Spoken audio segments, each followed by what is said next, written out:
we're going to go with 2 Sicilies because we are just going to chill and build our economy and maybe cause some shit on the African continent. But I think that's what we're going to do. So we will start. And we will call this 2 Sicilies Extreme Iron Man. Scotland is super fun and nigh on impossible, by the way. But really fun. Game's a bit loud. Do you want me to drop the game a bit? I can drop the game volumes. New game means new volumes. So let's drop the audio. If we drop that down to 80, let's give that a go. We will almost certainly get an Alan. One of these might be a surrogate Alan, one of our generals. Let's have a look at what their properties are. He is an arrogant surveyor. And he is a persistent pillager, which feels very Alan. Robot Francis, thank you for the follow. So, the thing I have very quickly learned in this game is that there are certain things you want to keep an eye out for that are going to make your life easier and more helpful when you start. The first thing is, if you notice I'm hovering over here, you'll see that there's a little red box next to the building that is there. When I'm hovering over a province, if there is a building that has an input shortage of any kind, it will show up here. So you can see that we are starting with a shortage of paper. I'm also not going to set research yet, because actually we want to see what kind of stuff we're producing as a country and what kind of things we need first, which is also why I'm not declaring interests. So first things first, we're seeing we've got a paper input shortage, which is bad. We also have inefficient taxation in Sicily, Campania and Apulia, which means we don't have enough government capacity in those places. That means we're not making as much money as we could, and we're not generating as much bureaucracy as we could. So the two things those are telling me combined is actually one of our priorities should be sorting out our paper problem. And we're going to need to do that because we're going to need to expand our governing capacity in these places anyway. So the other thing I'm going to do is go to our market tab. And obviously I can see here by clicking on balance which things we're exporting and which things we're buying in. So we can see that currently we are buying more, or we're trying to use more grain than we actually have the ability to sell. So we're probably going to want to boost some grain, which I suspect we can do because we are a suitably agrarian country. But also, by going here, and this is quite handy, I'm going to go to goods with considerable import demand.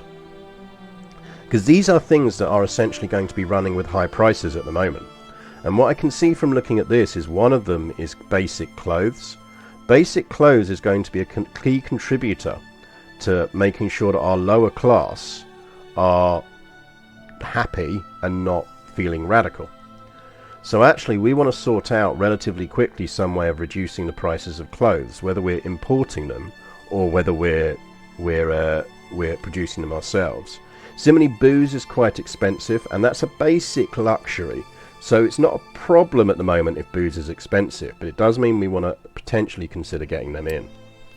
We can also see that we are good producers of luxury clothes and currently of sulfur, which is really handy. And that takes me on nicely to the next stage of us seeing roughly what our country can do, which is I'm going to go to our production lens and I'm going to see what we can actually build as baseline resources. And we can see that based on what we've got already, we've got some silk plantations, which is going to be very nice. We can apparently produce sugar. We can produce cotton, which is great for producing fabric. We've got wheat farms, which is great.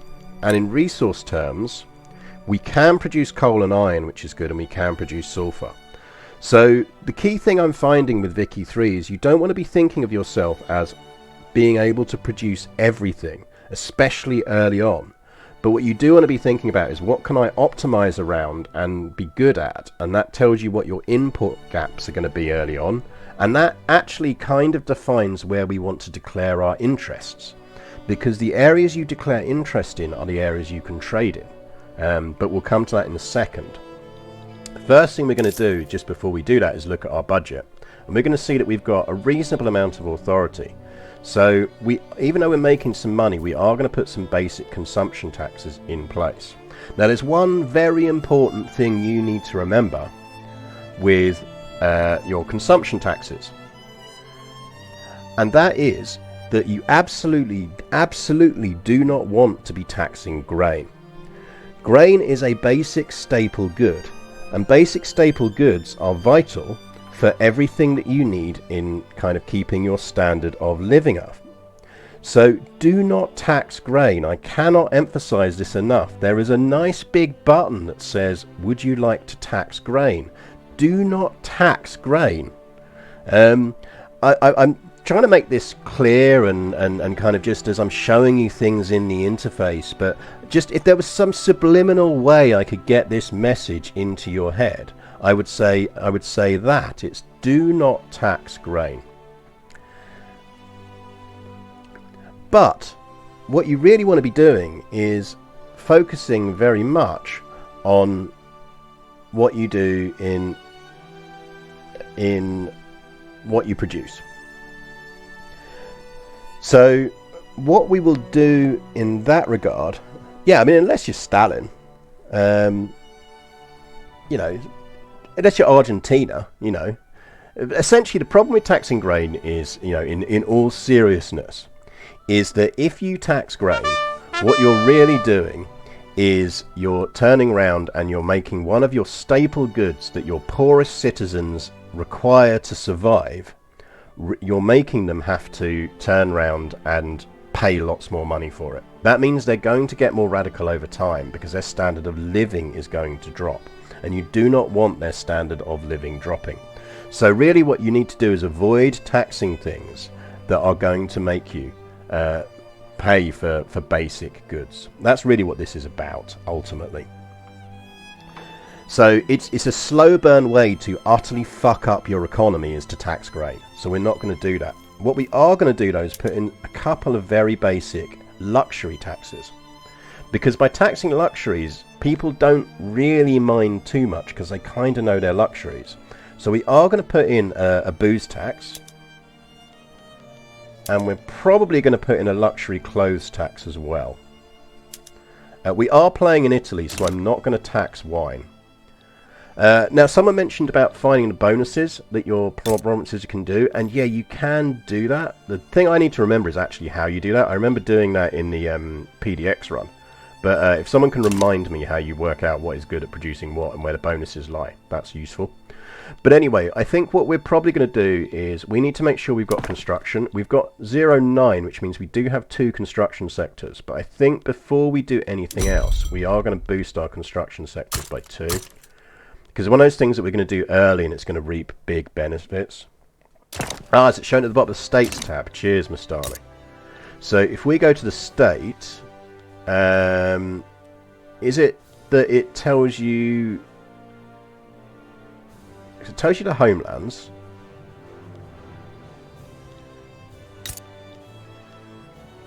There we go, Terra Rosa, which means that gives much more agricultural throughput. So we're probably going to want to focus our grain production in Apulia to a certain extent. And let's see if Sicily gets any bonuses. And Sicily has sulfur deposits, so we really want our nice sulfur mines going in Sicily, which is really handy.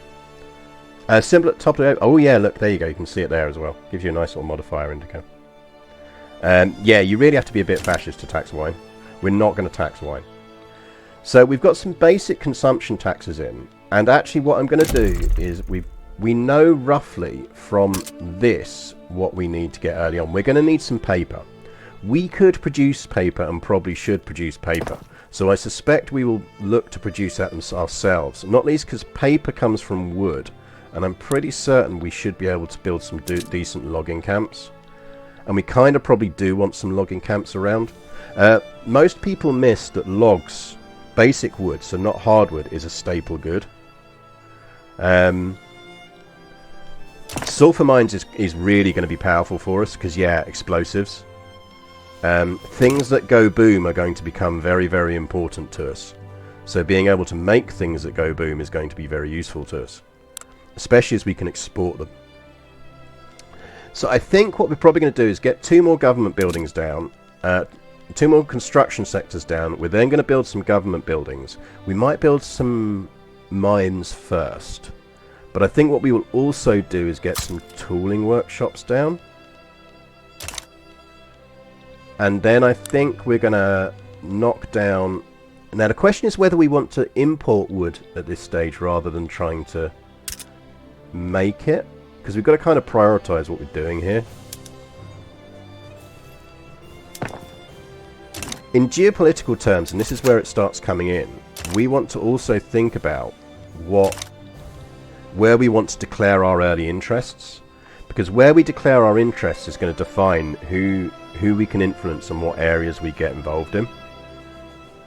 Yeah, sulfur is also used for fertilizer, so we're really going to want it for fertilizer. And given that we're going to have a heavy agrarian output, I think we need that.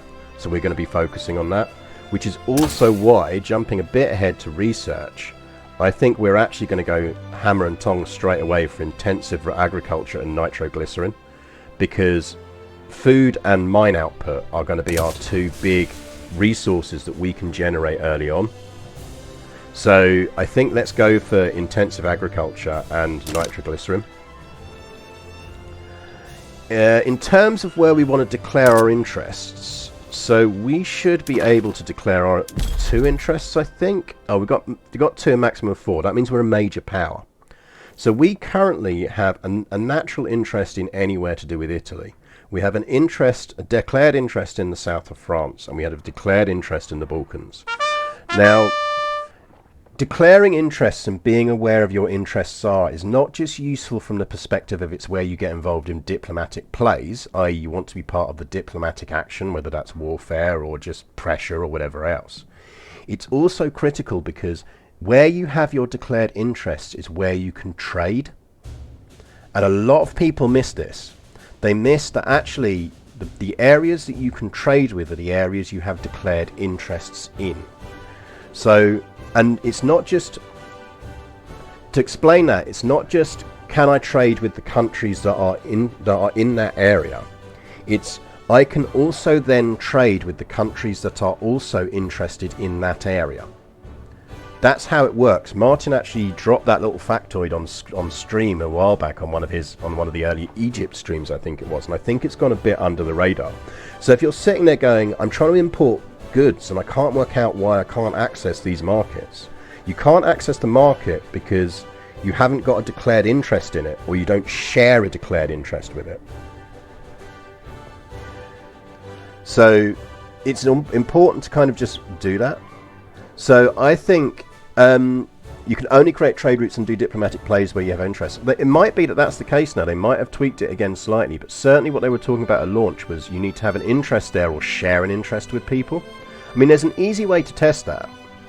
Well, we'll test it in the course of the game, but I think we've got a declared interest in the Balkans at the moment. So the question becomes, can we trade with Egypt? Because I bet you, if we look at Egypt, they've got a declared interest in... They've got declared interests in North Africa, Congo, Zanzibar, Anatolia, and the Balkans. So, if we can trade with Egypt, remembering that we have no overlapping interests with them apart from the Balkans, then you can trade with people based on whether they're interested in the same areas you want to be interested in. And I think we want to trade with Egypt because Egypt is going to have paper. So let's just see if we can trade for goods with Egypt. And we can access the British market, the Egyptian market. We can also access the British market because I bet you damn well they've got an interest in the Ottomans. So, as you can see, it's not just about what areas do I directly have an interest in. It's who do I share that interest with. Now, the downside is that means if they shift their diplomatic interest away from that area, you're going to lose access to that trade route. So if you really want to have a strongly reliable trade route, you want to have a direct interest in the area. But it's a very handy way early on of getting access to as many markets as possible, is to declare an interest in an area that lots of the great powers declare interest in. Oh yeah, don't worry, that's the thing, is this is a learning stream together. This is part of the fun of what we're doing today, is it's learning. Does the number of interests you can have increase over time? It increases based on your status within the world. So we're a major power, so we get, I think, 4. I think if you're a great power, you get 6. Would ensuring you can trade with immediate neighbours be sensible? Italy not being able to trade with Germany, for example, would be odd. I think you can always trade with direct neighbours. But the thing is, generally speaking, your neighbours are within your automatic area of declared interest anyway. So if we look at your declared interest, you see that this one is orange. You know, we always have an interest in Italy because we're in Italy. Similarly, if you are in, you know, if we declare an interest in South Germany, well, we're going to get access to those, but you can damn well be sure that Prussia is always going to have an interest in South Germany, so we'd always be able to trade with Prussia. So I think the model actually kind of works, but yeah, I'm pretty certain you can also always, if you share a borders with someone, you can trade with them anyway. So, but I really like how they've tweaked that as a little bit of a system, but it does mean we want to think carefully about where we declare our interests.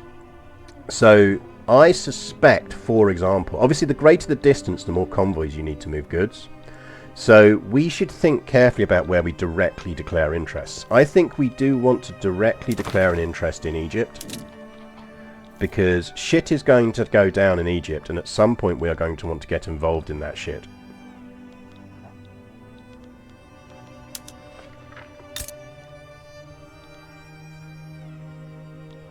So I think we do want a declared interest in Egypt. Let's declare our interest in Egypt. And with regards to the other one, I'm kind of open. I mean, chat, hit me with your tips. We might want to go for early colonization. If we're doing that, we're going to want an interest in Africa somewhere. Yeah, Norway is PU'd under Sweden in this. So we could go colonial ambitions. That depends slightly on whether we think we can pass getting involved in diplomacy, which we probably... let's have a look at what laws and things we could probably pass. So right now we only have the landowners in power, and we probably want to change that. Landowners are generally in favour of theocracy, the madmen. They strongly endorse landed voting and aristocracy. I'd like to kind of drift us to being not an absolute monarchy and maybe a constitutional monarchy. But we'll see how we go. If we reform this government and bring people in, what are the combos of power that we can do well? Now they're going to endorse colonial exploitation, which is kind of what we want, and if we're going to get it, we want to get it early. I think if we can at this stage get the armed forces in, and it increases our legitimacy, which is nice, we would want to do it. Then let's not empower the church. That just seems like a thing that's going to go bad. If we could get the industrialists in as well, I'd be keen on that. Because they're going to be pro things. But let's see what it does to our legitimacy if we bring them in. Only minus 15. I reckon we can get away with that. Let's go with that for now. 64 is not bad. Who's our heir? Look at the little baby with the giant head. In rags. That's not freaky at all. Our imperious political operator, freaky child. He is 0 years old and he is already freaky. Yeah, let's jail that baby. Disliked. Yeah, I mean, yeah, look at him.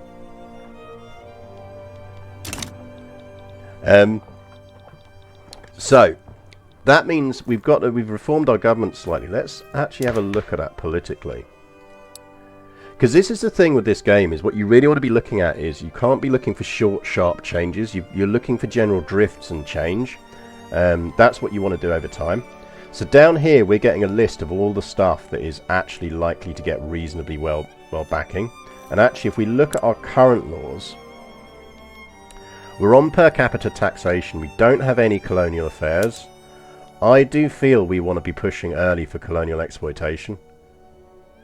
Now you can see down here, this is going to radicalize. Also, by the way, if you haven't, as with CK3, changed your freeze action to click middle mouse button, you're struggling. Brand new to this game, thinking Greece might have been an ambitious choice. Yeah, probably.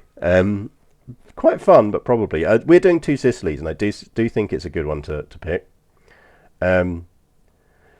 It's going to radicalize the rural folk, but, you know, we're going to industrialize over time. They're going to get radical.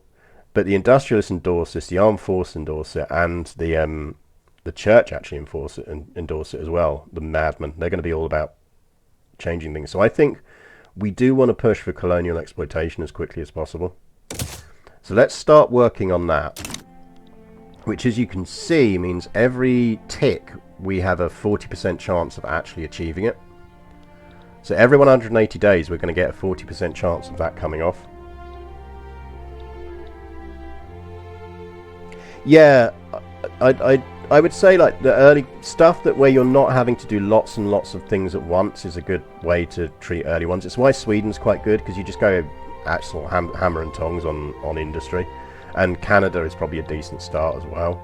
But it's why I like 2 Sicilies, because and this is fatal words to a certain extent. I think we're going to turtle a bit until our economy's sorted, because we can just focus here on economy and maybe intervening in some things as and when we want.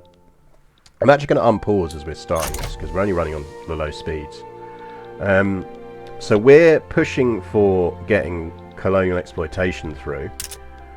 We know that we need to do these things here. I think we want to have a look at trade and what we do. So remembering that we can look here, we can see that fabric and wood are things we're going to be able to produce ourselves relatively quickly. I think we do potentially want to get some clothes in the short term. And actually we've got the paper market, which is probably a good place for us to start doing that, because we're already buying paper from them as well. In fact, we might want to start working on getting a customs union with them.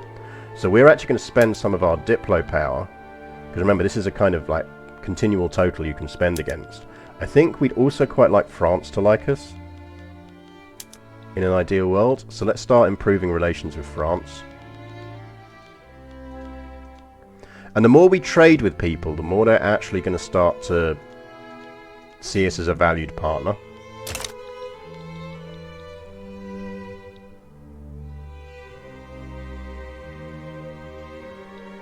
Yeah, I mean, the hardware stuff is, if you want all the pretty stuff turned on, and it is a very pretty game, then yeah. But you can run it on other things. I noticed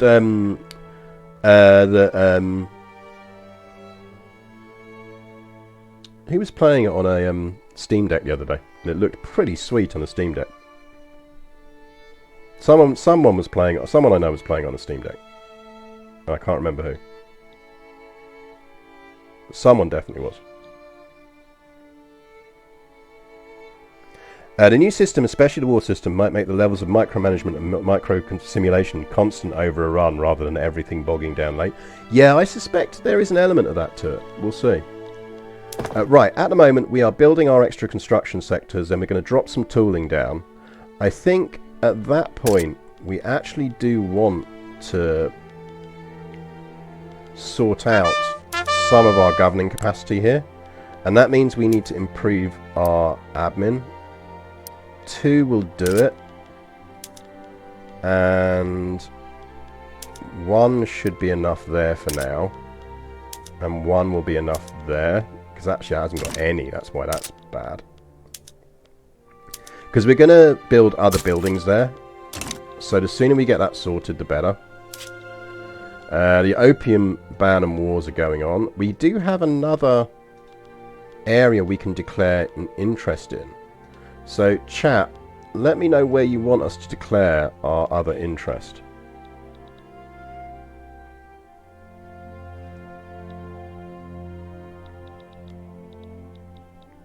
Was it Gorky that did it? I can't remember. Someone was playing it on a Steam Deck, and it looked pretty sweet. How's our building going? We have inefficient agriculture. So we can get more migration in Apulia. but we radicalise slightly the upper strap pops, or the industrialists like us slightly less. I think given we're going to do a lot of grain farms there, we're actually going to do that.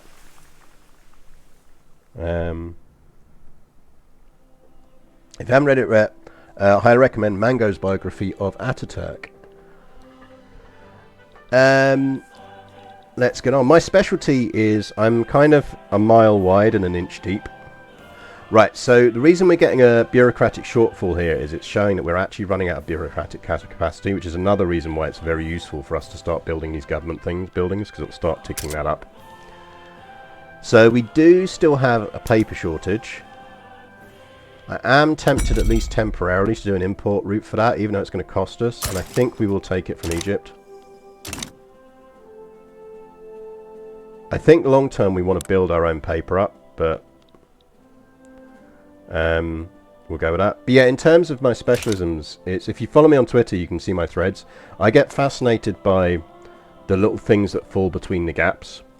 So people and events that really affect the world and how we understand things, that tend to get subsumed into the wider narratives, the forgotten stories more. Not necessarily things that are like, oh my god, that's amazing, but just the stuff that falls out of modern history books have a tendency to retell the same stories over and over again, because they're the things that people expect to be in them, and they kind of get used to them, and if they're not there, they get worried.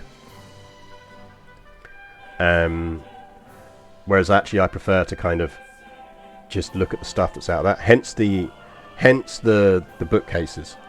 A lot of that is old books.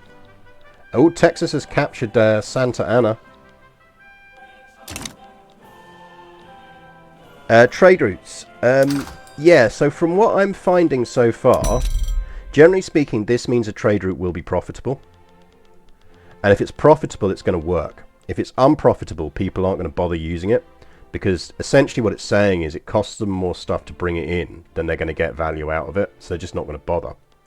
Now actually I think we probably do want to get a wood route going in for the beginning at least, so I think we're going to take that off the Ottomans. But we don't want to do any more because we are eating into our bureaucracy a bit too much. The good news is our tooling workshops are underway and then our government administration will start. But we're using a lot of wood early on, and as I say, wood is also a staple, so we don't really want high wood prices because it will increase radicalism.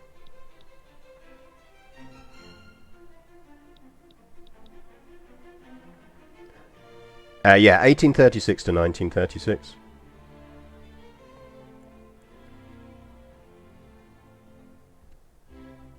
They get you, the state, more revenue, but might or not negatively affect your pops through goods pricing. Yeah, you get a big pop-up that says unprofitable trade route. And I've noticed they don't quite perform as well, but it is a very limited test. Obviously, I've only been playing with this build for the last 2 days. So our construction sectors should now be ticking up. So if we go and look at this, for example, let's go to our construction sector. No, that's our construction queue. Where's our construction building? We'll struggle to find it. But it should be building. It's building stuff anyway, that's the main thing. So we've got tooling workshops coming down next. Yeah, I think ideally I want to have 4. Well, we've got 4 already, maybe 5, but I think there's other things we want to prioritise getting out first. I want to get those government admins out, and then we will do another one. So we'll add one on the end.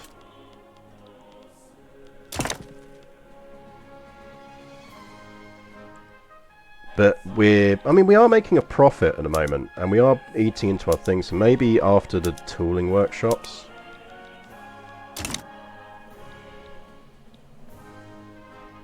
I think we go with that. And we can go up to speed 3 now as well. Right, we're now cordial with the Papal States. What do they need? So in order to get a... we need more trade with them, basically. That would really work in terms of boosting our relations with them. So the price of iron is going up. The price of tools has gone up, which is why we're building 2 tools, and clothes has gone up.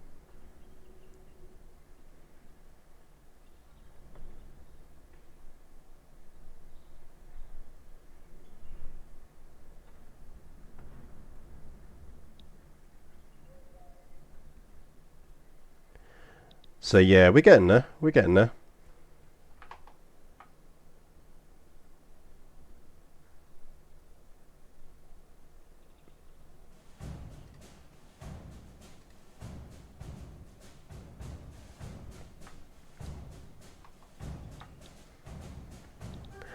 Yeah, the way ticks work as well is interesting. So ticks are obviously stages of a day, but it recalculates prices, I think, at the end of every week, and it makes certain decisions at the end of weeks to avoid players absolutely microing stuff day by day. Enacting colonial exploitation is pretty ominous. Well, you know, European power going to European power. Interestingly, our success chance on that is dropping. I presume someone dislikes it now.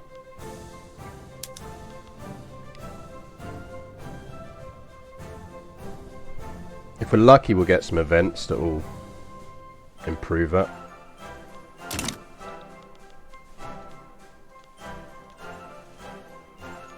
Petty bourgeoisie are now influential.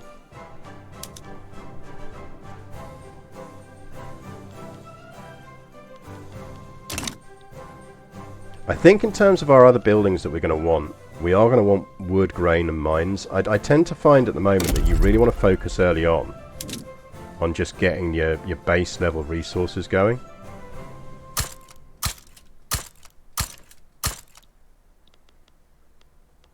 Like, we'll want a lot of wheat farms there.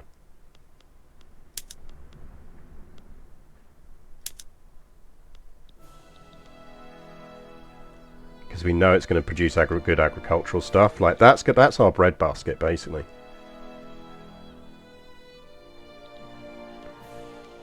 Do we have alternate building modes? I suspect not hugely for two Sicilies, because we don't start with that amazing an economy. Definitely if you're starting in other places. Because I suspect, so for example at the moment, and if you want to change everything you can do it via the building browser. So if we look at these, we can change all of these things globally. So we are currently just doing hand-sewn clothes, for example. We do have some food industries, just popping out some groceries and stuff. I assume we're only doing wooden buildings, but it's probably worth checking. Yeah, we're just doing wooden buildings at the moment. Can you play any Civ? You can literally play any country in the world. Now, whether you can succeed as any country in the world is another question, but that is the beauty of Paradox games. They always do let you play as any country in the world, which is very, very handy. So, yeah, part of the joy is you can also turn around and release countries. So, for example, one of the things that I've been playing around with is if you start at Great Britain, you can release Scotland. And what's really nice now is when you release a country, unlike previous PDX games, you can choose to release it as an entirely independent country, not just as a protectorate, which is a change, but it's an interesting one. I think once I get used to it as well, Sardinia-Piedmont might be a very interesting start.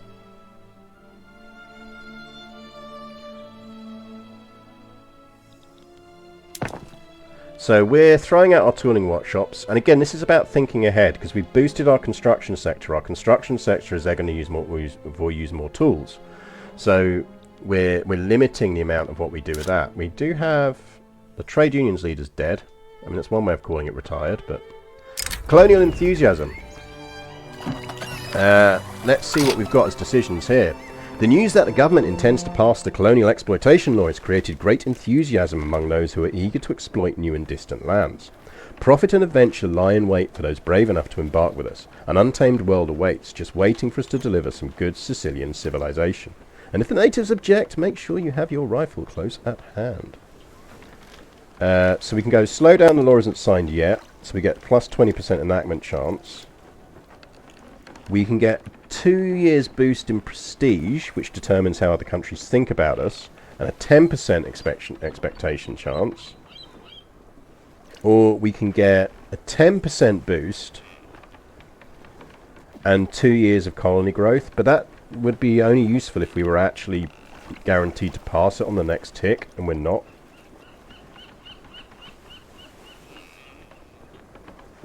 What's the upside in releasing Scotland? Well, if you want to play as Scotland, you can. Because when you release a country, you can tick a box that says, I want to play as this nation I've just released. So it's quite a fun one to take, like someone like. So in fact, I think we're gonna go straight for the big bonus on this. We do have someone raising concerns. The Catholic Church are concerned about the government's decisions clearly favouring. They need to accept we can't please everyone. I really don't care about the Catholic Church, and I say this as a Catholic. Let me show you quickly. Let's just exit to menu. Yeah, don't look all innocent, cat. I heard something just fall over. Don't be coming in here doing all big eyes. So, for example, if I go to new game quickly, just so I can show you this. I'll show you what happens when you release nations. So, if we play as Great Britain,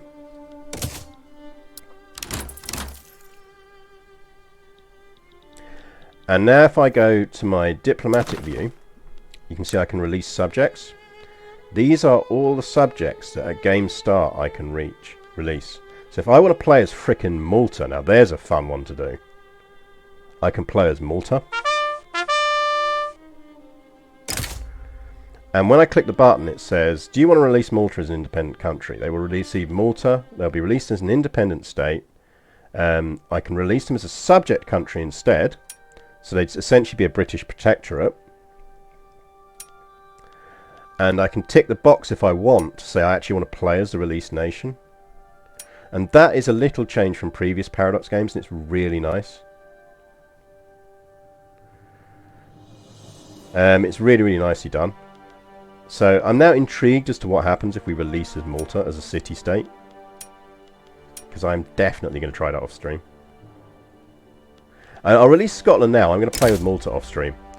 So if we release this, you can see they're going to get Highlands and Lowlands, which means they'll be in Scotland before us. And we're going to release them as independent, and we're going to play as Scotland. We are now Scotland. We now have an economy that is massively tanking. I will do a Scotland run at some point, by the way, because I've been playing around with this. And you can see it really highlights nicely. You can see all the import shortages. And the short version for why Scotland has got a shitty economy at launch is because it was previously part of the United Kingdom and was benefiting massively from being part of the United Kingdom's economy, and now it isn't. Read your own politics into that. But so you need to kind of redo all of its sort of structure to deal with the fact it no longer has access to vast reserves of coal, to railways, to steel, all of that kind of thing. But you can see that actually we are an independent nation. We can do independent things, and we have do we have a Stuart back on the throne? We have King James Fitzclarence, who is an innovative political operator. There you go. But anyway, you can see there what happens when you release countries. You can also, if you're not doing an Iron Man game, you can just switch countries to just try different things, which is quite nice. But back to two Sicilies.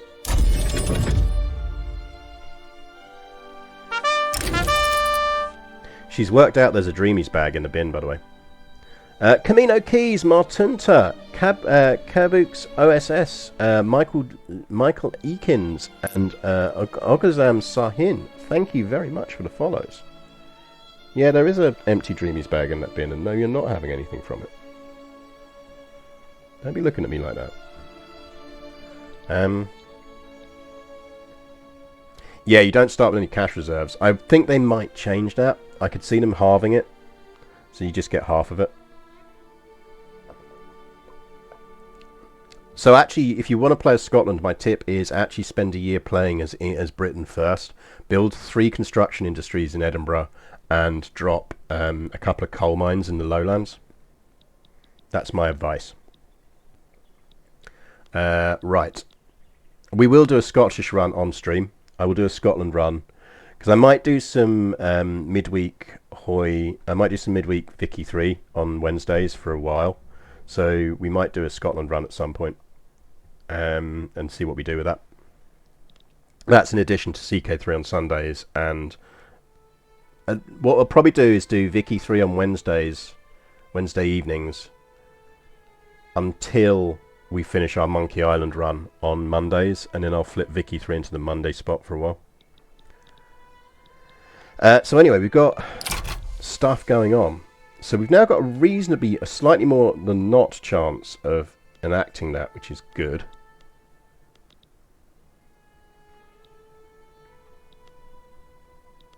You can get one more construction sector down, which is building now.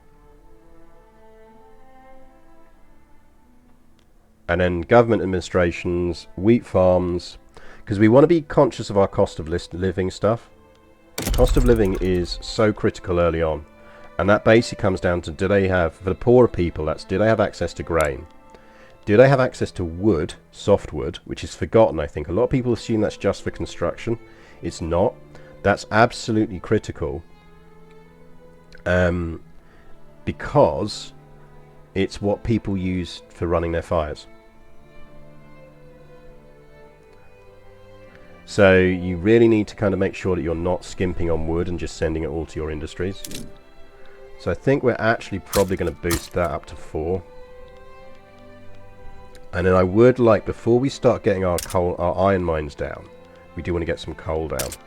We've still got that interest we haven't declared, but I think that's probably because we're going to go colonial. So we're going to want it where we can go colonial. Now the good news is we can build some iron mines somewhere. We can build some iron mines in Calabria. So we're just going to dump 4 of them down.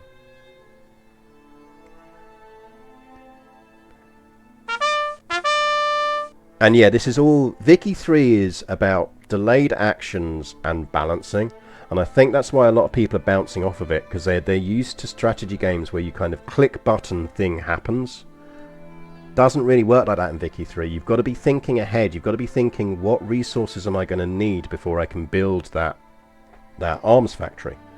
You know, in a way, it's almost more in that style like something like Satisfactory or Factorio, with an entire grand strategy layer on top. And yeah, we need to make sure they've got heating, clothes and food, because there's no point us turning around and becoming the biggest producer of iron in the world if all our people hate us and they're about to revolt, because then we're just going to end up with a radical government. You know, we're already running with 52k radicals out of a population of 7.5 million, and the things that are annoying them, some of them you can see down here. So there's a good chunk of our there's some of the rural people in our population, who make up 7.9% of our population, are currently angry at us. And they're angry at us, which means that actually they're already starting to get radicalized, and their radicalization is medium as well, because they don't like the idea of colonies, because they see colonies as a thing that's going to draw away from them. Now they want to preserve us not having colonies.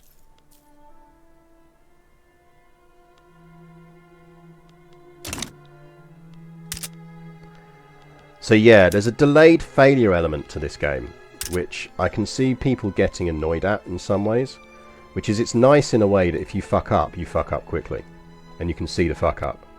With this, as with you know, the thing we have discussed, which I won't mention again, one of the issues with the thing we've discussed, which I'm not mentioning again, is that if you do it, what you're really doing is pissing off all of your rural and low-run population, because you're absolutely screwing with their cost of living.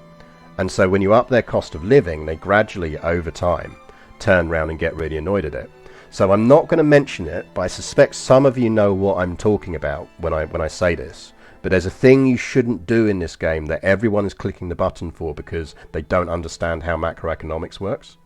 So, as I say, I'm not going to name it on stream, but you can probably guess what I'm talking about.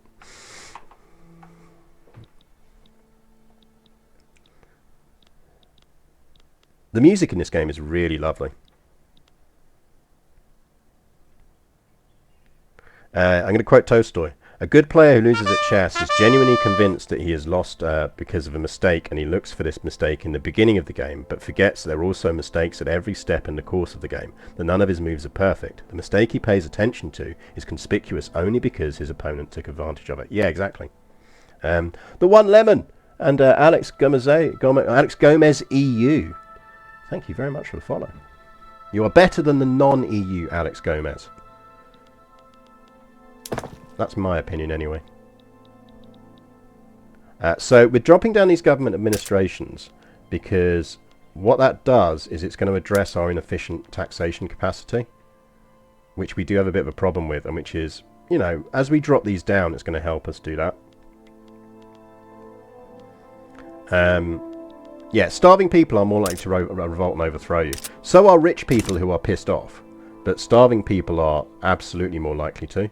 You want to make sure, as you play this game, you always want to make sure your poor, that everyone has access to clothes, to wood, to food, and anything else. I mean, that's the basics. Booze is good. Try and make sure they've got booze. Yeah, taxing grain is non-Milibandian chaos in UK terms. Just don't do it. It's never worked for any country ever. But I do love that they just basically leave it there as a massive trap. Because essentially you look at this and remembering that we're doing kind of luxury good taxes, and you go, holy shit, I can make a lot of money if I tax grain. Well, yeah, you could. You could also get yourself massively overthrown, so don't do it.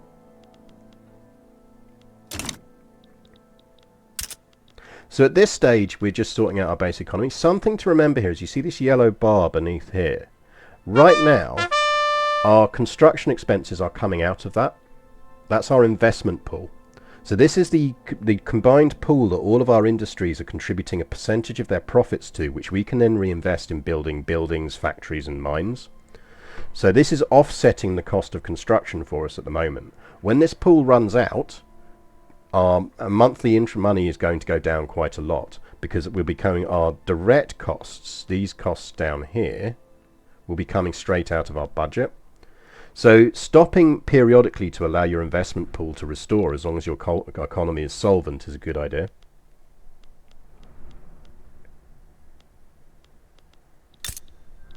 In terms of generally producing things, actually it's worth us having a look at our population, and of course the first thing we have to do is flip these to pie charts. You can see that actually most of our population are peasants at the moment, and they are relatively impoverished, and we'd like them not to be.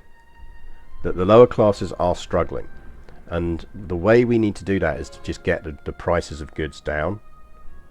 So we do want to get the price of grain down, because then they can get bread.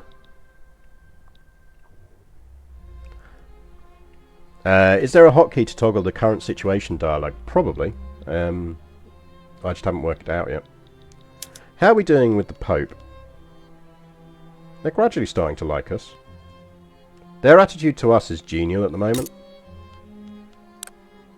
Let's go to the Diplo view. Right click, go information. Our relationships with them are cordial. And their attitude is genial. Florence might be a useful person for us to get to know. We do have a trade agreement with them.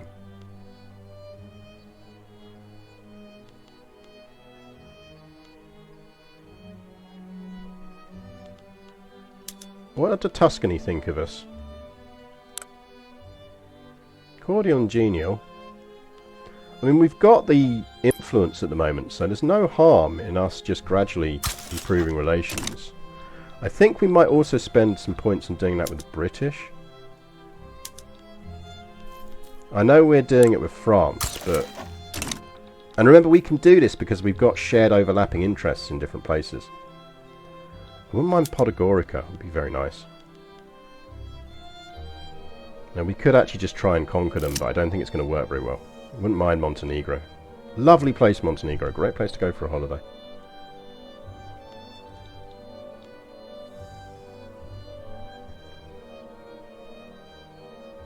If grain is taxed, then just pull yourself up by your bootstraps. Yeah, that would be the conservative approach to it. Yes. King's Rook, thank you for the follow, and Dark Blah. How many towns are there on the map for Belgium? So let's have a look at Belgium for you at the moment. So you can see at the moment, Belgium has Brussels. You've got essentially two states there at the moment. So you've got Wallonia and you've got Flanders. Thing is, as everyone knows, Belgium is just Dutch DLC. So I fully expect that at some point Belgium will become rightfully part of Netherlands, as it should be. Stupid, sexy Flanders, indeed.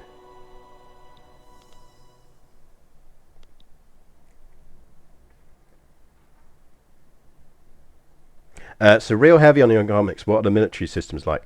So the way they deal with military is the thing that's really pissing everyone off, and I love it. And what I was hoping they were going to go with. So, ooh, popular playwright endorses reform.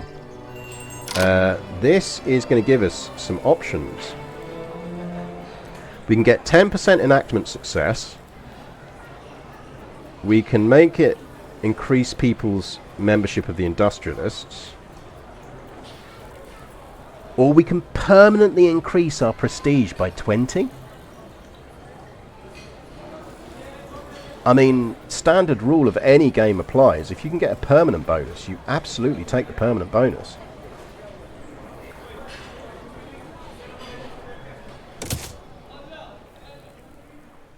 There we go. We will absolutely take that permanent bonus. You can see straight away the increase that's had on our ability to get papal state stuff. The problem with that anyway is we wouldn't necessarily want them to be the senior partner.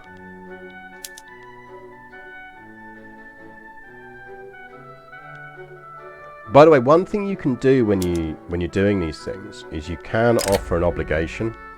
That actually gives you another 20 points, I've noticed. So it brings it down roughly 20 points. It slightly depends on the power stuff between people. Yeah, warfare. How warfare works is essentially it is front based and you don't control it. So you turn around and go, I'm going to allocate this amount of armies to this amount of front. I'm going to focus on making sure they've got the logistics, the right weapons, the goods, and then it's down to the generals to fight them. Which is what is, I think, a lot of sort of Vicky 2 players and Hoi 4 players and Yi 4 players are getting slightly annoyed about with this. Is they're like, but I want to be able to move my armies around on the map. And it's like, that's not the kind of game this is. And it's not really how warfare worked at the time. You are essentially playing the political overseer of this country. You would not be out there running around microing your armies. You know, yeah, you build stuff, the army takes the stuff, and they fight with it. You tell them the broad strategic aims and they go and achieve those broad strategic aims. And that is the way, to me, that it fits perfectly with the game.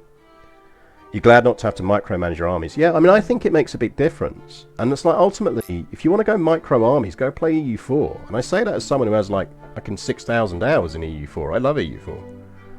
You know, it's this eternal quest for everyone goes, I want this game to be different, but I want it to be the same as all the other ones I've already played. It's like, let games be different, man. Now, that doesn't mean I don't think they can't improve warfare. I think they absolutely can do. And I suspect one of the early DLCs is going to really focus on improving warfare. Because it does feel a little bit uninteractive at the moment, and it's a little bit... Quality tends to trump quantity a bit too much at the moment. So there is absolutely grounds for improvement. But... yeah, I really like, as a first stab, how it does it in this. Which is a case of going... it's about supply. It's about supply, it's about what weapons you've got. It's about, you know, you can influence it through your general picks. Also, generals being successful means that they start to get more political power. Yeah, we're essentially post-Napoleonic, because we're starting in 1836. We do have our one legacy of the Napoleonic world still around, and it's the one to watch out for if you're starting as Sweden. Which is, of course, the one and only King Johan Bernadotte of Sweden. The former Napoleonic Marshal who became King of Sweden and then almost immediately declared war on Napoleon because he realised he was his biggest threat. Right, we have Sardinia and Piedmont want to own to, and the Papal States want a trade agreement with us. I think we definitely want a trade agreement with the Papal States because this is going to essentially reduce the bureaucracy cost of our goods between us, which is this thing here. That is incredibly useful for us. So we are going to do that. I suspect we do want to do some stuff against Sardinia Piedmont. So we might do that. Why don't you use a surplus of bureau and authority? I'm not really min-maxing at the moment. We're having a bit of a chill playthrough because we're learning the game. So yeah, well, as I get better and know it more, I'm going to maximize the usage of that. But right now, we're kind of ticking along. And I don't want to do things just for the sake of doing them that I then regret. Because this is such a delayed consequence game, I'm just being slightly cautious in how I'm playing things. So we're just being a bit careful of not kind of accidentally doing something stupid, basically. Now, France is gradually liking us more. Our current government is, I believe, we are an absolute monarchy. which I would quite like us not to be. I think our goal is really to become maybe a parliamentary democracy with a constitutional monarchy. I think that fits with the nature of our population, at least at the moment. I saw Shen last night was doing an anarchy run down in Chile, I think, which looked quite fun.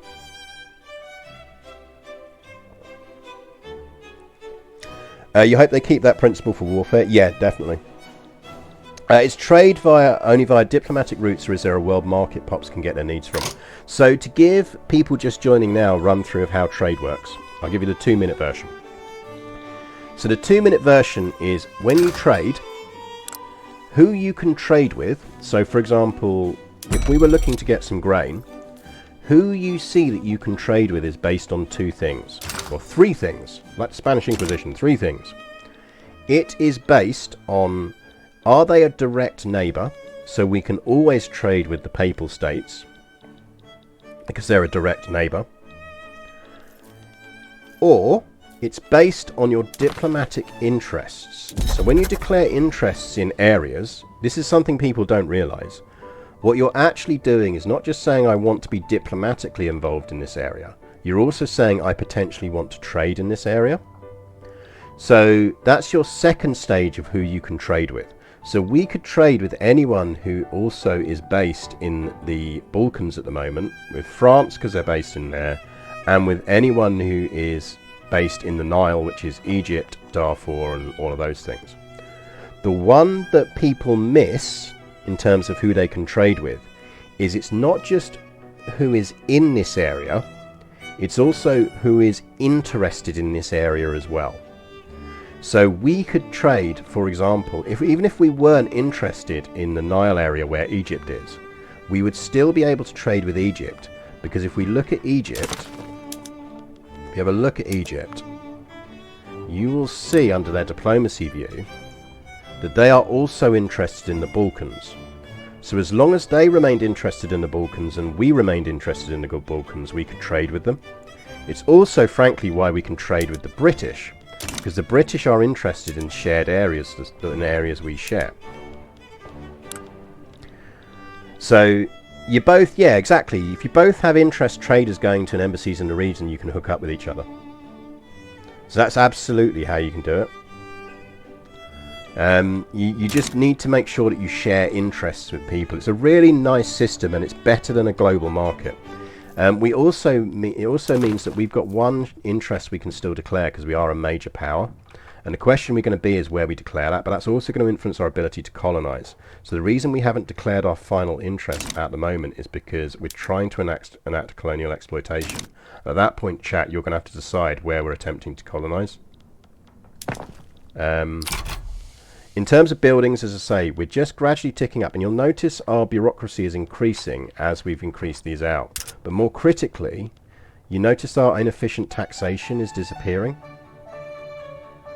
So when this government administration building finishes, which is in Sicily, we'll have a look at it and you'll see it tick up. I assume trade takes time to see the impacts of it as well. So trade begins instantly, but over time, based on how... So if we have a look at our trade routes, based on how much is going through these trade routes, the trade routes themselves start to scale up. So you can see that because we've been trading wood with Russia for a long time, it's a level 10 trade route, which increases the amount of goods that can flow through that trade route. Think of it as, you know, you're building more connections, your traders are building more connections in that area, they're doing better things, they get to know each other, they get to dominate the market, all of those things. So over time, if your trade routes are prospering, they will climb and they will grow in levels, which means that over time you can get more goods out where those goods are available.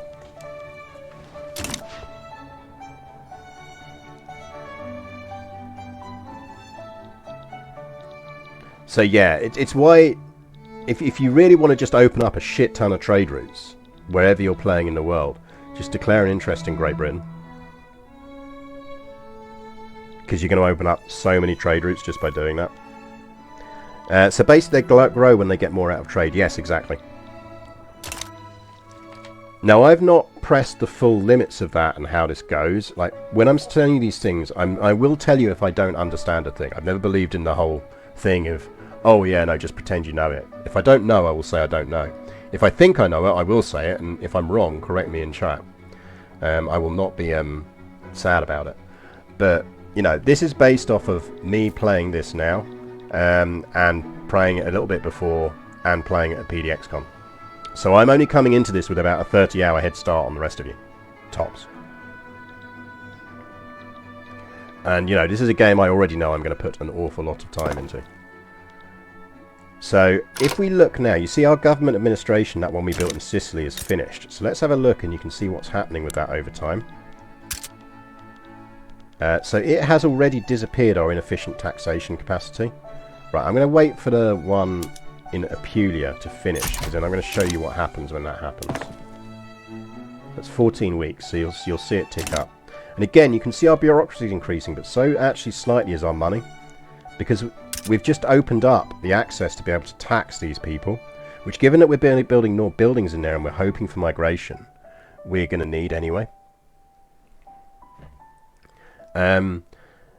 Look, I mean, everyone is entitled to their opinion on grain. You know, I'm not going to sit here and tell you anything specific about grain. You know, make your own decisions. You are within your rights to make your own decisions. All I'm doing is going to give you occasionally some my own personal belief that you know, maybe you shouldn't tax grain. But, you know, I'm not trying to force that knowledge down you or anything like that. I'm just suggesting it, that's all.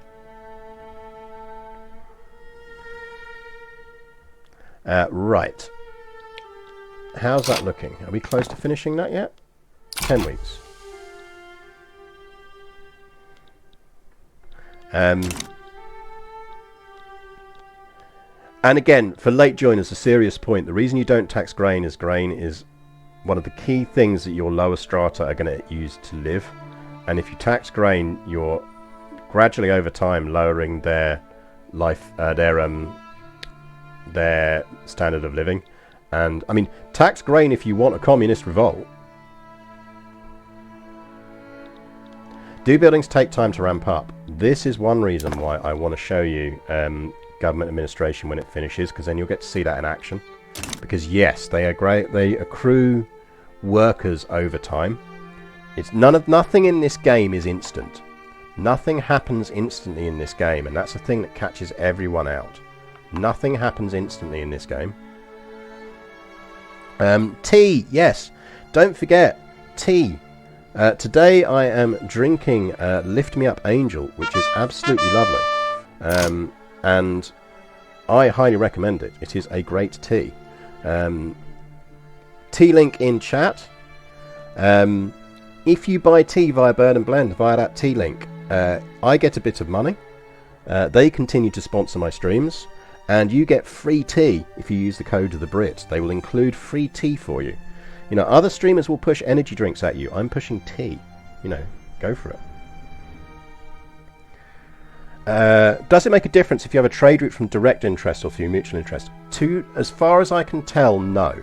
The only difference is you risk losing it if either you or that power move your interest away. So if you have, it'll be a level 10 trade route, and then if Great Britain decides they're no longer interested in the Balkans and you have no other overlapping interests, well, you've just lost that trade route. So there's a risk element to it that you need to mitigate. So if you have a really high priority trade route, you want to make sure it's in an area that you have a direct interest in. But if actually you can get that goods from anywhere and you're only consuming a small amount of it, I don't know, let's say it's fucking porcelain or something, doesn't really matter, you can just have it. So yeah, declare it in key trade routes. It's only worked once. I might see if I can get them to give you us a second code then, so we can do follow-ons. Right, the reason I have paused is because, back to our conversations about warfare, a diplomatic play has started.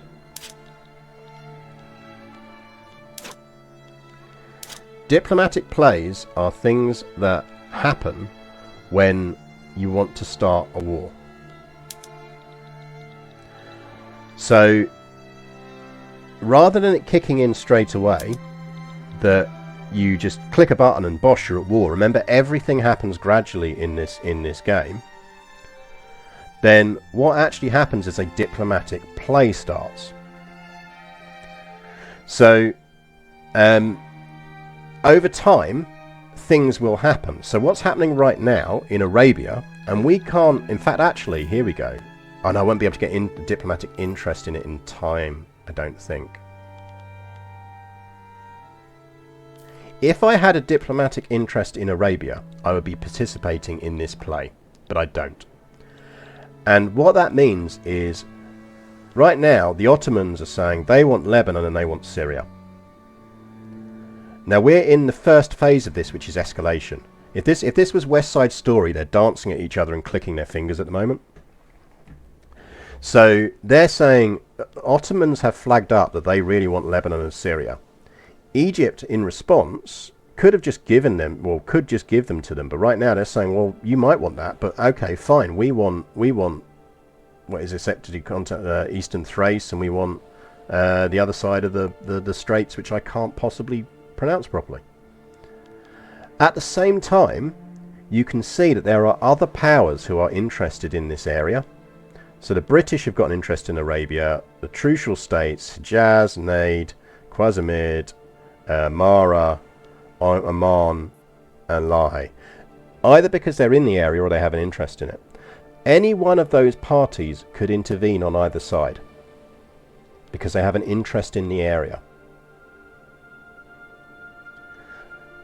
So it always kind of comes into play. So we're in the escalation stage at the moment, which is really just, this is flagging up to everyone that this is going on. And you can actually see that the Ottomans are kind of worried. They're a bit worried because they feel pessimistic about their chance of being victorious in the diplomatic play. Whereas the Egyptians are pretty confident. You know, they're pretty confident that they can get something out of this, which means they're not likely to back down, but we'll see. So you can see this is now ticking up. I need to watch this as well. I've got 5 weeks on that. Chat, remind me in 3 weeks that we need to pop back to that.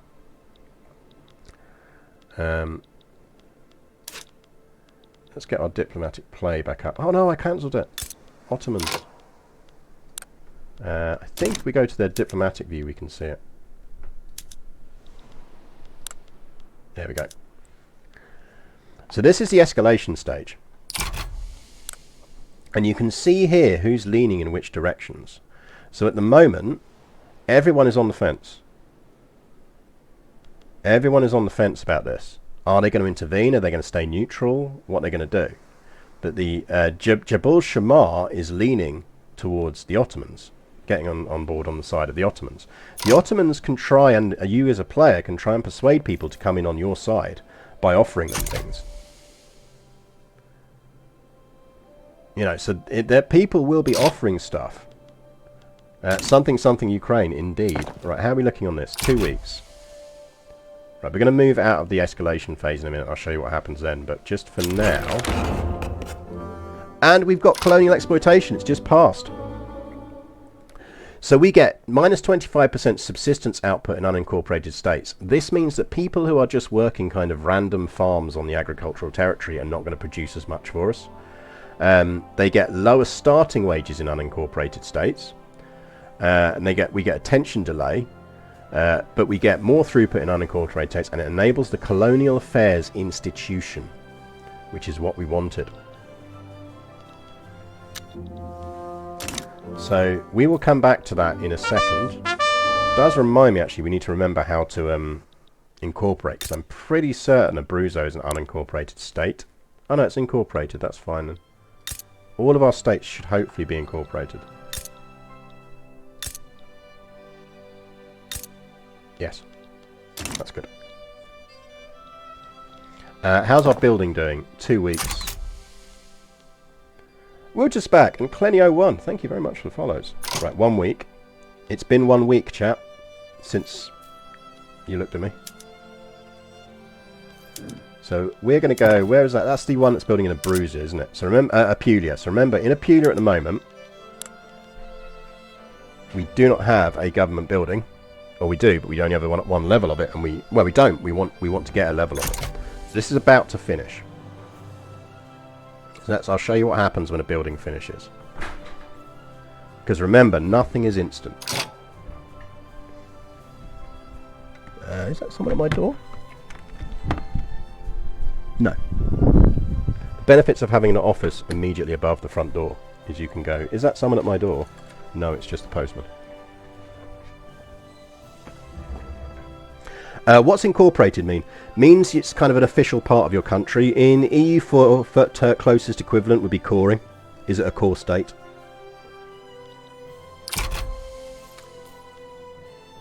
So, pause. Government administration is now finished. This building now exists. It does not have an instant effect. If you look at this, you can still see that we have -3 taxation capacity in Apulia. But it's an attractive place to work. You know, who doesn't want to get a government job?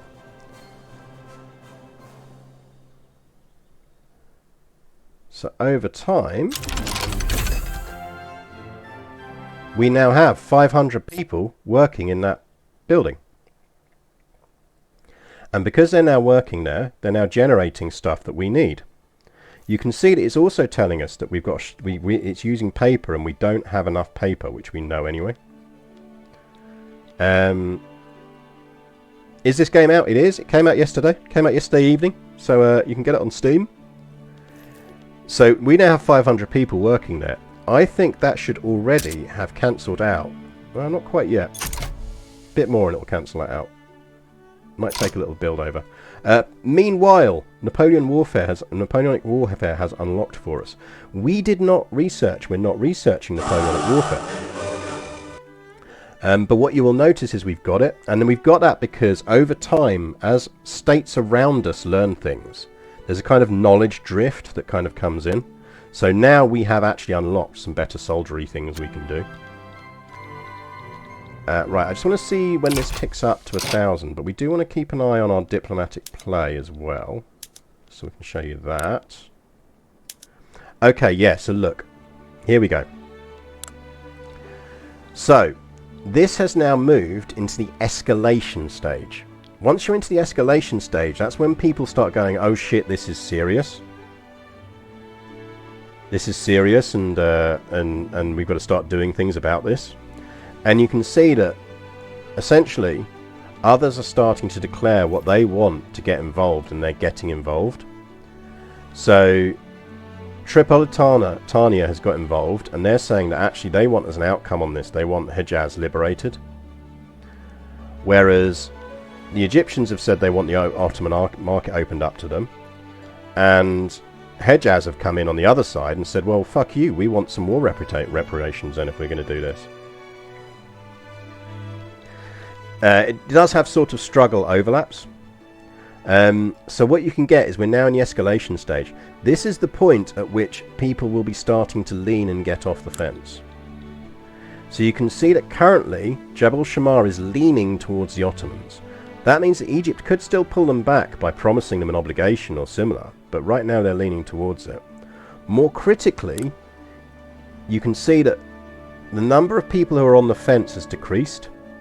This is because the other powers we used to see in there, so Britain and the others, have already declared neutrality. They've already said, I want fucking nothing to do with this in any way, shape or form. Don't try and bribe me, don't try and do whatever. I'm busy, I'm not getting involved. So these are the only people in the escalation stage here who are still at liberty to act within this. Now at the same time, you can see up here that no one's mobilized any troops yet. So this might still resolve peacefully. I suspect it won't. The other thing to notice here is maneuvers. So maneuvers are things you can spend to try and persuade people to join on your side or do whatever. You start, I think, initially with 50, but you can increase that through unlocking techs and things in the game. So in order to persuade people, you have to kind of balance out what you ask for, which costs, versus spending things to try and promise things to other people if they come in. We'll do some diplomatic plays later. It's part of the reason I haven't actually allied in any way with Sardinia Piedmont, because I did wonder if they're actually a suitable target for us to test this out on, but we'll see. Power increases maneuvers. Yeah, I think great powers get more maneuvers than anyone else.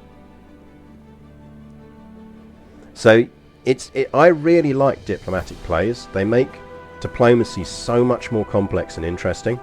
It's also blatantly what's going to turn up in EU5.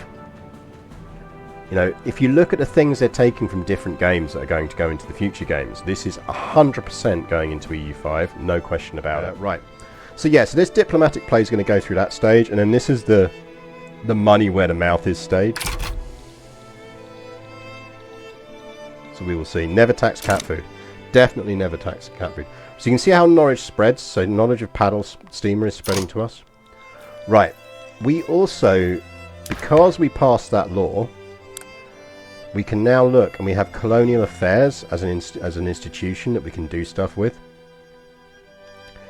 So we can turn around and go, actually, let's look at doing some colonial investment.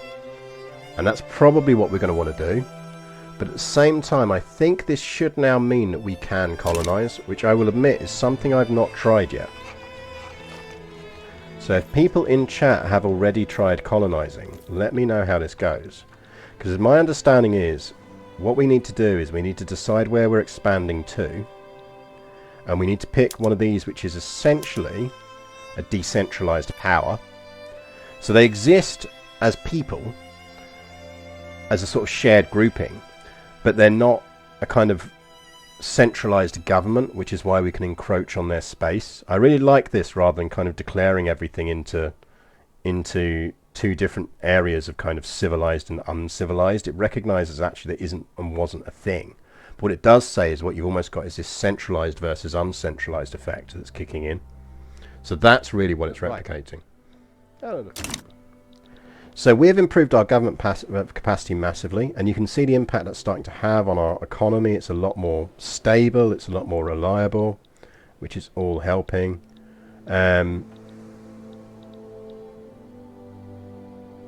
Oh, you arseholes.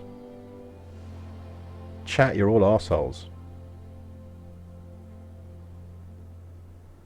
Why do I bother with you, chat? Sometimes I wonder, chat, why I bother with you.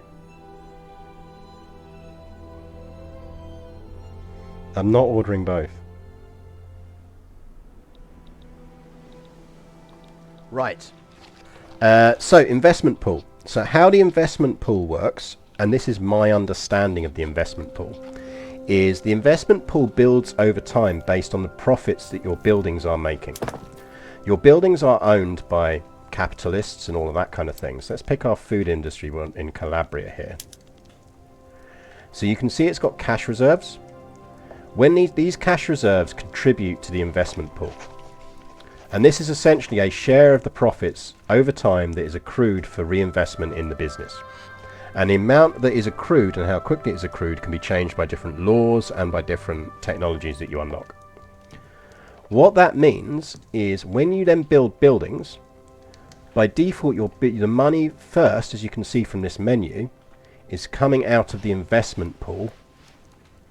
No, it's coming out of the investment pool. It's not purely coming out of us spending our money to build things. So as long as we've got money in the investment pool, it will spend that first when we build buildings, and it will spend our reserves before it comes into other things.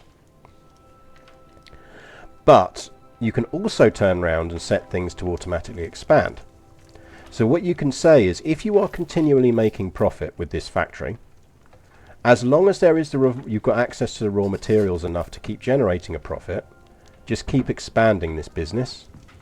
So you don't have to micro the individual businesses. I think clicking this button is brilliant, but also very dangerous, because they will do it as long as they have cash reserves to do it. But if you do it on a bunch of industries, you might start skewing your economy in ways that you don't want it to skew. So my intention is, when we have got our wheat farms down in Apulia, I will probably click auto expand on that, because it's just going to be useful for us to continually get wheat. When you on here, I will probably do the same thing. And actually, we could probably even just do it now. We could just do it on our sulfur mines. And just say, look, whenever you can, expand our sulfur mines. And take it out of the cash reserve, because we're going to be useful. And we'll probably do it on our coal mines. So, it's a way of kind of automating some actions, but not having the Vicky 2 problem of where capitalists are idiots and they just go off and build buildings that you just don't need, and you end up with that mid-game fucking booze drought that every single Vicky 2 player remembers, which is essentially what happens is everyone switches to making booze buildings because it's the best use of grain to make money. Then, of course, that tanks the price of booze on the global market, which means that everyone then instantly flips all of their booze factories to something else, which suddenly means that booze is really valuable again, but no one's making booze anymore. So it's kind of just a way around that kind of thing. Swedes have an inbuilt radar for detecting non-Swedish people. Yeah, I spend a lot of time in Sweden, and even though I have a very and growing rudimentary knowledge and ability to understand Swedish, it's pretty much guaranteed that it's very rare that even if I try and speak Swedish to anyone, they obviously automatically know I'm not Swedish and just start speaking to me in English. The only successful entirely Swedish interaction I've ever had, where they clearly didn't pick up I wasn't Swedish, was ordering a McDonald's in Göteborg, in Gothenburg. And I was so fucking proud of myself. I went out and immediately to all my Swedish friends was like, that person in there thought I was Swedish. And they were like, fuck off. I'm not doing Swedish lessons today, just so I don't want to slow things down. Because obviously new thing, and we're very Vicky focused today. But I will do that. Remind me of that, Thadrin, on CK3 day on Sunday. And I'll do it then.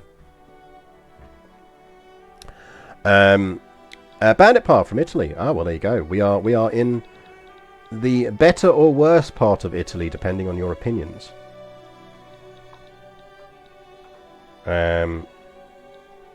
You know, that's the way to go. I'm a Londoner. This is my as non-London voice as I can. This is my broadcast voice. Right. Wheat farms are going. This is my Radio 4 podcast voice. Wheat farms are going. We're then going to stick down some logging camps. Then we're going to do some coal mines.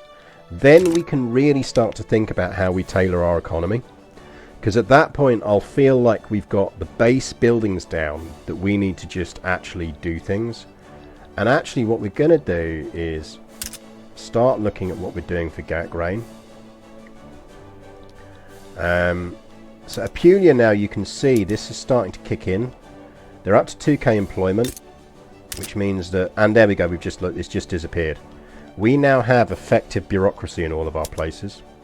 We're still very short on paper. We, I think, really do want to be making our own paper rather than buying it in. I think that's going to help.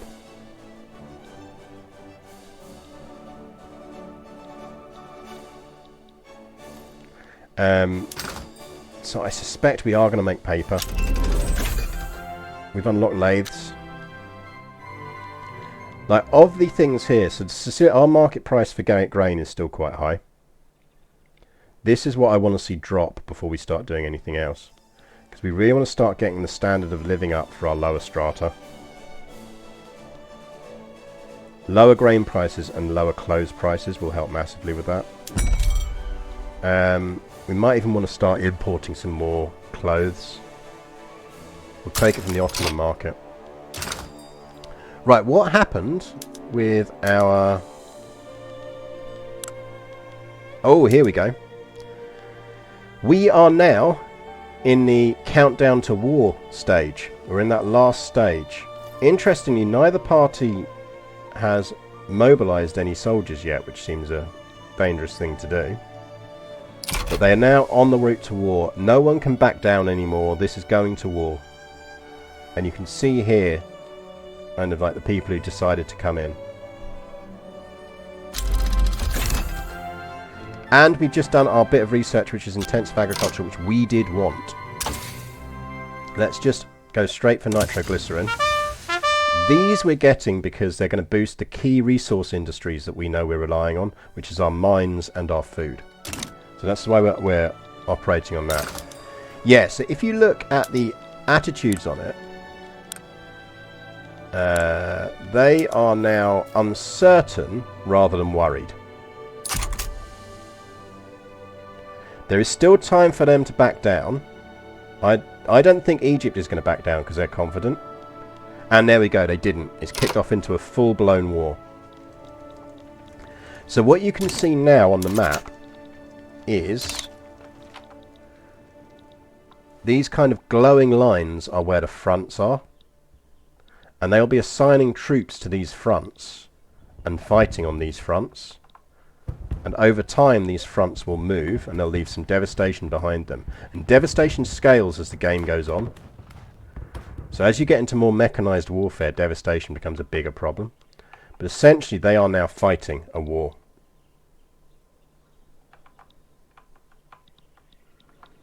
So we'll check back on that in a bit and see what they get up to.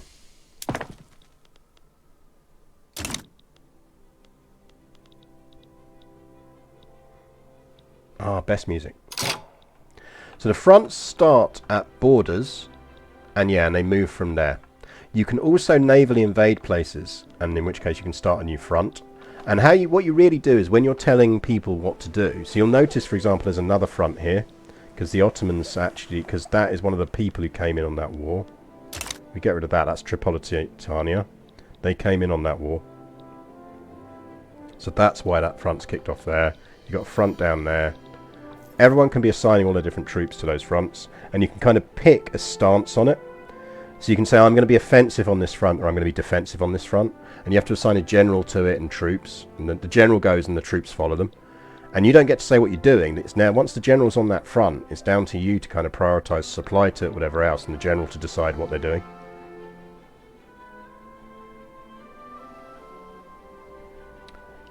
I'm really sending you on the game. I mean, honestly, I think if you're not if you're the kind of person who likes playing things like Stellaris or PDX games or even Civs and stuff like that, but just gets bored by the kind of the troop micro, you have no interest in troop micro, then this method of war is really good. I love it. I love that they're doing it a bit differently. Britain's cordial on us now, and so is France. We can do anything interesting with them. Ooh, we could join a customs union with Britain.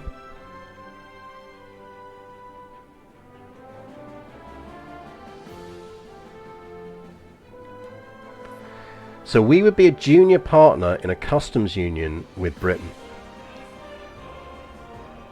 So we would share a single market under the leadership of the single market.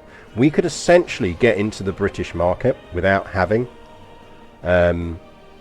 any problems with it. The Brits will leave it for sovereignty reasons, quite possibly, because we're idiots.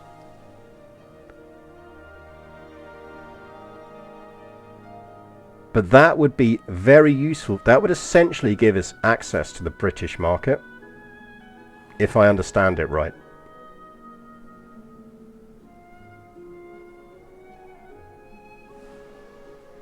So it would move us into being part of the British market rather than our own market.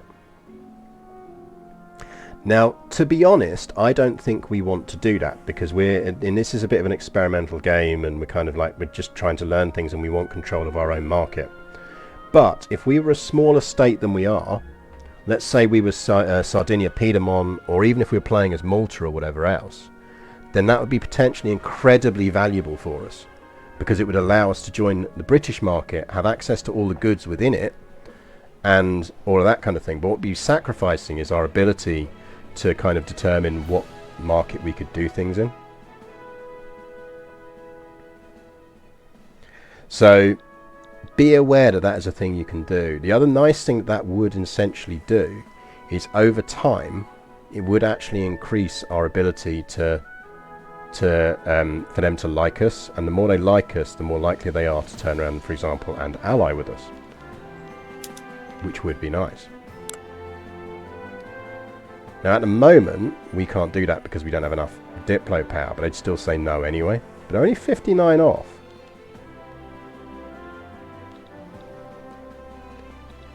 Yeah, essentially we'd be sacrificing sovereignty. Start date and end date, yeah, 1836 to 1936. Has roughly the same amount of kind of ticks of gameplay as you get in the other games, because obviously it does it in day stages. Right, so we've got more wheat farms going down. Now what we probably also want to do, because I want us to be a net exporter of wheat.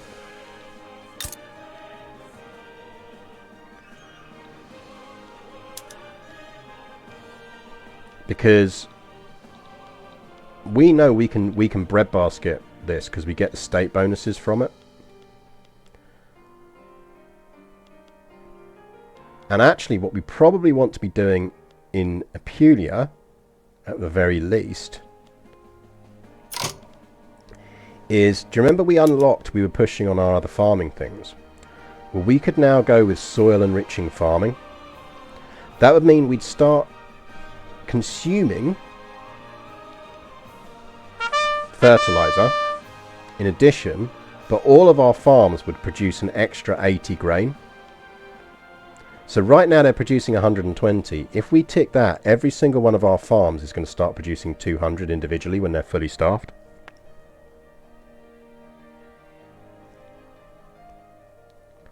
So I think that's actually potentially really good for us. Sub 4K in Silent Launch and Studio Gibbles. Thank you very much for the follow. It also increases the number of jobs we can employ farmers. Now over time that's going to change, because you notice it creates farmer jobs rather than labourer jobs. So it's about gradually over time people becoming more specialised into different roles. But also it kicks the priests out of the employment, which, you know, we gradually want to be starting to do.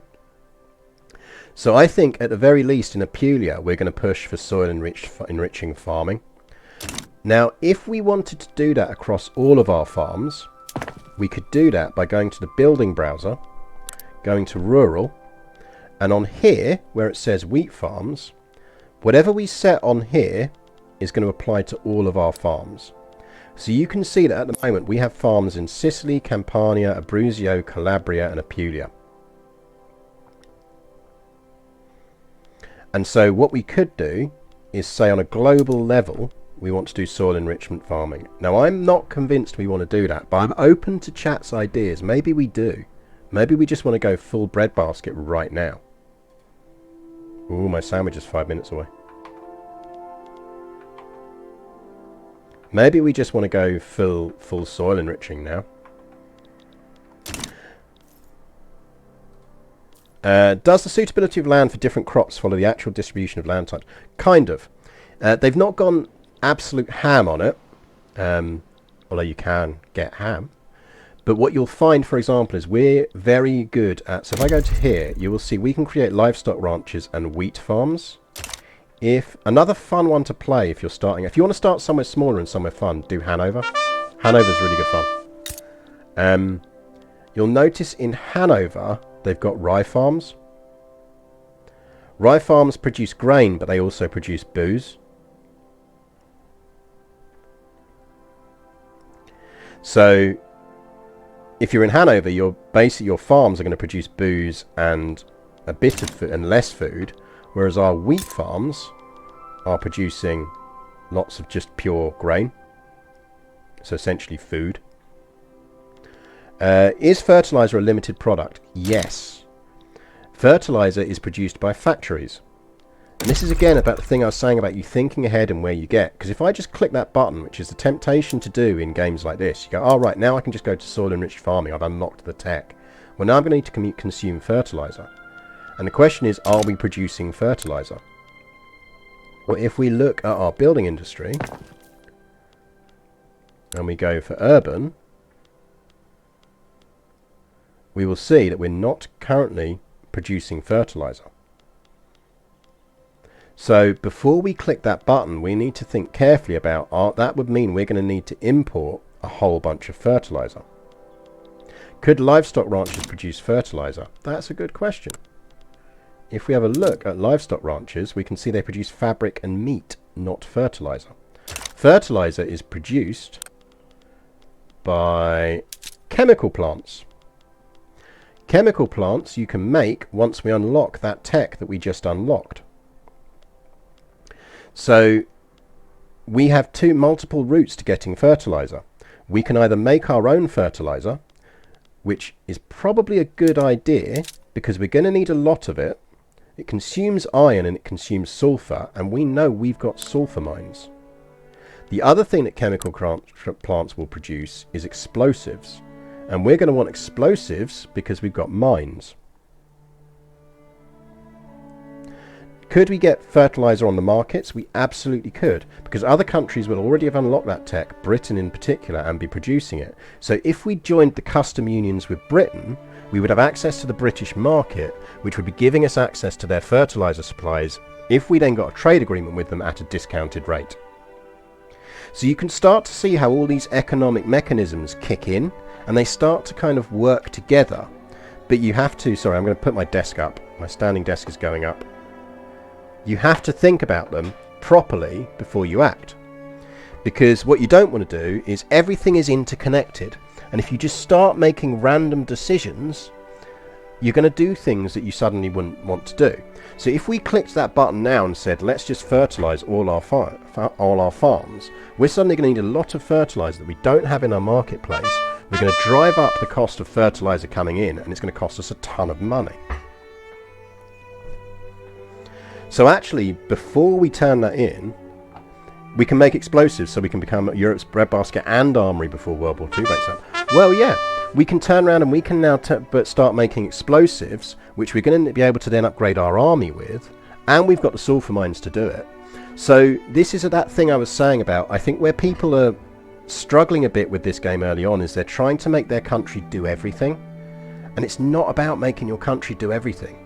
It's about turning around and going, what are the things I can kind of specialize in, which allow me to then become a net exporter of those things, ideally to bigger powers than me, who I can then use and reinvest that money in buying things from them.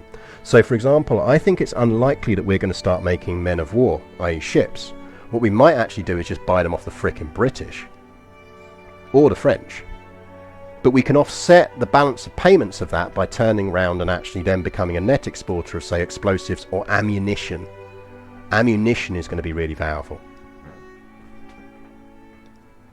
Britain is in full-on industrial revolution. Britain has already, like, if you started as Britain, their tech is further along the path than ours is. So that's what would be kicking in there. Tea, yes, tea. Again, don't forget, buy tea. I'm not going to push energy drinks at you, I'm going to push tea at you. Tea is better. I'm drinking Lift Me Up Angel, which is bloody lovely. And that's my sandwich. 1 second, chat.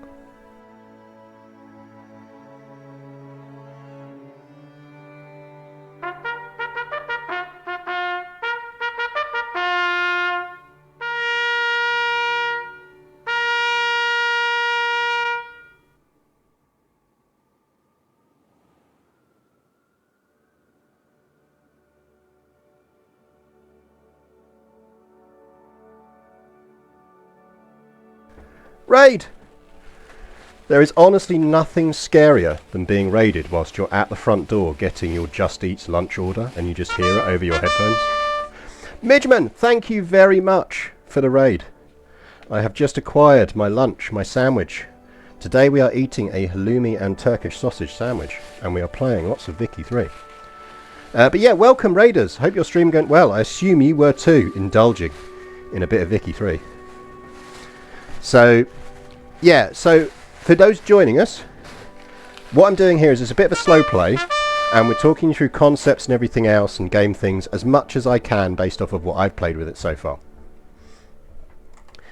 So it's really just about kind of turning around. So we were just talking about the interconnectedness of trade, for example. So we've just unlocked the tech to make our farms a lot more profitable, but we're not going to do it until we've actually built some freaking fertilizer factories or some chemical plants to build some fertilizer. Now we need to think about where we're putting those and their inputs.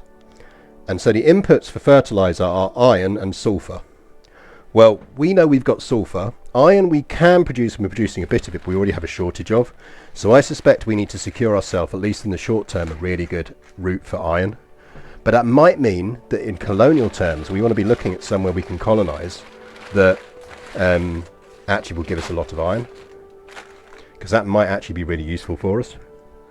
Do not tax grain. Yeah, I mean, look, I'm not going to tell you, again, I keep saying this, I'm not going to tell you how to behave with regards to your taxes. You know, I don't want to try and influence you in any kind of way. I'm just, you know, I'm not influencing you at all. But just, yeah, some taxes are better than others. That's all I'm saying. Right. So we're currently building wheat farms, because we're going to get those 2 more wheat farms down. Then we get our logging camps. Then we're going to get our coal mines down. Maybe we turn around then, and at this stage we go, maybe we don't go full ham on the coal mines, and we want to get some iron mines down. Because I think we have got some iron, we just haven't got lots of it. Is there New World stuff going on as well? There is absolutely New World stuff going on as well. So if you go over to here, you will see that America is currently at war with the Great Sioux Nation. America gonna America.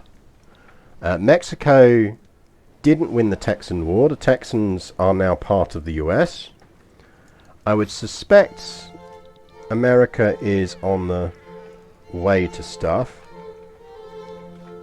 Don't you want to make wood and iron resource production so you can make tools and keep coal, and iron mines so you can make steel mill? Yeah, I mean, that's the thing. We probably do want to make a lot of iron. It is useful for us. I'm just conscious of our population things. We are actually already short on iron as well, I think, as in it's already expensive within our market. So I do think that actually increasing our iron output, we've got a Sicilian market balance of -81, which is not the end of the world. But I think we might want to correct that a bit before we start dealing with the start making fertilizer. But we want coal as well. I just want to get those coal mines down, because coal becomes very important very fast. In case you want to see this sandwich, by the way, this is actually a bit of a proper baguette today. Yeah, I'm standing now, which is why I'm not normally this tall. I'm not sitting down. So this is what we're eating. Look at that. That's the lunch. Where can you get iron from? Colonise Sweden. Sweden is an incredibly good producer of iron, it has to be said. Right, I'm going to go off mic for a second just so you don't hear me munching, because no one wants to hear something. No one wants to hear a streamer eat.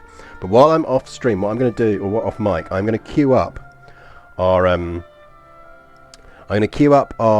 mines, get them queued up, and just do a bit of a survey of the state of play and whether we're happy with it. And chat, we need to think about colonising. I have not tried colonising yet. I will absolutely own up to that. So the first person that tells me how we kick off a colony, because we have got colonial interests now, we can declare an interest somewhere. So we need to start thinking about how we kick off a colony and see what we do.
Right, that's half a sandwich eaten, and I feel much better for it.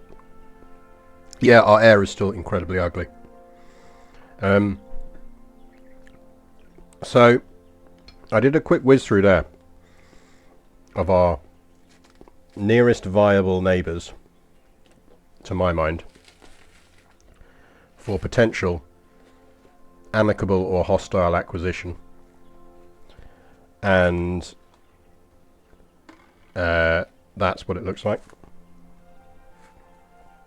Yeah, we have sulfur resources, so we're already boosting our sulfur mines. And yeah, we could build more construction, but if we build more construction, it's going to use more fabric, which we're really short on. It's going to need more tools, which we're short on. Ultimately, we could drop more construction down, but we do actually have to want to build buildings. So ultimately, I'm not trying to min-max on this playthrough. We are kind of just having fun with it. I'm now attempting to open this milkshake without sending it all over my desk, because they've kind of wrapped it up very carefully. So that would be a bad end to the stream.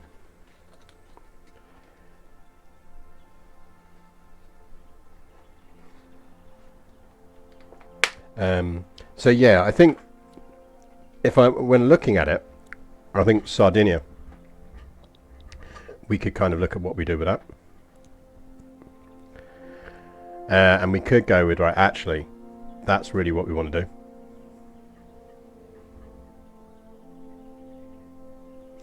Alex Gomez, EU. If not most ignorant, Diplo screen first, you declare an interest over that country and add colony. Yeah, I think that's how it works. So we might want to have a look, given that we can actually do some stuff around here. Is what we probably want to work out is how we can see what resources exist in these regions. Because if we know what exists here, there we go. We could potentially go, actually, what things aren't they using that we might want? So this would give us things like millet farms, coffee, which might be quite nice, bananas, cotton, sugar, all of that kind of stuff. And these ones that are the outlined ones are the ones we could kind of potentially exploit. So if we click on that, logging, fishing, dye, all of that kind of stuff. I do genuinely think that actually our priority should be heavy resources, because I think that is potentially going to be the most useful thing for us.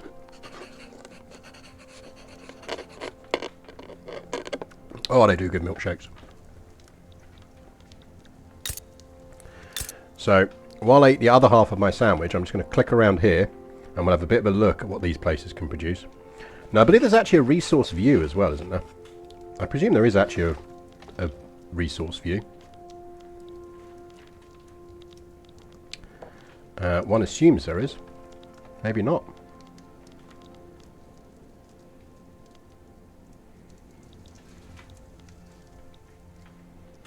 What we're after, I think, as a priority, we have very limited resources of coal, iron, things like lead that become very useful.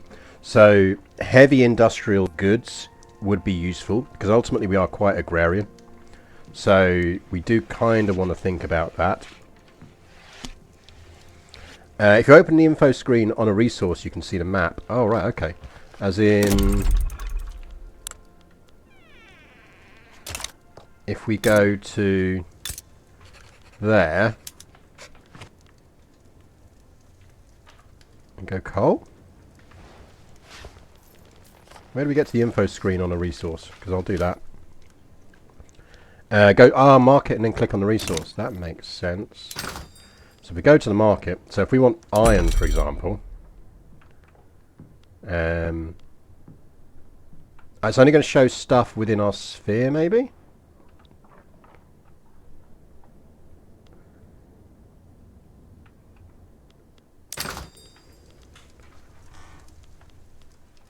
I'll click it on here, you mean? I'm still not seeing...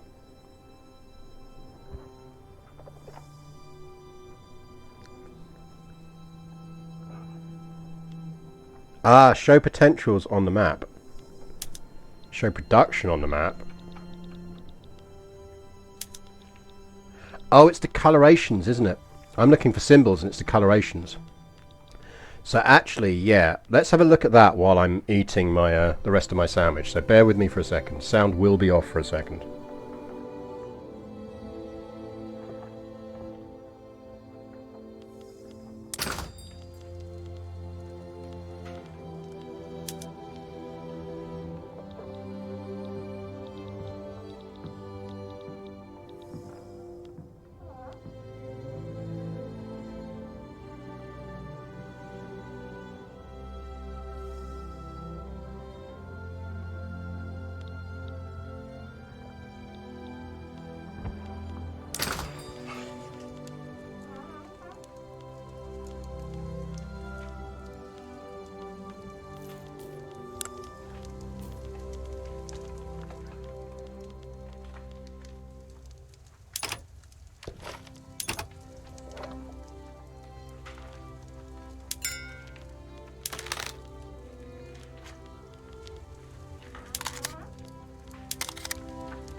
How do I see stuff I'm not trading in? I want to see coal.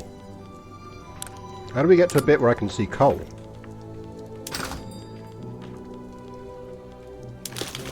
It doesn't show on this list.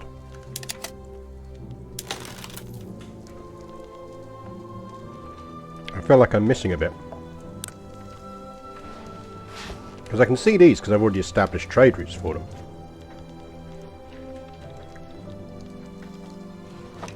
I want to see coal.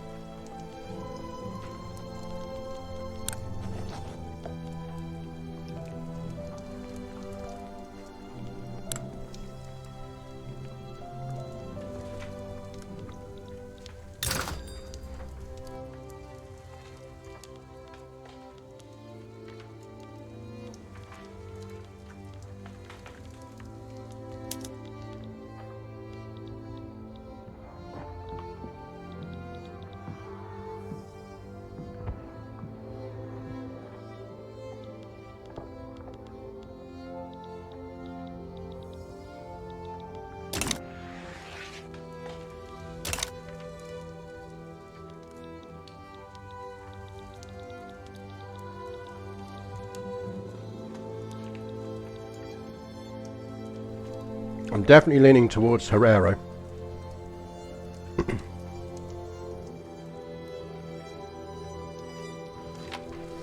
Calm down, Toy Turtle. I don't have to do everything you say.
So yeah, I suspect we could go to war against them, couldn't we? If we wanted to test out warring and everything else as much as anything else showed out on stream. I suspect that comes down to whether... I kind of feel like we want to get the colony down just because we can colonize.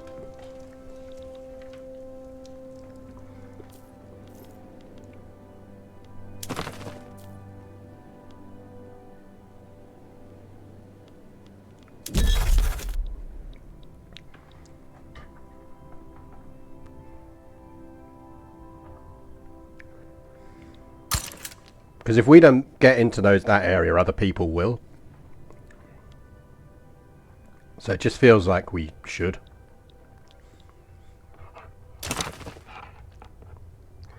So once that builds up, we should be able to do stuff.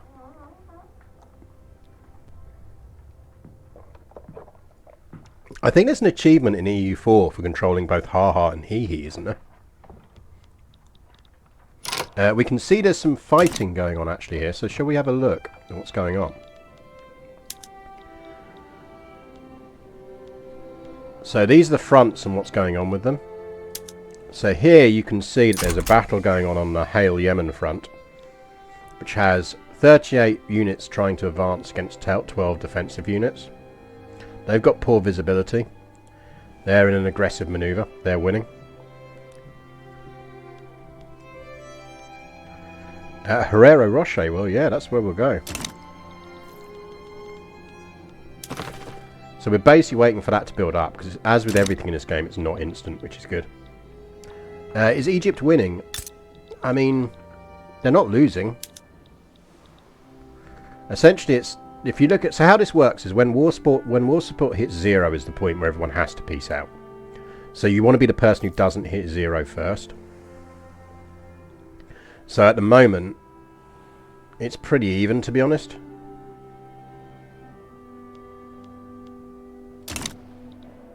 Someone outside is listening to terrible music. On the front in particular, yes. So do you see here?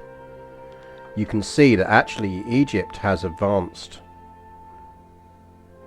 quite well into Jabal Shammar. So you can see that kind of temporary occupation marks. You can see where the front's advanced. They've also advanced their front up here. So you can see them moving up there.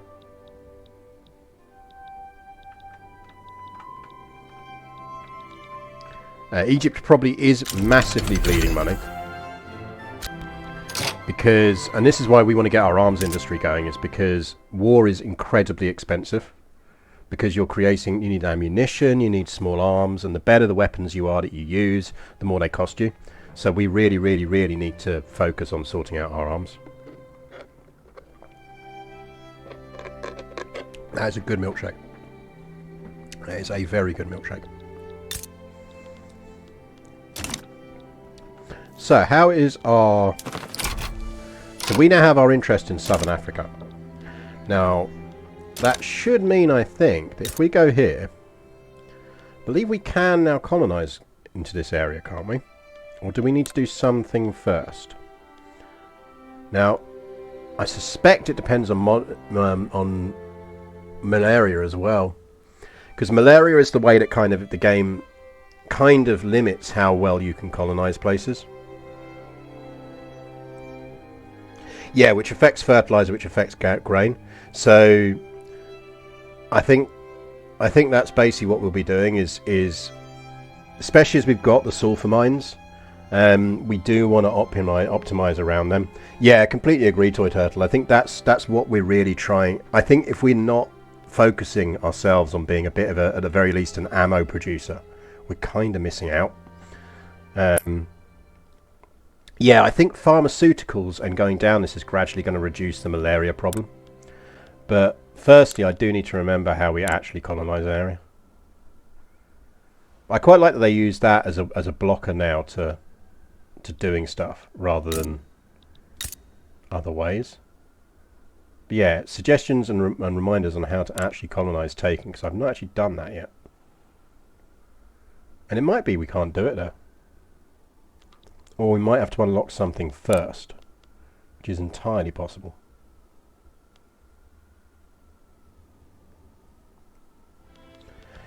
But I think the tech-wise what we're going to want, and yeah, we probably want to push for it after we've got nitroglycerin, is, I think it's under society? No, it's under production on the other side over here, maybe? Society? Pharmaceuticals is what we'll go for next. Because it leads to quinine. And quinine is what we want. Because we've got colonization, we just need pharmaceuticals.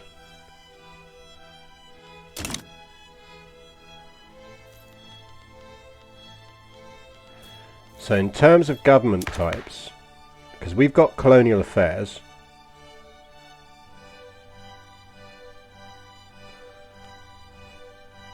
so we can increase our colonial growth generation.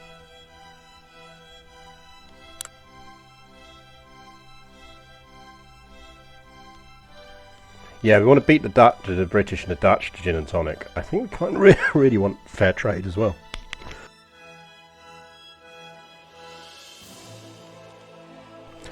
I'd like to get some schools down as well, even if they have to be religious schools to start.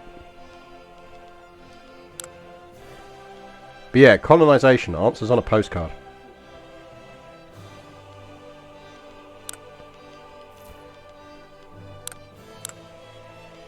So I don't think it's a law.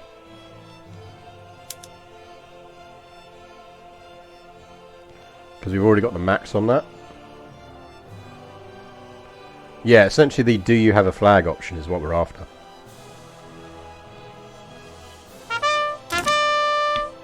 Jdong123, thank you for the follow. And you, Talir, and Ravuk. Come on, someone in chat must have done it already. One of you must have colonised somewhere. Have you declared that region? Yes, so we're in that region. And the thing has finished. So we are interested in that region, which includes Herero.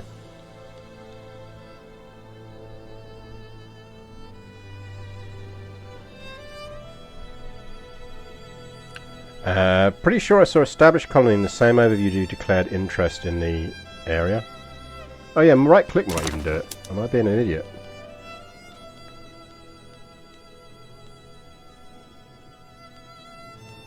Can't due to severe malaria. That makes sense. That makes sense. Because it is a heavy malaria area. Ah, yeah. There you go. So these are the areas currently where we could establish a colony. I.e. precisely nowhere. Because we don't have an interest in those areas. And here it's going to be, we do not have quinine. So as soon as we get quinine, we can go for Herero. We could colonise around here if we move that interest.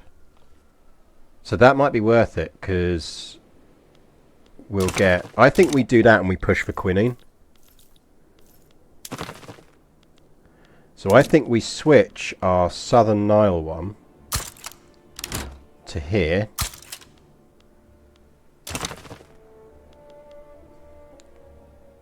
Which means we now have a disappearing interest in there, and once that's disappeared, it will grow in Niger.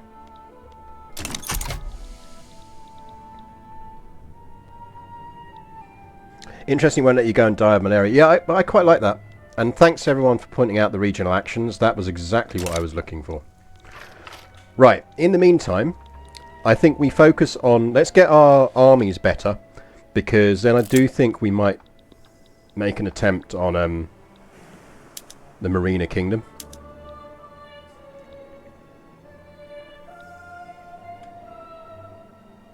I mean, they've got 20 battalions of conscripts.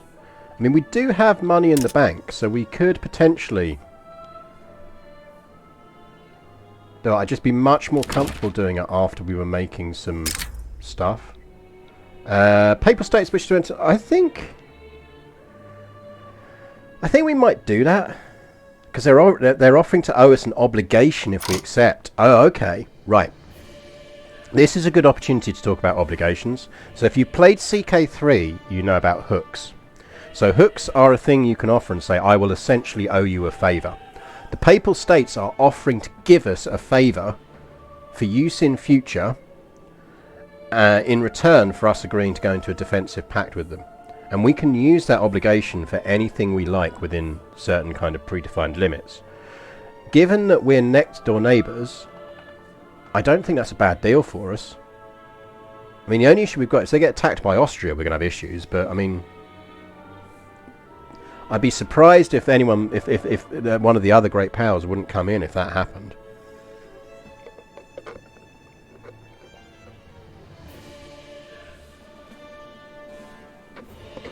Does Madagascar have a malaria issue? It's a good question. That is a good question. Yeah, if the Papal States go down, we already have issues. I think this is a defensive pact we'd actually probably quite like anyway, and the fact they're going to give us an obligation is a sweetener on top. So I think we're going to accept that. Which means Papal States now owe us an obligation. Which means that what we can do is, so for example, if we wanted to invite them to join a customs union, you know, which is essentially we would lead a customs union with them, we can use our obligation and they would accept. And I think we might want that, you know.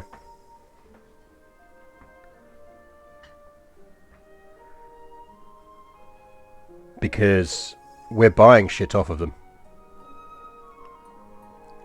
And that would put it into our market. Unless someone in chat thinks I'm wrong about that, I think that would actually be really, really useful for us. They are supplying both paper and clothes, which are things we very conspicuously need. If you look at what we're buying off of the Papal State already,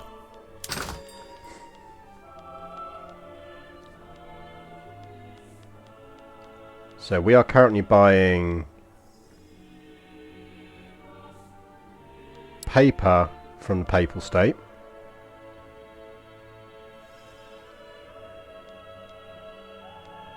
and we're buying clothes from the Papal State. Now we're not buying a lot of clothes from them, because we're actually getting it from the Ottomans at the moment.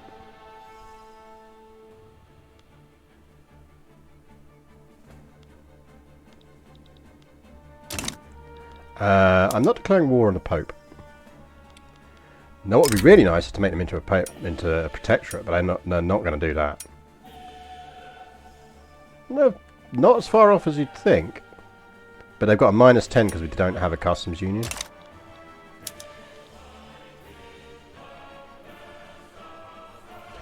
Trade routes should display a row of flags when collapsed. Yeah, probably. Let's have a look. They should do, really, shouldn't they? Show a nice bit there. Make it a bit easier to see what you're actually trading in. Or even just have it as a bit beneath it that just kind of pans out.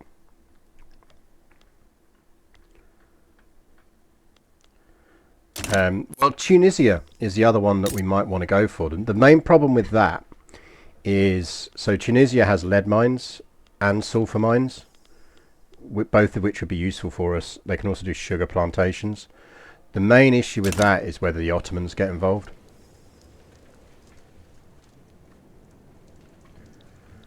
Which is the real risk. It's a good question as to whether this is a malaria area. Yes, it is. There's only 90, so we're probably waiting on quinine there as well.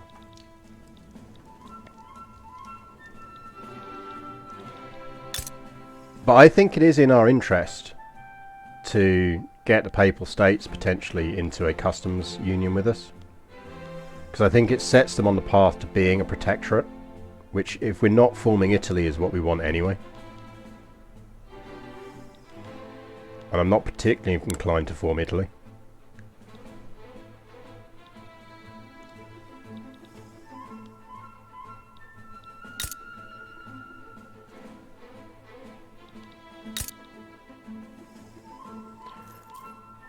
They also have some access to sulfur.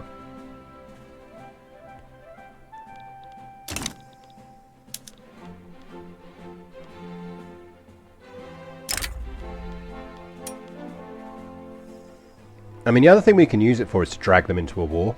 So, you know, when we were looking at the Diplo play stuff, we can drag them in on our side in a Diplo play. So, for example, if we were going to go after Tunisia, we could do that. The one I really potentially want to go to war with is Sardinia-Piedmont. Yeah, exactly. I think if nothing else, it's a good way of showing people what happens when you invite to a customs union.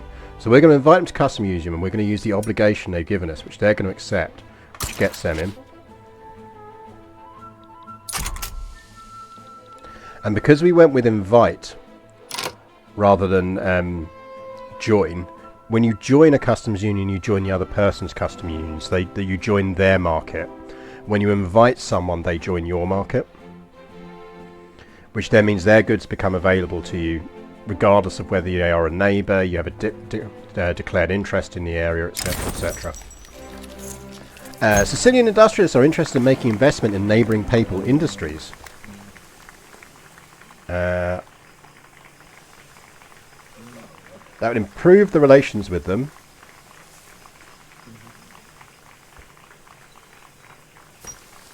Or we get more money internally and annoy the industrialists. I don't think we really need more money. We are making a profit. So I think actually we're just going to take that. Yep, we have opened up pork markets.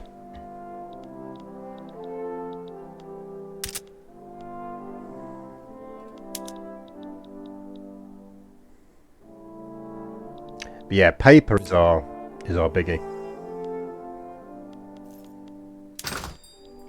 Now we should actually now have paper within the market, because you notice we've dropped our route because we no longer need a route with direct. We need to have a trade route with the Pope to. We don't have to spend any bureaucracy on maintaining a trade route with the Pope because they're already within our market. So our buyers, our local buyers, will be buying it from them as if it was a local good.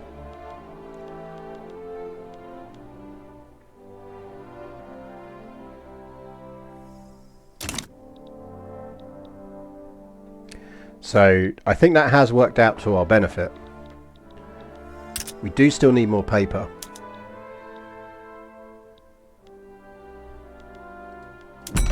And maybe we now set up a second route for that. We could buy it off the Russians. And buying it off the French is probably decent because it will make the French like us a bit more, which is ultimately a goal. Kind of comes down to whether we want the French to really like us or the British to really like us. Because let's not claim we're going to get both. Because that ain't happening. Secret societies. Clandestine groups of academics in Campania are plotting against the state to advance the misguided cause of the intelligentsia. I think we kind of want the intelligentsia to get a bit stronger, to be honest, over time, so we might leave them be.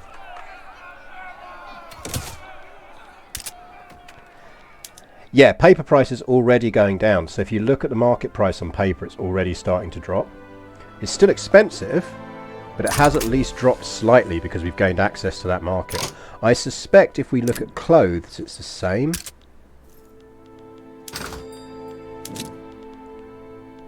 Let's go back.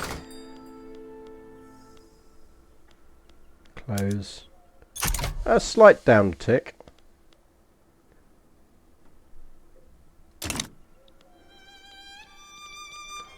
We don't have cheese as a good. The community manager for Vicky 3 has already got a mod out which adds pizza as a resource. So pizza becomes a resource that you can get, which I absolutely love.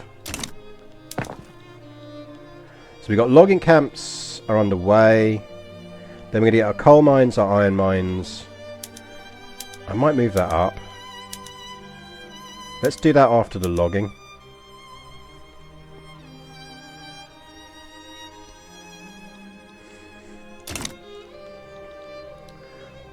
So clippers have gone up, grass has gone down, fine art's gone down. We should maybe even think about making fine art. I think you need an academy for fine art.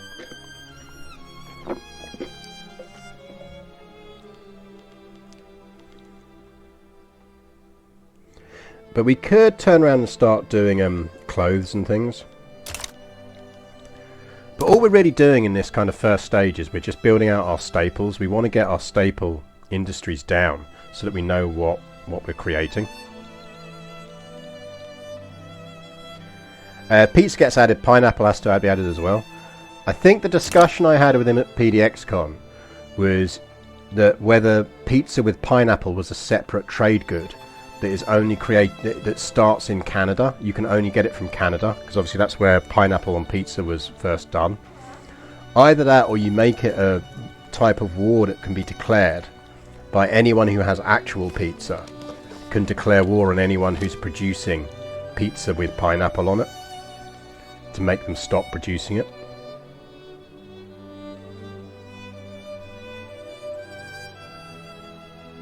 Yeah, some kind of like heresy war. But yeah, so do look up on the Steam Workshop. I think he said he was going to put it up for launch. You will find the pizza mod, I think. Which I just love the idea of.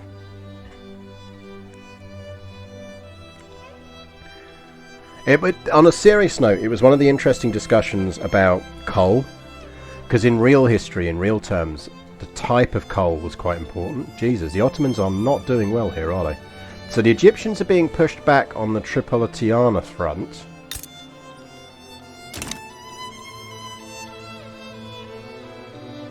But I think they're doing pretty damn well overall. Eating into the Ottomans. I think the Ottomans absolutely bit off more than they could chew here.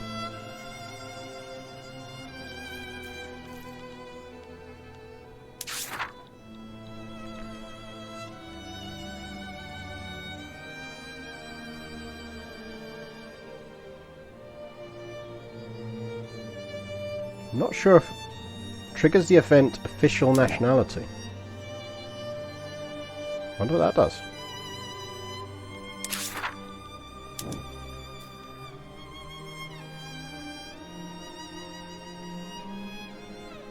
So that would be if we got everything up to level 5s. For that we need an art academy. If we could get enough paper generation, I think we would do art. It's actually quite a cheap good to produce and actually quite valuable.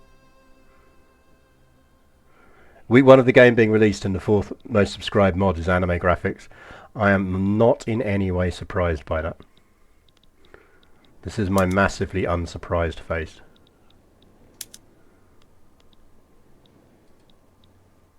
I've not actually checked to see if there are any interesting mods out. Because I tend to, at this stage, certainly play on Iron Man.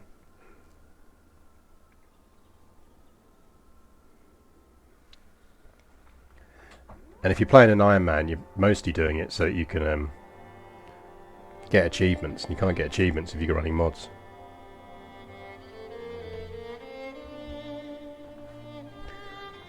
But I do need to have a look and see what mods are out there.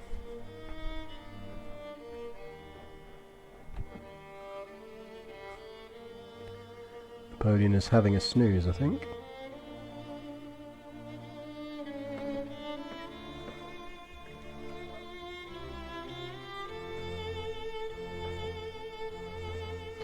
As he's snoozing, there you go. Out you come, little foster kitty. I'll give her another hour run around. GariusTheBrit and Muty, if I didn't catch you already. Thanks for the sub.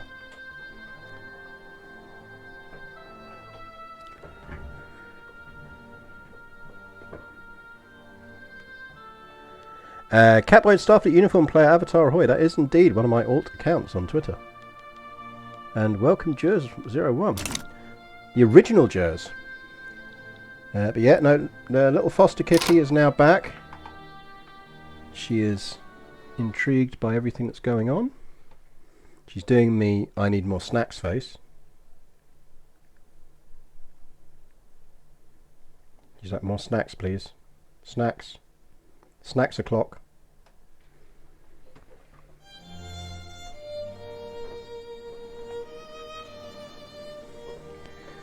Right.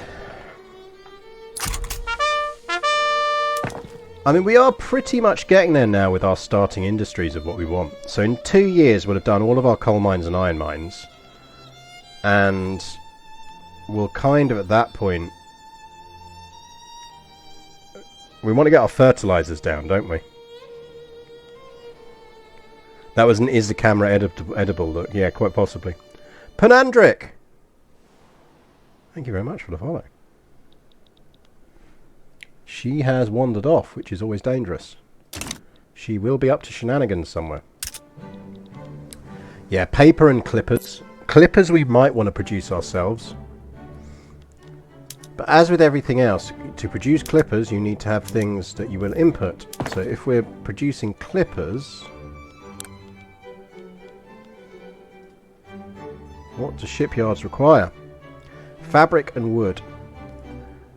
To be fair, if we stuck some cotton mines, because we can do cotton farms as well, if we got them down, we would be generating quite nicely.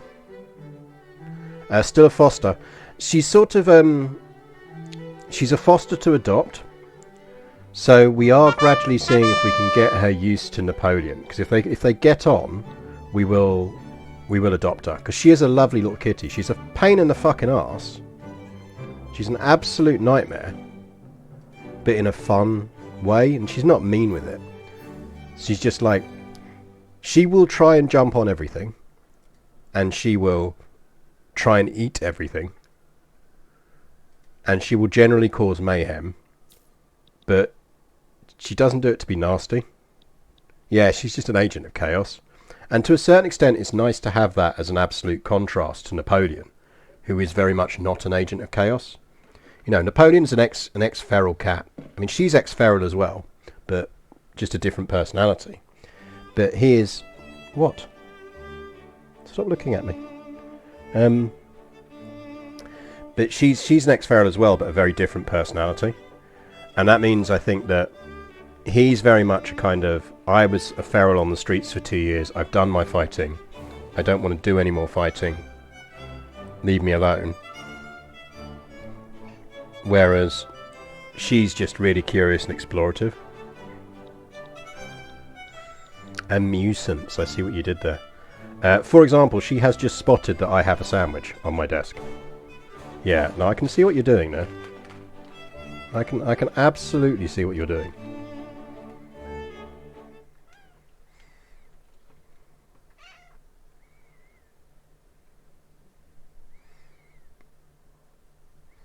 She's like, I'm just chilling on the radiator. Is anyone looking at me? Don't think anyone's looking at me. It's like,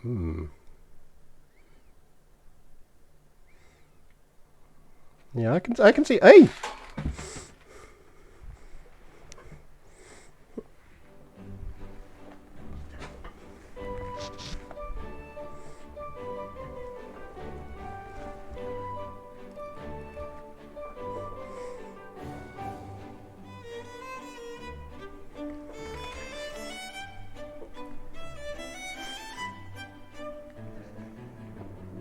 Absolute thief.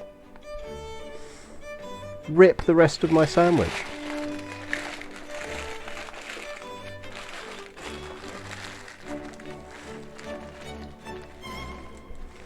Am I going for a unification run? No, I think I'm just going to enjoy 2 Sicilies. I kind of like being... I kind of like with this and with... I do it in... I mean, we've got CK3 run. It kind of lines up with the CK3 run I've got going on Sunday, where we're playing as Norman Sicily as well. Yeah, she is not subtle in her thievery. So yeah, I think this is a sort of chill, build out the Sicilian economy, play out the game, kind of just learning the different concepts. Gives a chance to talk with chat and go through with chat the different types of things we're doing. And I kind of like the idea of going a bit sort of Sicilian Parliament with it. So I think the goal is kind of maybe to see if we can get to a point where we can do a constitutional monarchy. Don't be meowing at me. You literally just stole most of my sandwich. So the industries, we're pushing out raw resources at the moment. So we've just got a whole bunch of wood. We've really gone to town on wheat in Apulia because we get the boost there for it. And we're just getting coal mines, iron mines, and then we're going to get some fertilizer plants going on. And our fertilizer plants are going to then bleed into just boosting the agriculture here. And then I think what we'll probably want to do... She's back again. There's no more here. It's in the bin now. Look. There's no more. No, I don't have any more. See? Oh yeah, you're not interested in me anymore, are you? I'm not interested now.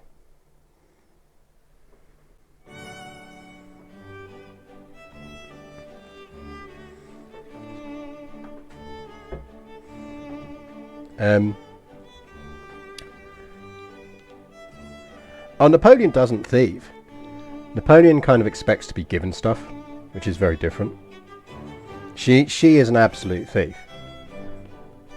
Like she will go through the bins. She's trying to work out whether she can get into the bin right now. Like she will probably hook a claw around this bin in a minute and try and remove it from the room so she can get to it without me looking.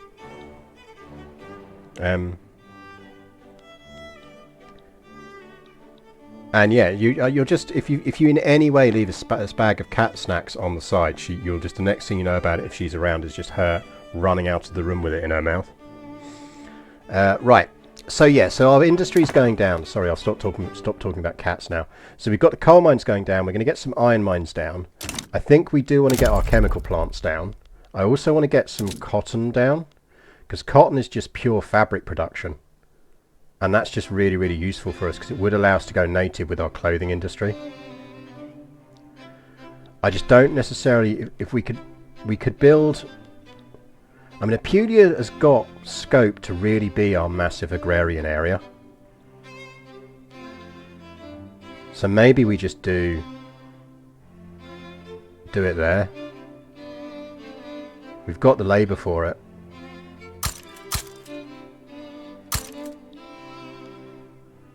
So we'll get some cotton down there. I can see you. And we do then want to get our chemical plants down. We've got the iron, we've got the sulfur. So we'll probably put them in Campania. And let's go with 2 levels of that to begin with. 3, we're going to need a lot of it. Let's go 4, we're going to need a lot of it. Hello. I mean, she is lovely and friendly. She's a legitimately lovely cat. She's tiny. She weighs like 2.7 kilograms. She's absolutely tiny. She's had a hard life. I mean, basically, she is also a feral. We reckon she was basically a kitten that was kind of abandoned, probably when she stopped being a kitten and got pregnant.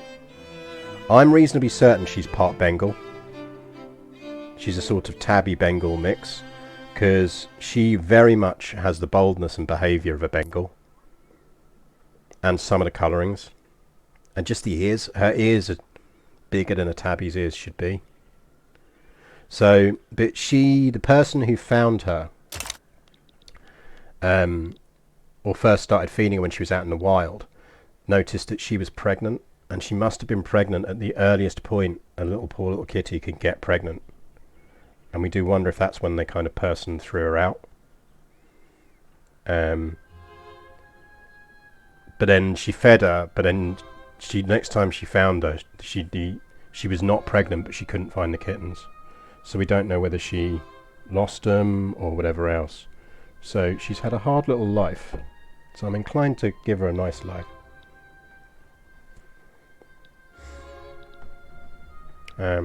She deserves a good life, basically. She's been through a lot, even though she's quite young. And to have gone through that much and still be an absolutely lovely little character is just nice.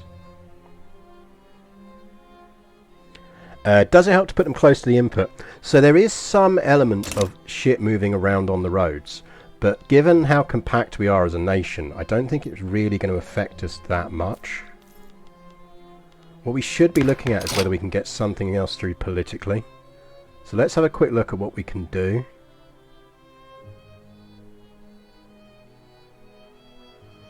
Like, who wants what?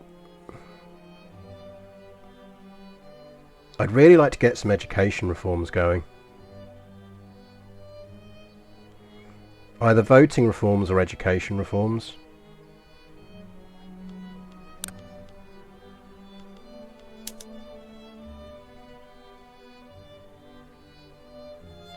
I mean, do we just push for... The landowners will hate this, but everyone else doesn't. The army doesn't mind it. The intelligentsia support it, the industrialists support it, and the trade unions support it.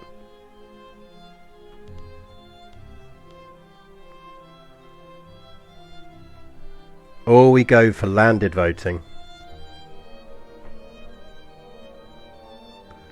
I don't know if it's replicated in the game, but Sicily could totally corner the market in tiny, traditional, quite scary-looking wooden puppets. Hey, mod it in. As we were saying earlier, the community manager for Vicky 3 has done a pizza mod.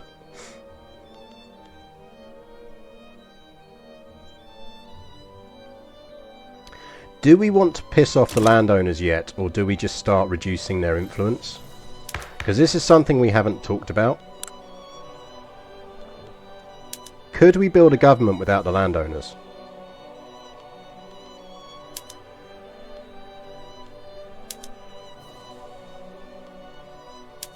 That'll be a no.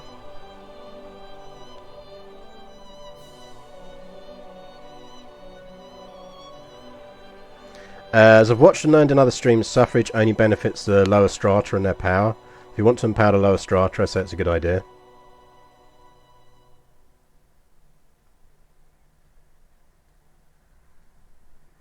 Have you already covered how to choose the IGs for your government and how legitimacy works? When I tried in my tutorial Sweden run, this jumps around rather than randomly with different government centres. So when you've got a party system, so some countries have a party system, and when they have a party system, you want to put parties in power, and they will tell you which groups they kind of want to be associated with. The nice thing is nothing happens until we hit confirm here. So right now we have, if we reset this, we have a relatively stable thing because the landowners are in power.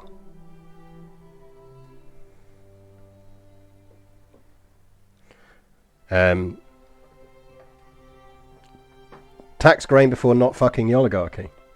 I mean, yeah, I have opinions on taxing grain. I'm not going to mention them on the stream because it doesn't need to be said. I don't want to make a big thing of it. But yeah, I do have some opinions on taxing grain. Right. We could... So if I remember rightly, there's a thing here. I was having a play with parliamentary stuff.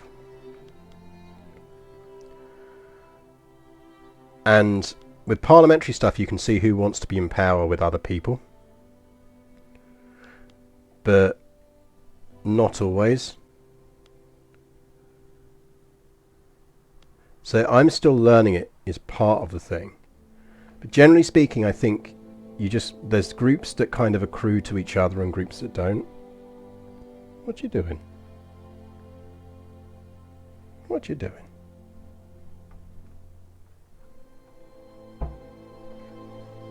I think the government reaches a size limit of 2 groups of power parties or democracies, 1 interest groups and monarchies.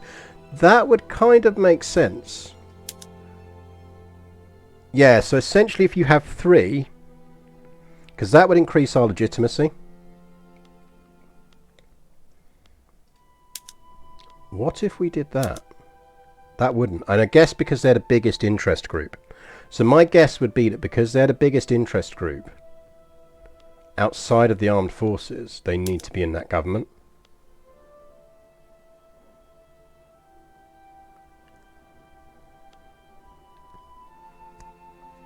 So I think maybe we want to start weakening the landowners. As I say, I think constitutional monarchy is where we kind of want to aim for. Now, at the very least, we want to get some elections going, because that'll help.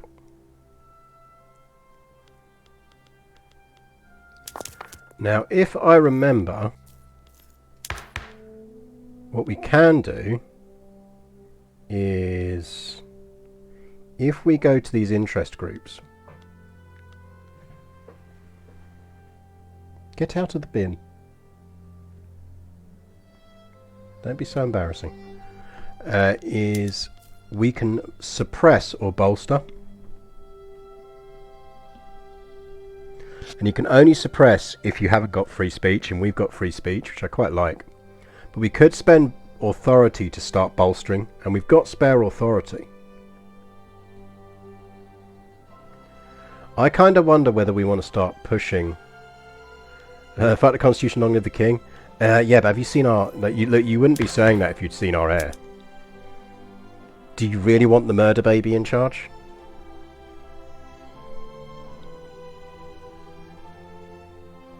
Like, it's all very well saying hooray for the king, but when your king looks like that... this politics system is finally what you hoped the stars... Yeah, it is quite cool, isn't it? Yeah, that baby needs going in jail. I think, generally speaking, because the petty bourgeoisie are going to endorse monarchy. They do endorse racial segregation. Well, we won't talk about that.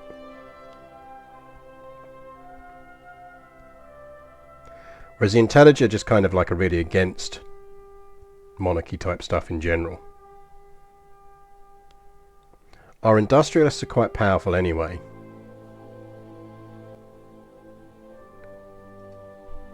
Unsurprisingly, they endorse child labour allowed.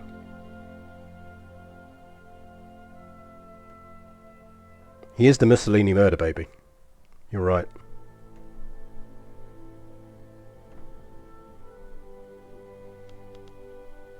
I think we want to empower the petty bourgeoisie.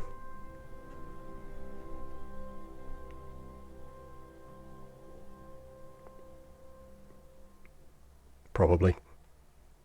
Are we at risk of going a bit Daily Mail?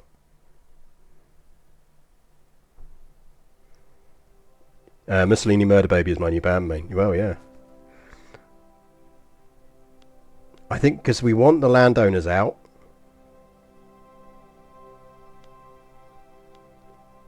And the petty bourgeoisie are a little bit better than the landowners.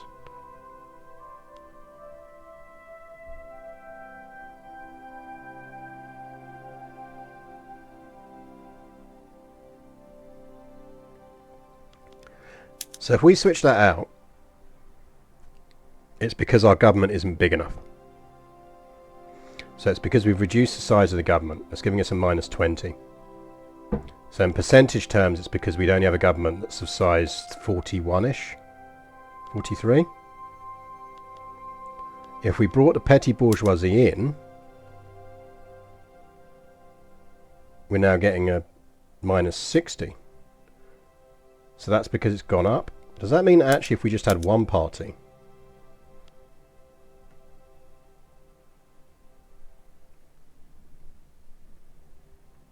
But then why has that gone down?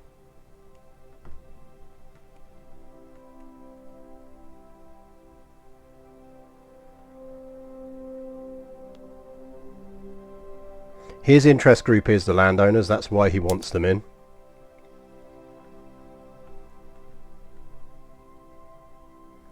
That's what it is. The king wants the landowners in there.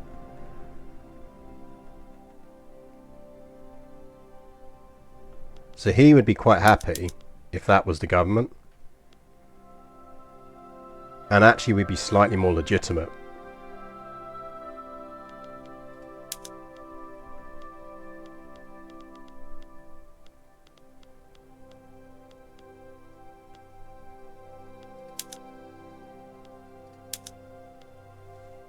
We could go with that.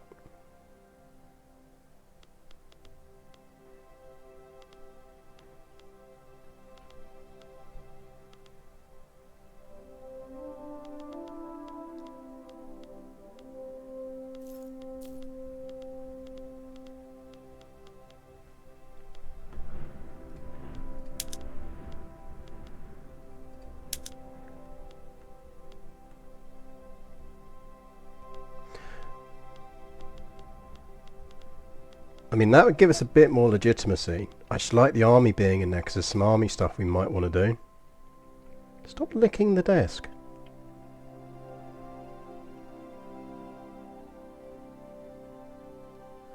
The one before allowed us to make schools. What?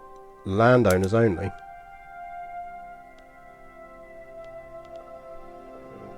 They'd quite like to bring back serfdom.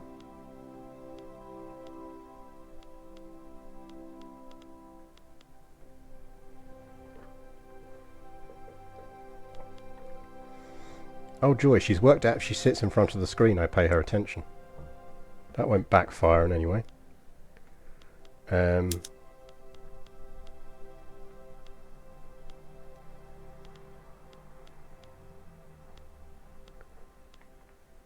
Hello.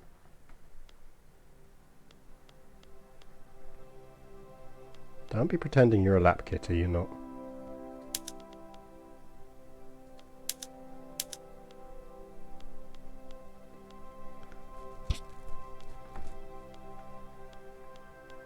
See, that one doesn't get us anything.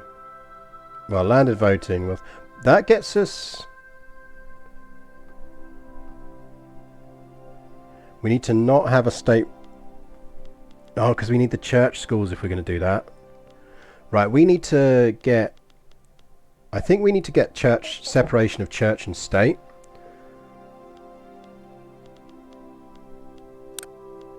That's what we really want to aim for first.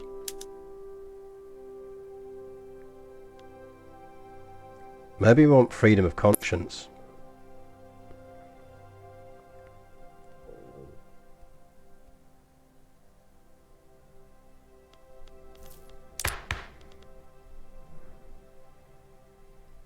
I mean, even if we can just get some fucking church schools in to begin with, that'd be good.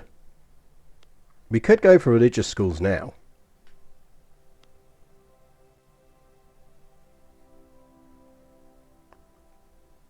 Industrialist and intelligentsia is what would get us a chance at passing private schools. But to do that, we have to overthrow state religion. And only the intelligentsia are up for this. So I think maybe at the moment we just have to go for religious schools. It's better than no schools.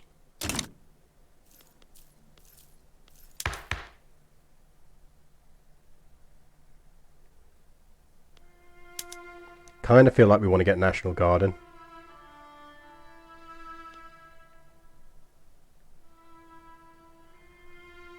Petty bourgeoisie are well up for that. Daily Mail love a bit of fucking national service.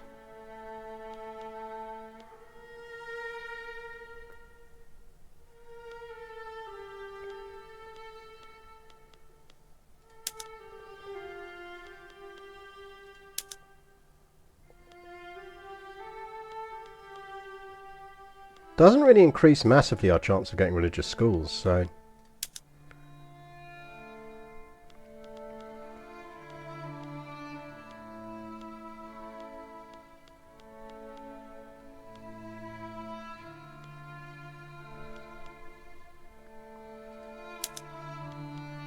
I mean, do we drop the industrialists out of the government?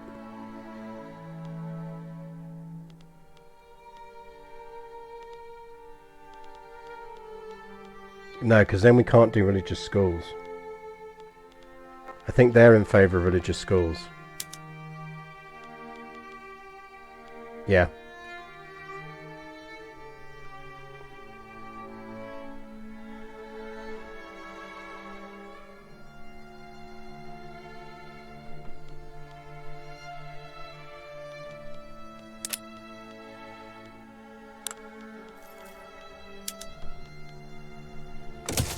Let's try and get some schools in.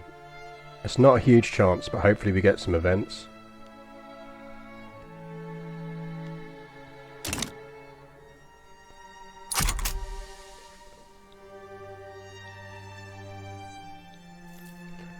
I was going to spend some authority on something and I can't remember what it was. I was bolstering, wasn't it? Who are we bolstering? I mean... do we really want to bolster the intelligentsia?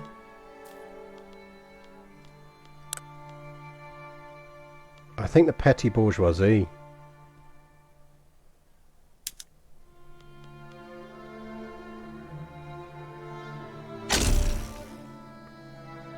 We bolster them. We kind of want to suppress the church.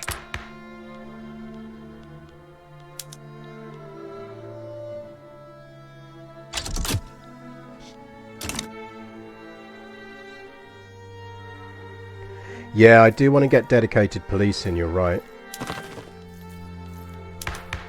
Let's have a punt at getting the education reform in, and then we'll go for dedicated police.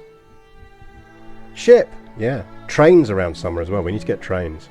Can we colonise yet? We need to deal with the malaria problem first.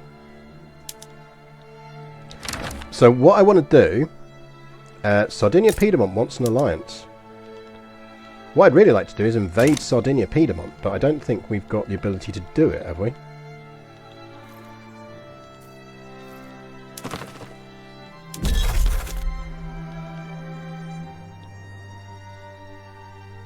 We don't need to declare an interest in Italy, because we've already got an interest in Italy. There you go, chat. There's a question for you. Why can't we declare war on Sardinia-Piedmont?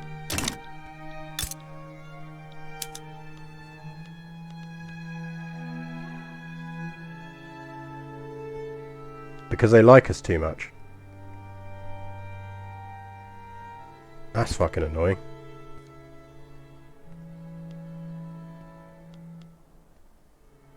Do we just gradually make them hate us? Because I think we kind of do want that.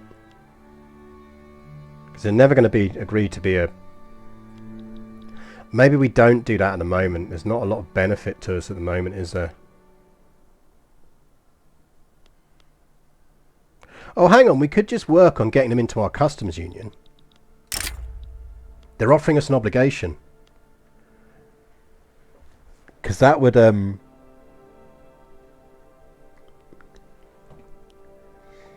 And if we push, yeah, they may curse a sudden. I think, okay, how much is that going to cost us? I think we can afford it. Where's the bit where it tells me how much it's going to cost?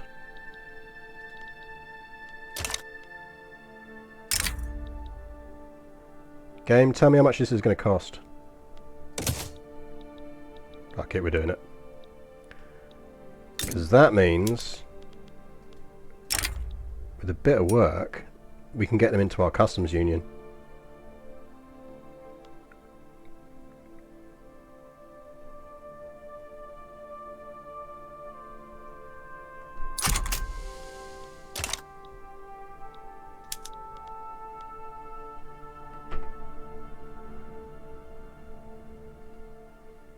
So they will be part of our market, which is what we want.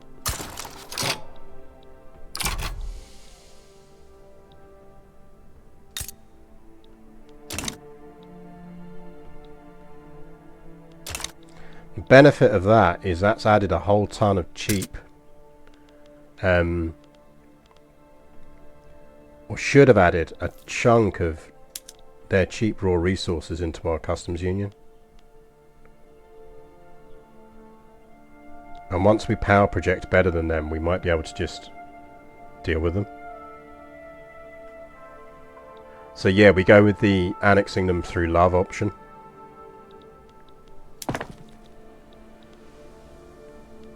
Right, iron mines, cotton plantations, chemical plants. I think that's ticking along in everything we want at the moment, isn't it? We still have a paper problem. How are we doing on wood? Does anyone want to buy wood from us?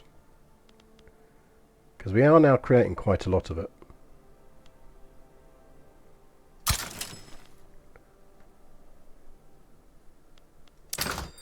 Now at the same time,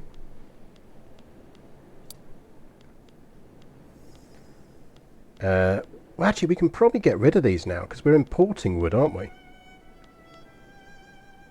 Should we ditch importing wood from the frickin'... Because we should be getting more self-sufficient in wood now.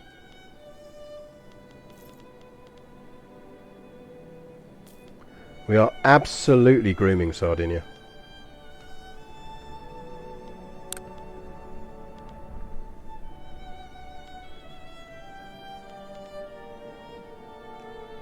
Yeah, so we are producing more wood than we're using.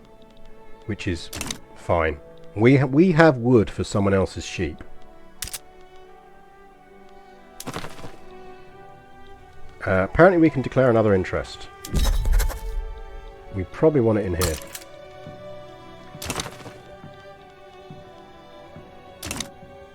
Let's get an interest down in North Africa.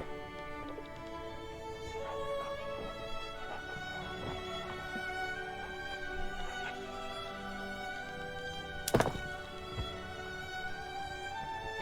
we've got our iron mines going down, our cotton plantations and our chemical plants. We should think about how we can boost wood production.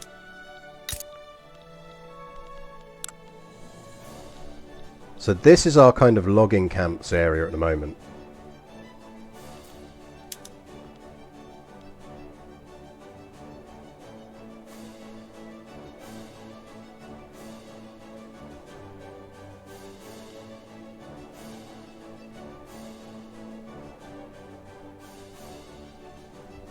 We absolutely have wood for sheep.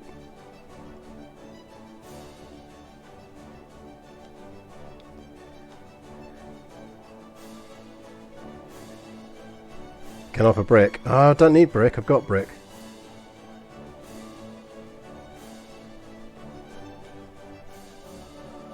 So these are producing hardwood at the moment. Where's our giggity? Are we not doing phrasing anymore? Where's our softwood giggity?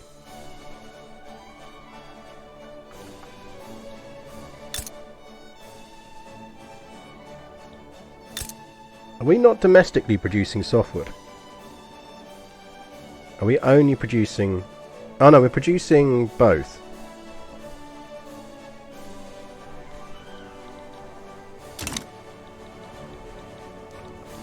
I mean, Tunis may now actually be possible. So what I think we're going to do is we're getting this lot down because what we'll then do is pivot to weapons.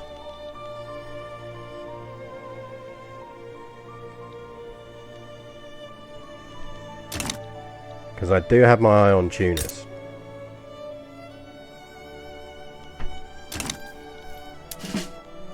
Because right now we could increase our army quality.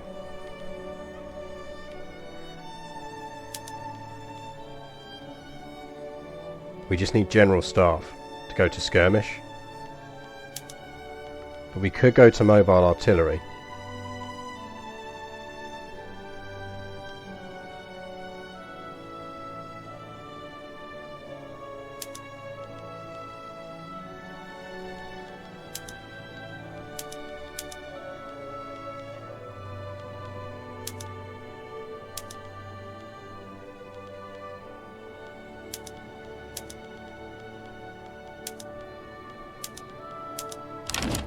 Right, we're going to mobile artillery. France!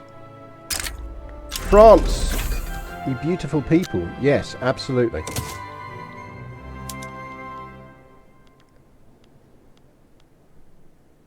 Oh, France is on -4 in a defensive pact.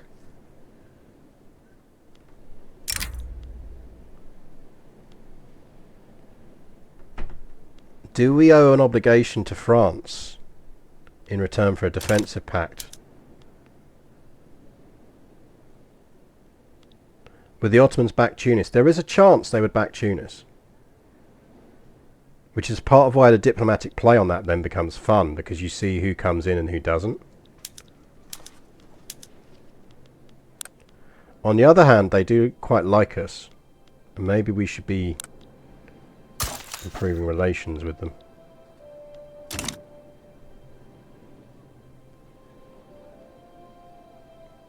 Will they insist on being a council? Well, yeah.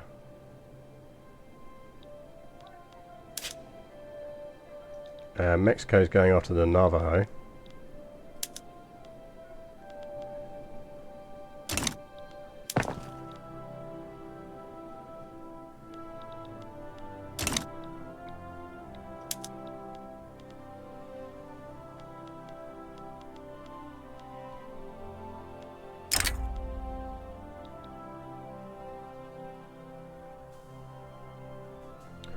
Right.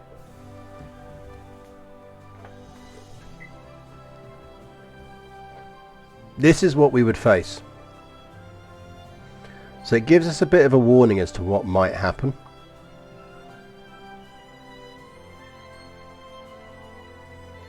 If we had France, we'd be fine.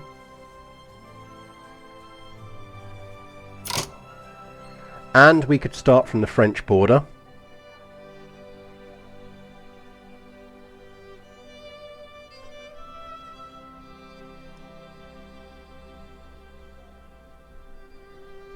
Well, that's it. Is we would, if we needed to, we would offer them an obligation to join. And this is conquer, because Tunis are a they're an unrecognised power, but they are not a kind of uncoordinated nation thing.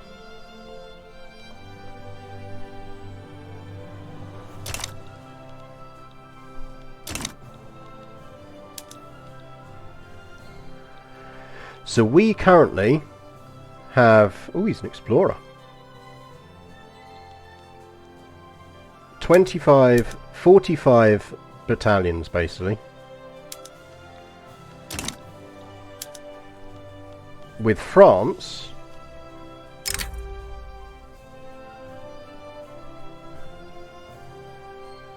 we'd get 260.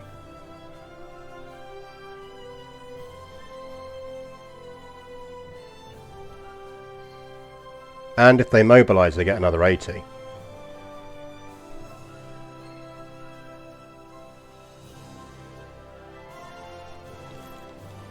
So we'd have the numbers.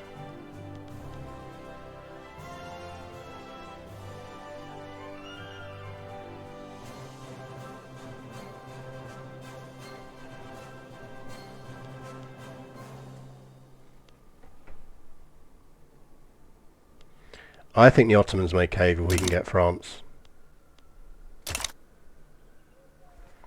I'll tell you what we'll do. We'll do it for science. So what I'm going to do is I'm going to take a backup of the save file, because I think we're ticking along quite nicely here, so we don't necessarily want to lose the save.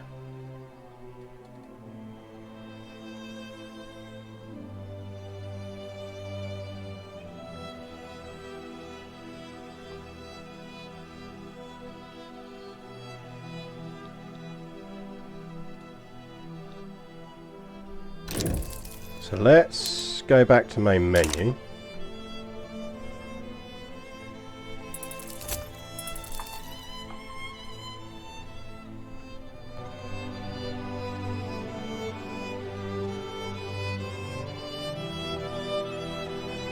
Which should give us a save backup, shouldn't it? Or are they tricksy with that these days?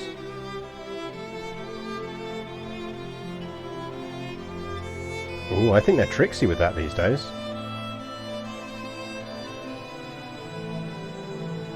Interesting. Oh, YOLO, let's try it.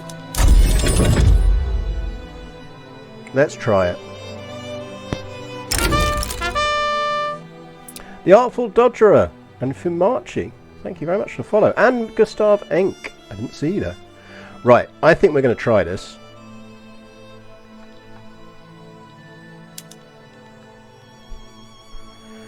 I mean, the worst that can happen is we end up in a massive war with Egypt and the Ottomans.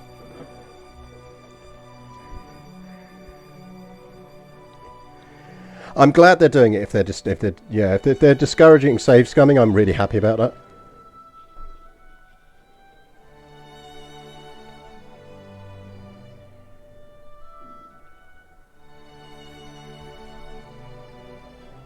Tunis is an Ottoman puppet. Yeah, so they would come in.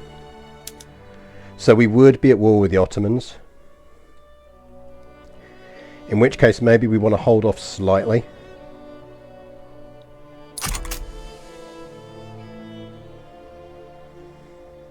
Oh, can you get achievements without Iron Man? That's annoying.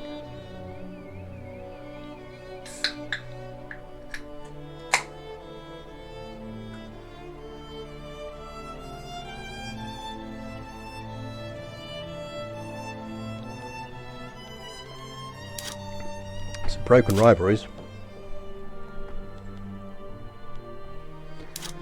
That's not at all worrying.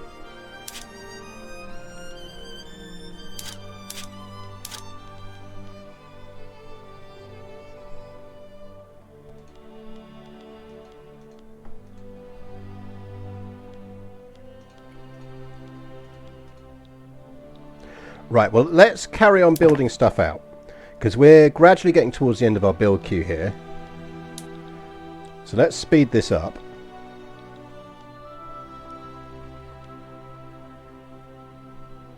Because we're 2 years away from getting our initial build choices down. At which point we can start looking at scaling military and things anyway.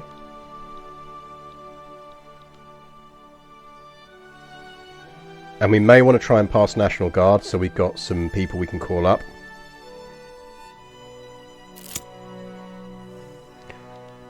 Discipline and punish. The role of discipline in the new religious schools has been raised by the armed forces.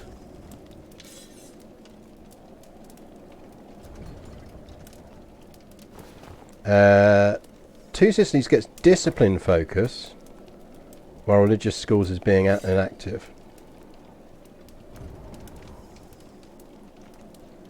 Does that actually benefit us?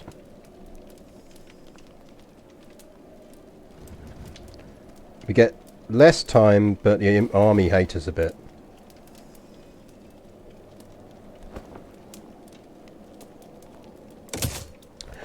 Do your mines auto-upgrade efficiently, or do you have to do that manually after each is constructed? You can automatically upgrade them. So if you hit auto-expand, then when they have the cash reserves to do it, they will expand, as long as they're not short on the materials they need to do what they do. So as long as there isn't a shortage of stuff they need to do what they do, they will continue to expand. So, for example, I think we put our sulfur mine on that, which is here in Sicily. So our sulfur mine is now size 15.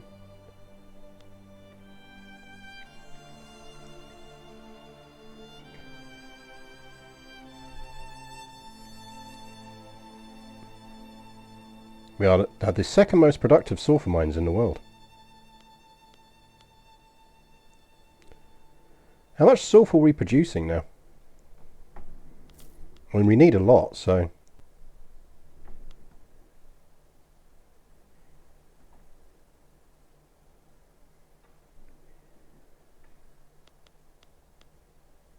We're creating 402 sulfur, of which we're currently consuming 0. But we will shortly be consuming sulfur. Oh, as in auto improve efficiency? No, what we need to do is manually pick these things. But what you can do is on this screen. So you can do that either individually on buildings, or on this screen you can set it on a global level.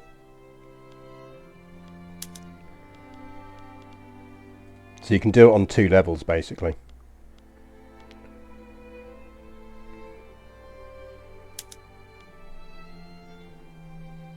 So these are going to consume sulfur and iron. So I kind of want to see how much sulfur they're going to consume before we start selling it. But at the same time, I suspect we can actually tell them to stop fucking auto-upgrading sulfur mines now. I think 15 sulfur mines is enough for us for now.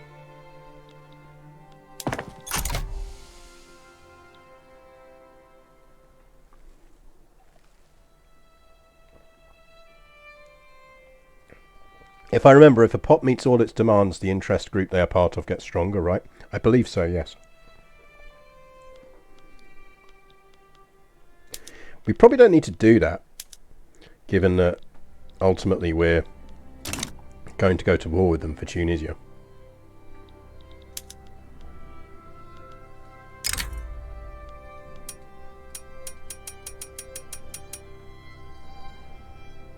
-4. Oh, nice. We have nitroglycerin. This is good, because it means we can do stuff. So I think we do pivot now and go down the pharmaceuticals and aim for quinine. So essentially our early tech stuff has been very focused around let's get some arms industries going.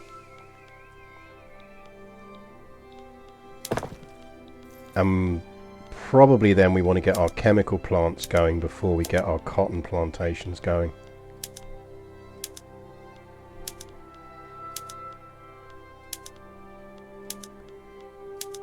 Because the sooner we do that, the sooner we can boost our agricultural industry and start boosting our non-ag stuff. Because once we get explosives, we can make our mines produce more as well.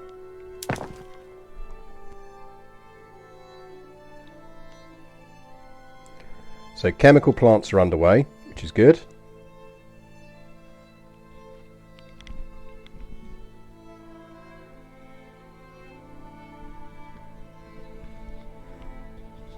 What's nice is we're not seeing any significant price changes, which makes me think we've managed to stabilize things quite nicely. The French trade route is unproductive, but I think we keep that just because we want it anyway.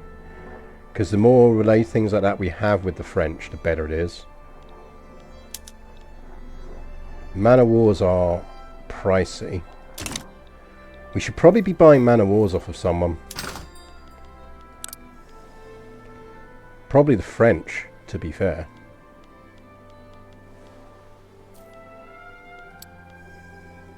Oh, we do have the French.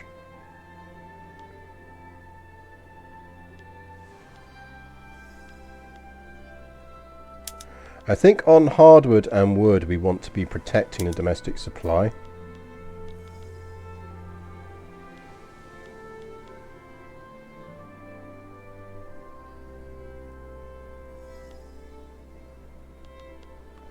Which reduces the amount of money we make, but it does simplify our industries a bit. Like Stan's Seaside Man of War Market. Well, yeah, pretty much. Chemical plants. Give me the chemical plants.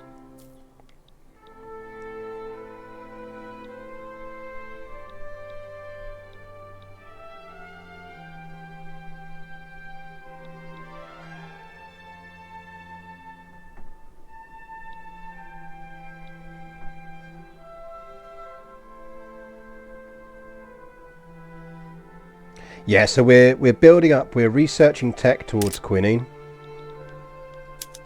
We need more taxation capacity in there. So let's get 2 more of them down.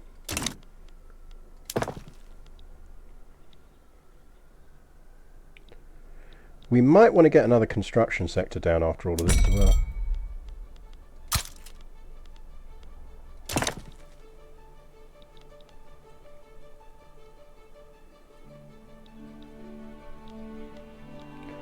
We got 3 weeks till our first chemical plant, which is good.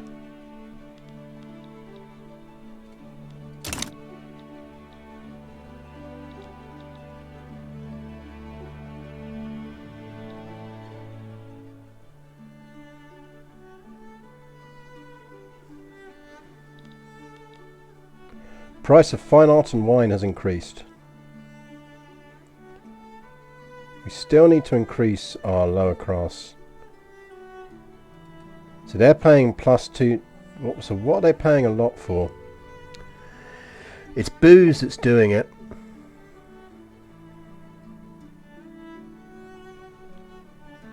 If we can sort out booze and clothes.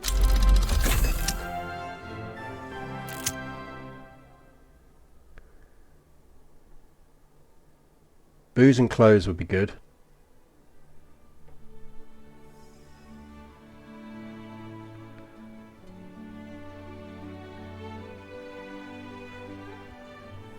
So we could drop our booze tax.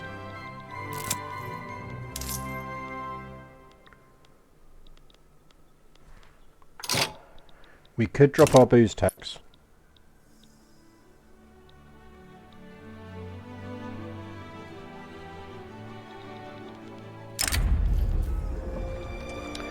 Mining collaborators collapsed, trapping miners within the dark shafts below. The scale of the accident has made the tragedy a story across the nation.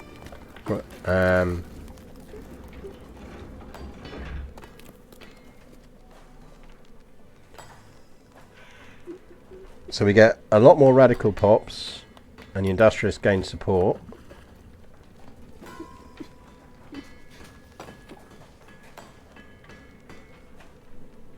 increase the power of the trade unions.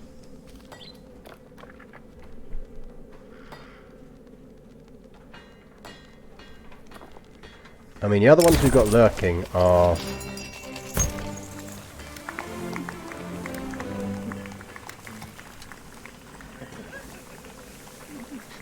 I mean, we're going to do that.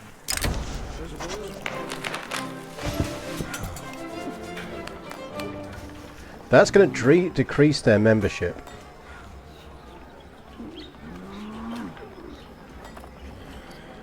We don't want to increase the church.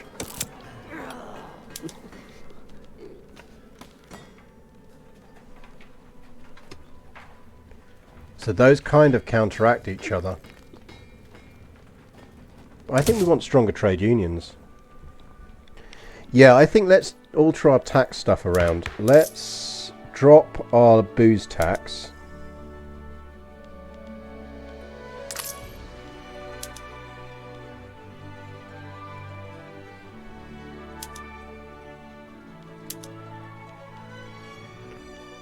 We could maybe bring in something else.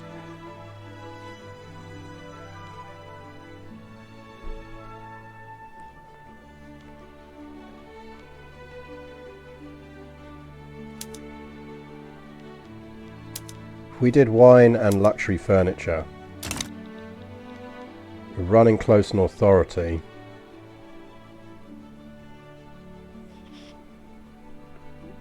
I don't know what you're talking about. Don't know what you mean by push button. What button are you talking about?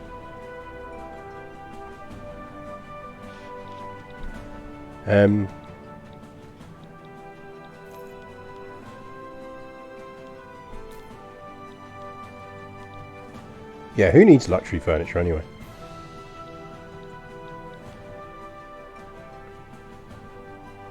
So we are slightly losing money, but I'm not that worried about it. It's not huge in the grand scheme of things. And that should have a positive impact over time on the market price of booze.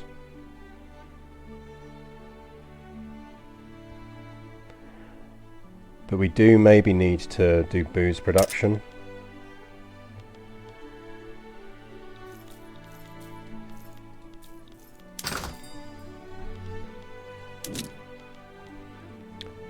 We could start importing booze. The Austrians have a lot of booze they're not using.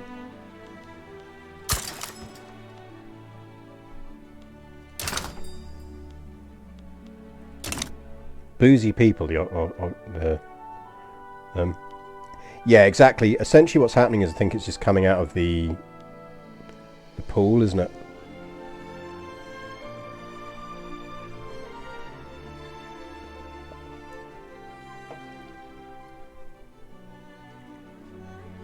Essentially our balance including temporary income and expenses is +8. So essentially what's happening now is this cash is coming out of our gold reserves.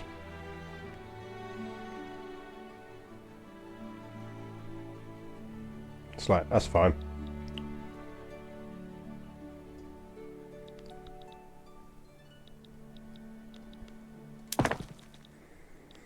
Remembering that we could just start exporting sulfur.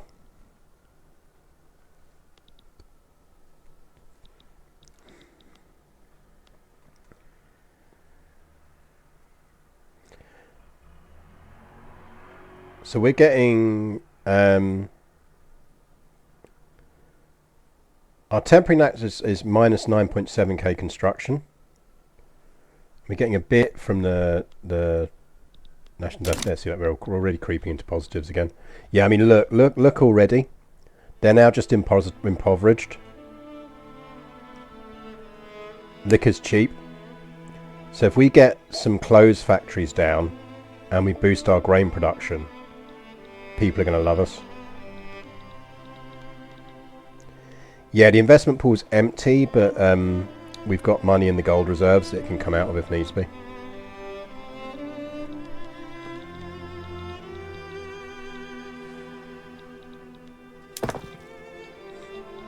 So we're getting there.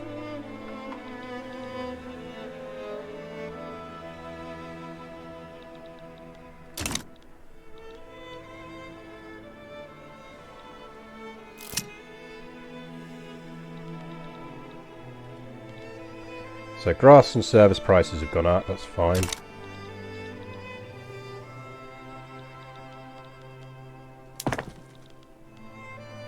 Because these cotton plantations are going to allow us to make, because they just produce fabric, which means we can get some clothes factories down.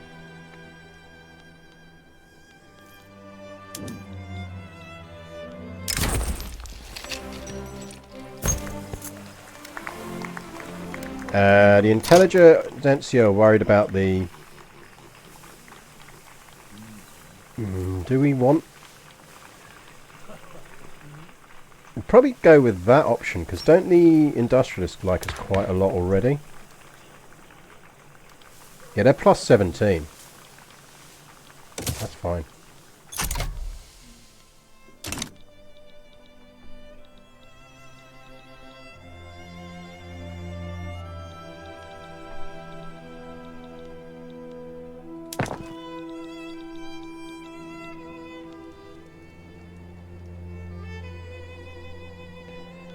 How is our cotton plant? Let's have a look at our chemical plant.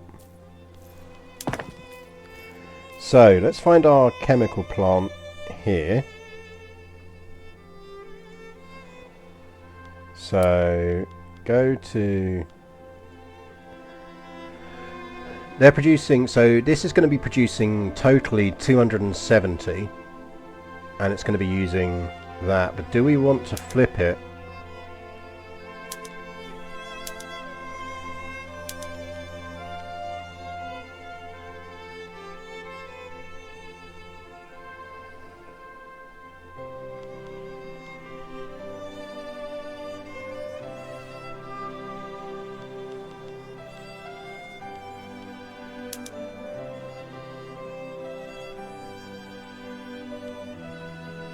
Improved fertilizers would be nice.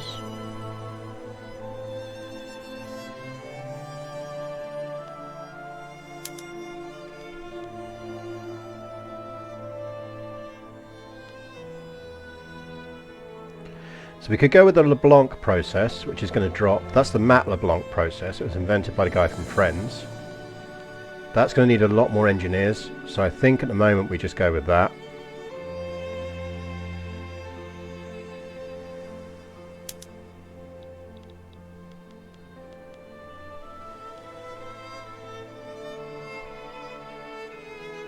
So our current production is 270.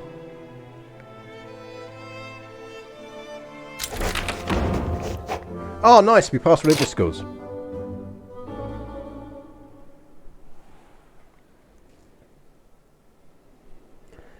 So, we now have religious schools.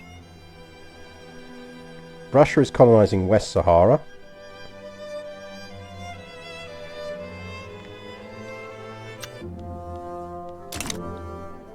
There is a diplomatic incident underway. Sarawi are worried because Russia is basically trying to annex them. Righto.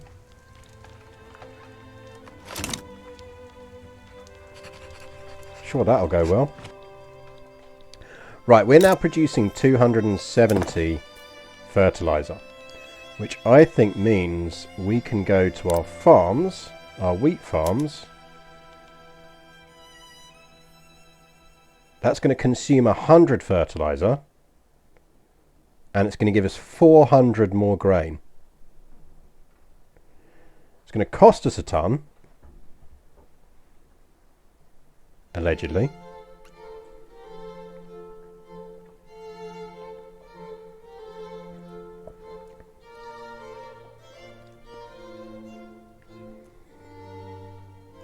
But if you look at the price decrease in grain,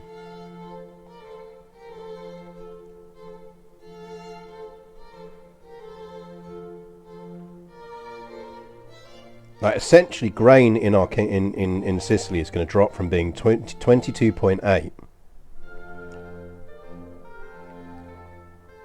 down to 8. Fertilizer prices are going to go through the roof. But we're also hang on, are we actually producing fertilizer at the moment? That's the key question.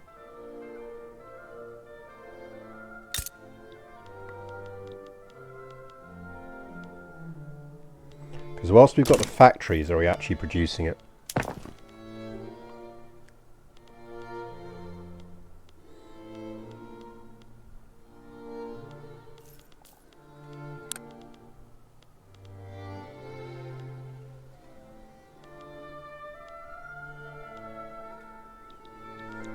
So they're in Campania.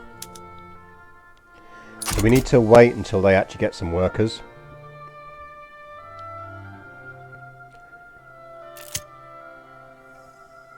And the issue we've got there is we need engineers.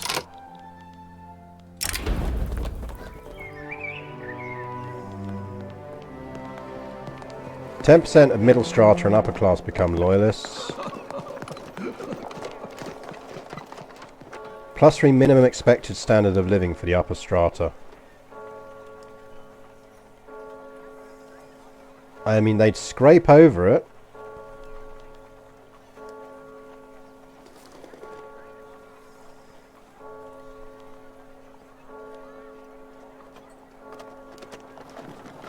They're already quite loyal though. We'll just let them celebrate.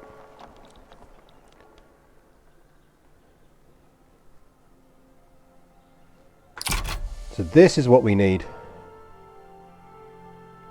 This is why I was pushing on education. Because we need our population to get smarter, basically.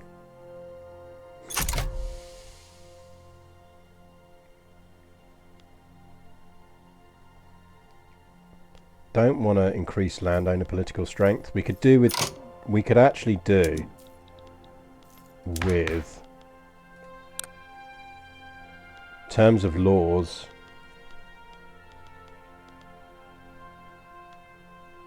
And we could get laissez-faire economics in, which is not a bad idea.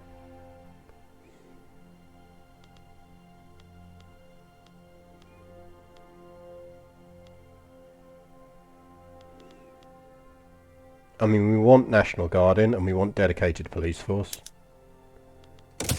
Let's go dedicated police force first, because that's going to reduce the power of the landowners. Yeah, the main issue with laissez-faire is it doesn't allow factory subsidies. The cotton plantations are going down.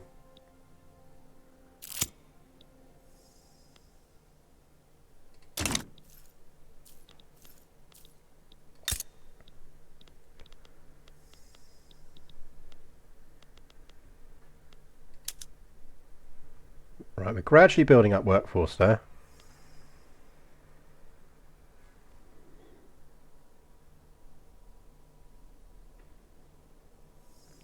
Doesn't allow railroads to be government run. Oh, well, I'm having my nationalist railroads. Damn it.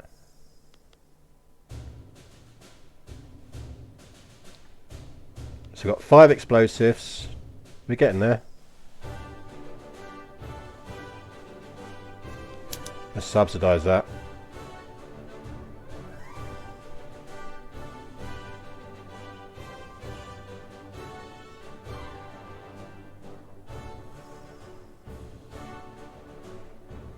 I think this is worth subsidising, basically.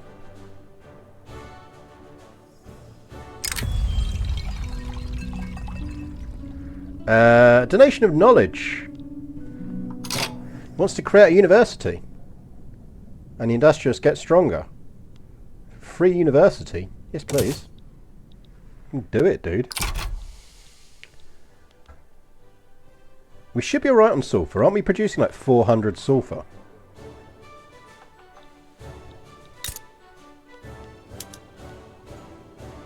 Yeah, we're producing 400 sulphur a week.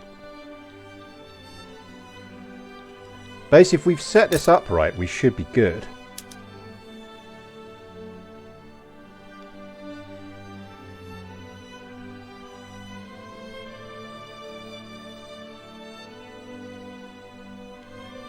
Got a coal shortage.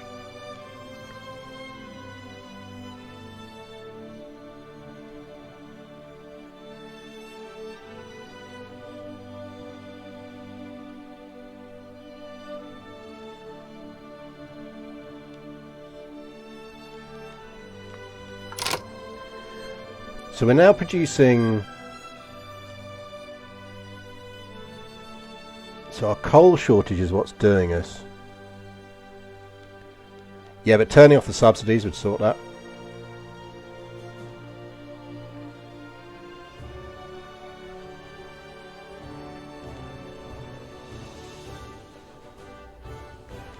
Where are our coal mines? They're in Cosenza, aren't they? They're only producing 50 coal. That's not helping.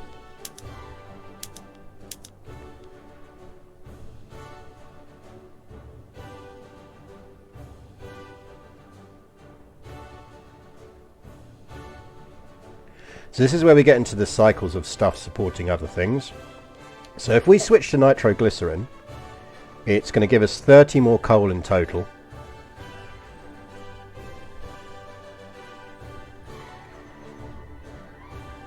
I mean, okay, we're going to kill up to 30% of our labourers, but I mean, it's a sacrifice I'm prepared to make.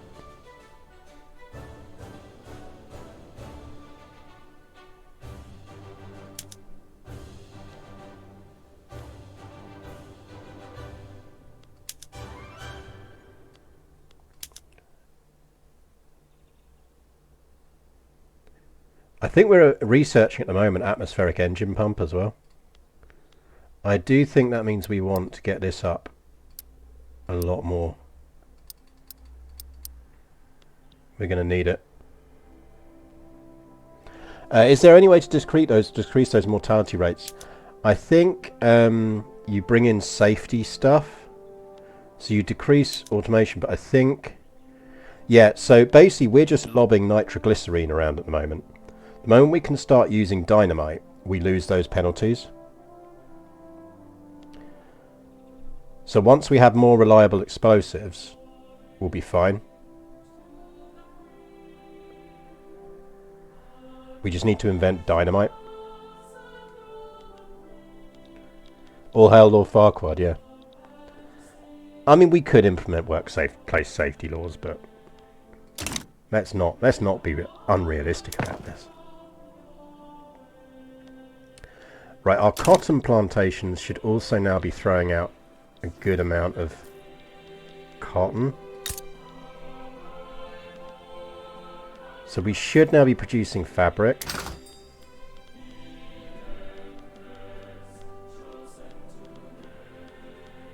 Our fabric supply should be looking much better, basically. How are we looking on wood?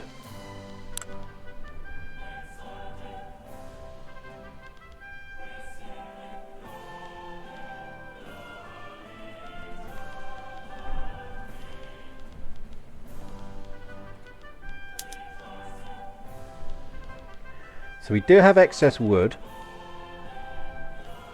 Fabric we're now meeting demand for, which means we could start making clothes.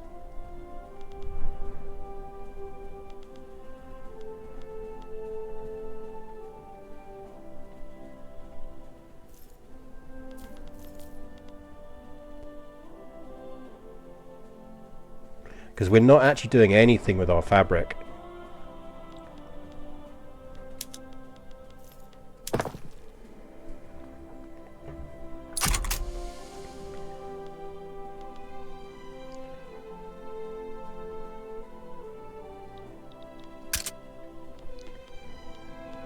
Going to get the government administration down. Where's our textile mills?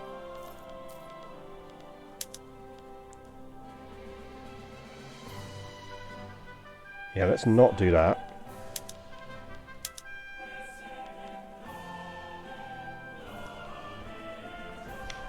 So we're producing... We could stop producing quite so many luxury clothes as we do.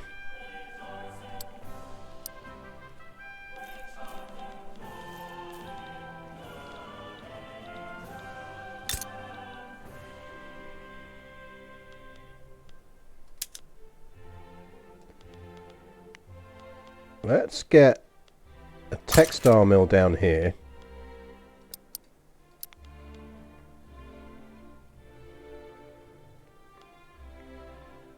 And that one will just have producing normal clothes.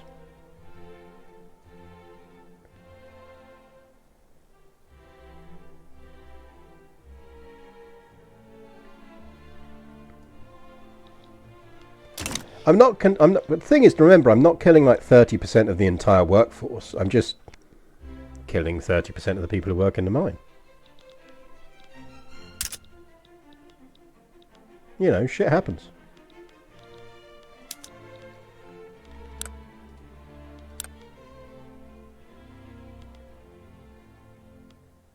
Our clerks are impoverished.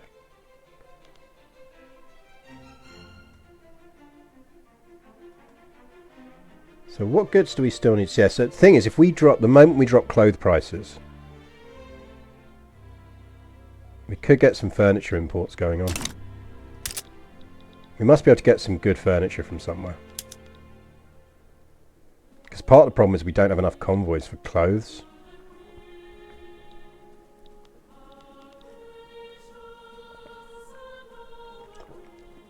Domestic clothes production would really help us.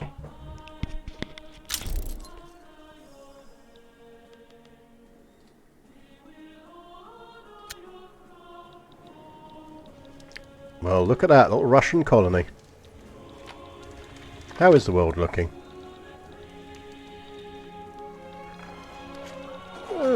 Portugal's Portugaling.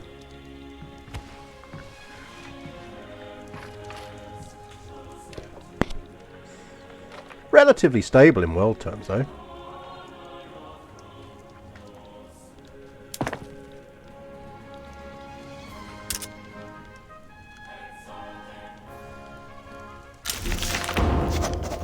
Oh, we got it in! That happened quicker than I hoped. So basically that starts reducing the landowner power. Because if you now have a look at our institutions, it should be that these don't boost landowners anymore. Which is good. Right, the next one we definitely want to get through is National Guard.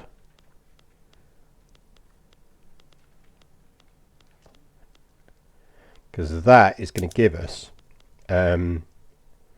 the ability to mobilise up to 35 battalions.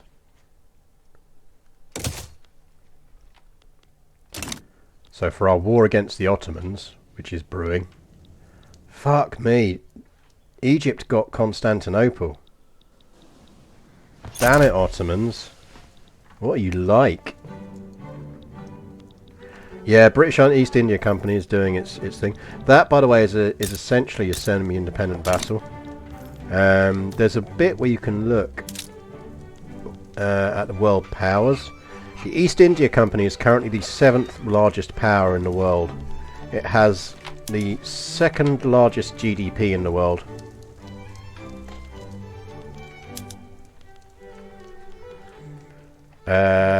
Some nice standards of living going on there.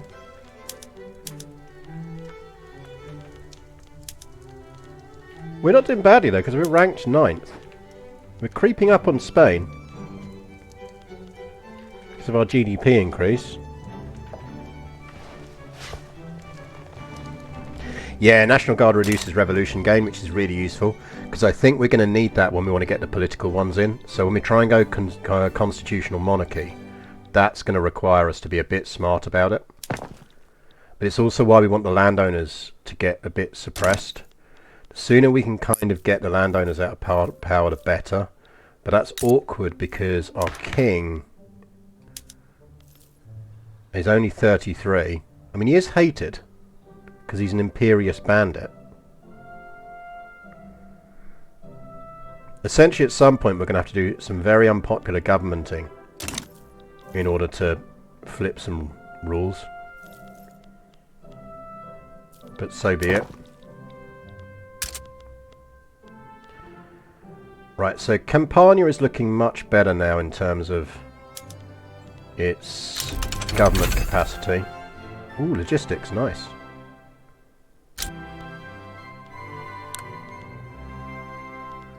I mean, frankly, we need 2 more of them, but it doesn't need to happen now. the priority is the other ones first. So coal mines going down is good.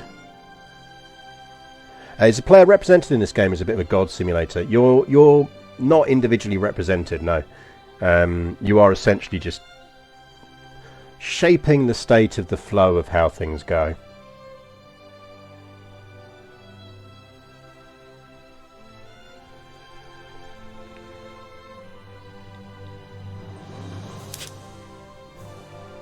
Great Britain's been taking on some debt. No significant price increases, so we are stabilising our markets, which is good. So we're now producing 80 coal.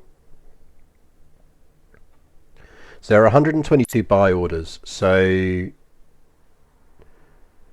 bunch more mines is going to help with that. This is also why we do want to acquire coal from elsewhere. Essentially that sulfur, coal, iron, steel, weapons stuff is what we're after. You are the construction sector, that's true. I mean, really, realistically, what we're aiming to be is the industrial military complex, let's be honest.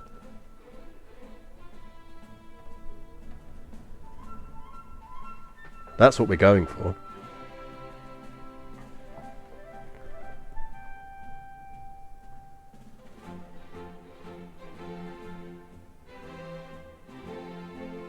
Yeah, iron, coal, steel, weapons.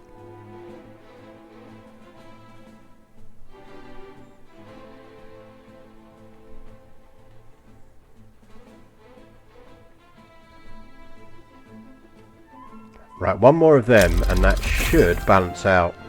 Empiricism. Oh, we can go up in education level. If we want to.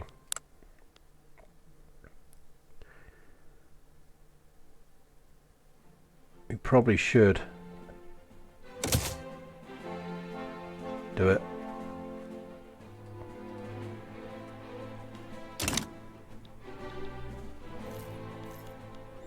Yeah, we're the Institute for Economic Affairs. We're the IEA.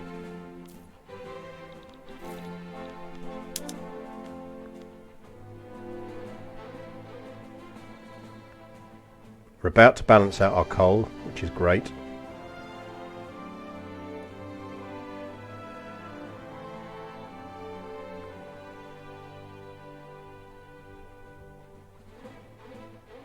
I am Tufton Street. I am Tufton Street incarnate.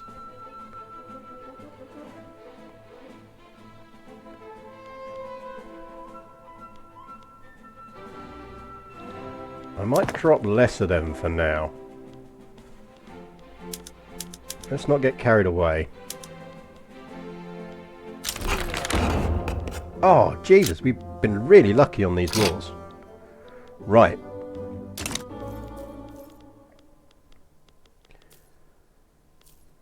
We have been very lucky on these laws.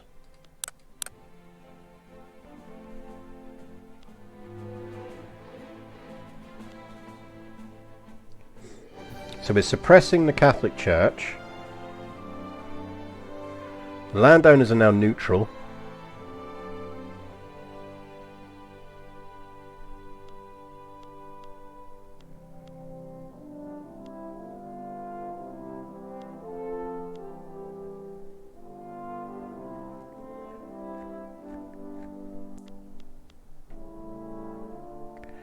Maybe we aim for land and voting.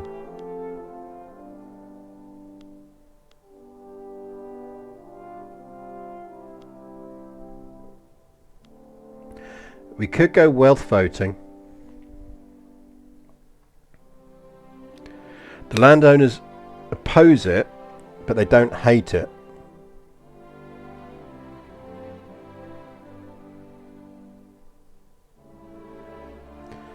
If we went census suffrage, we'd be going the full way, and that radicalises the landowners, which we can't afford. There's 18% of them. I'm the Tufty Club, yeah. But wealth voting we could go for. Let's go for wealth voting. We've been lucky on our laws so far, so let's go for it.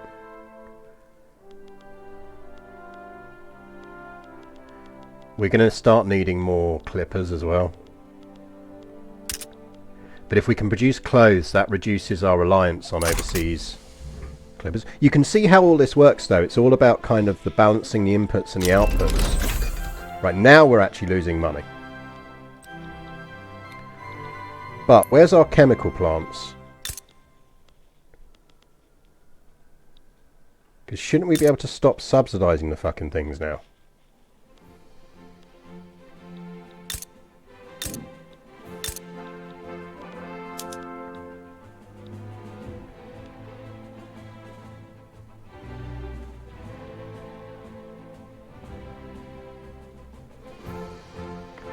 It's the input goods subsidy that's doing us.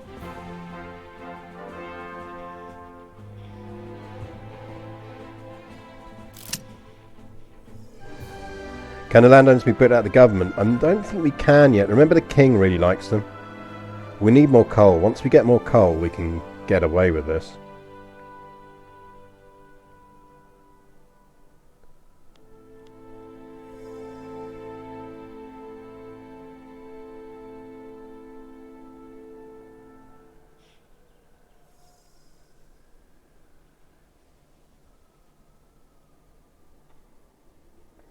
It's the sulfur, but we're making tons of sulfur. How are we 98 short 98 sulfur?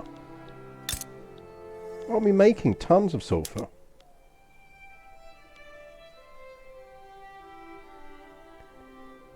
Do we need even more sulfur?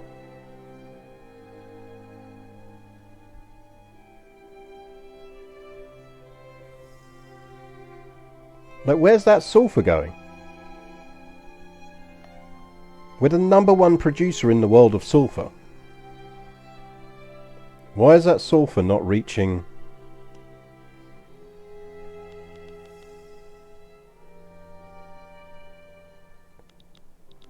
Are we just making enough for the fertilizers? Can't be, surely.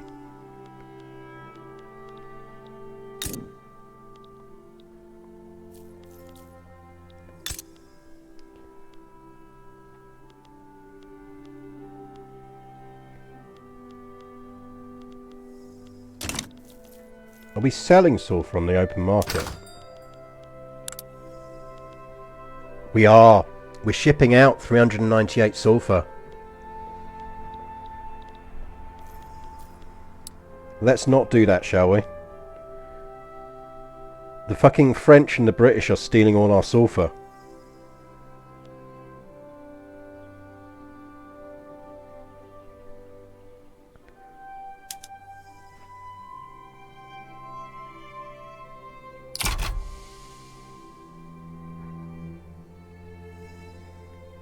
Note to self, chat. Don't sell all your fucking sulfur to the fucking French and the British.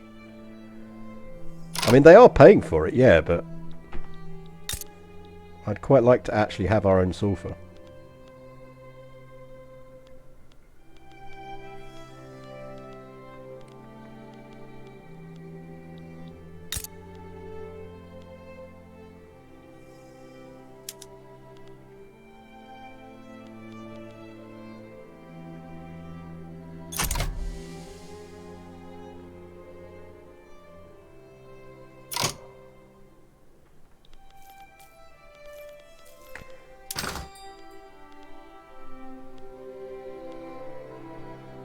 Now that should...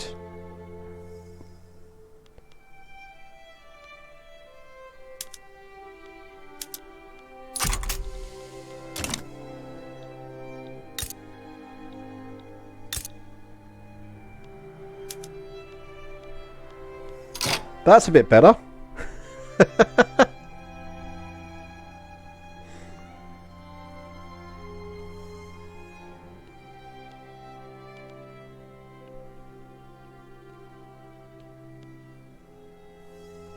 Iron. That's our shortage.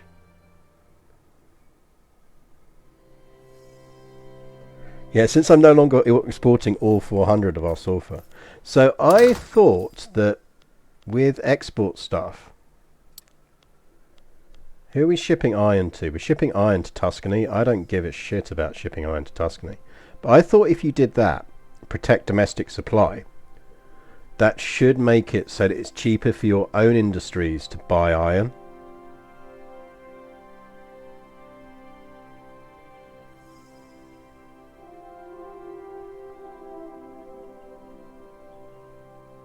Cheers for tuning in, Zonohedron.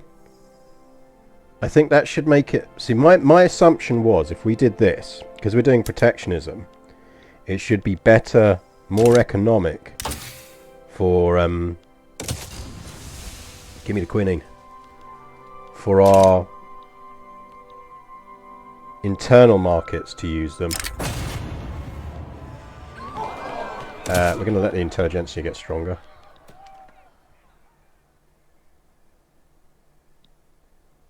Yeah, that's the thing. It's ultimately a tariff. So if it still works out cheaper for the Tuscans to buy it, they're going to buy it.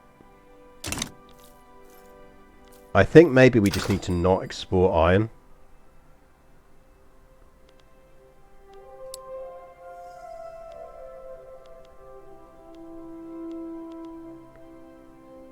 We're importing iron. We're not exporting it. So actually, we're just really fucking short of iron.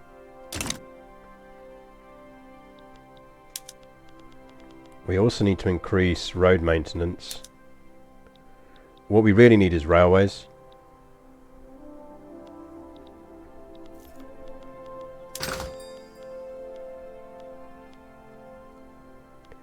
So iron we're importing, we're not exporting.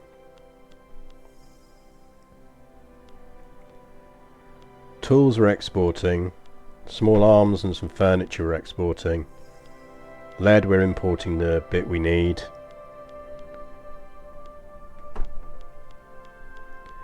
I think we'll go quinine first and then we'll go railways. What we do probably need to do now though is, I suspect we are creating enough fertilizer now that we can actually start using it. Because if we increase the demand for fertilizer, it's going to matter. Because that is going to increase the cost. Because essentially I'm guessing we're dumping a lot of fertilizer on the market and not using it. Yeah, well, look, we've got a plus 229 balance of fertilizer. So we've got that sitting there not used. Now these are our wheat farms in Apulia. And if we flip them to using soil enrichment, they're going to start using 30 fertilizer.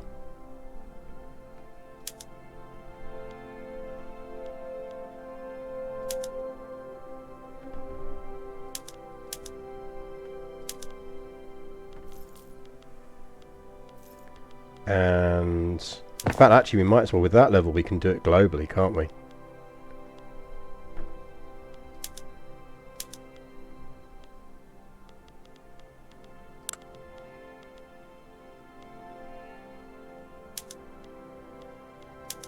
Don't think there's anything else on those we fertilize. I think it's just... That's going to produce a ton more fabric, but consume a bit more grain. And a ton more fertilizer.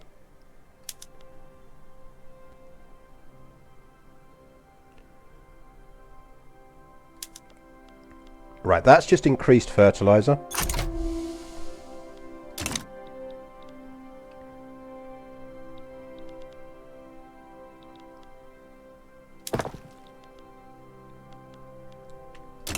So if we now look at our chemical plants,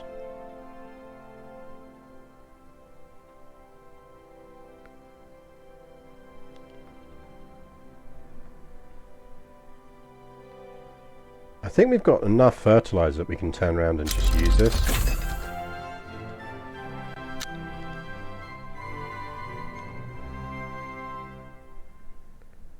So Campania balance is plus 203.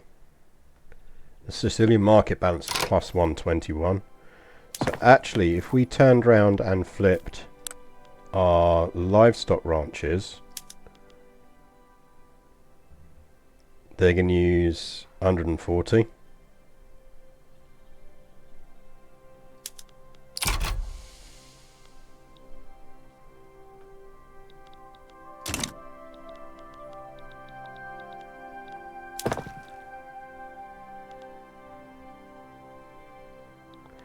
Landowners are now powerful, industrials are no longer powerful.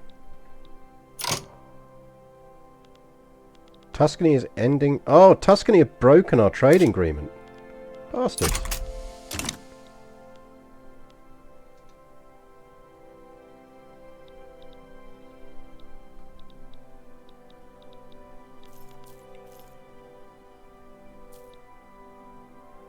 I mean, yeah, we could nom Tuscany. Suspect the French would get involved. Tools are quite pricey. We could do with making more tools. Tools are pretty pricey. Oh, the Sicilian market balance is alright though. It's probably alright.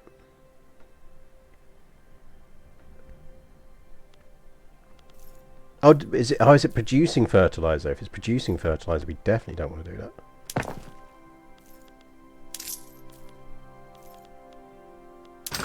What's our fertilizer levels like? We could start flogging fertilizer. Yeah, we've got a lot of fertilizer in the thing now.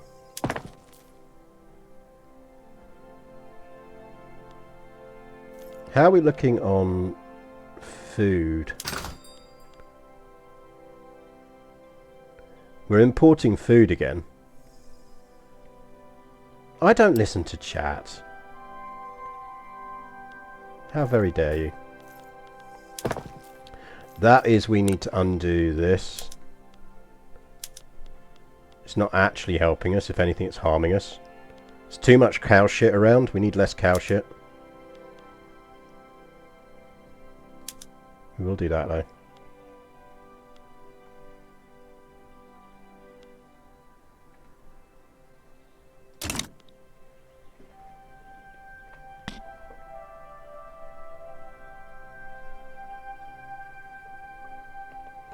I don't think it is out of reach. I think it's totally doable.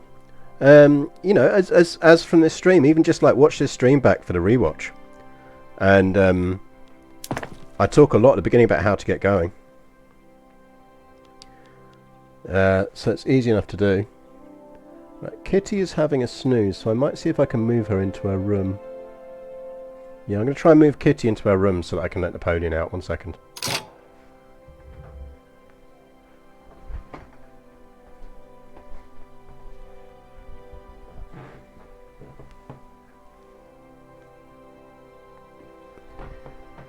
Come on, Kitty. Into the room. I'll give you a little snack. Give you a snack as your reward. Yeah. Have a little bit of dried fish. Air-dried white fish. Who doesn't want air-dried white fish? Here you go. A couple more for you there. Thank you very much. So I can shut that door.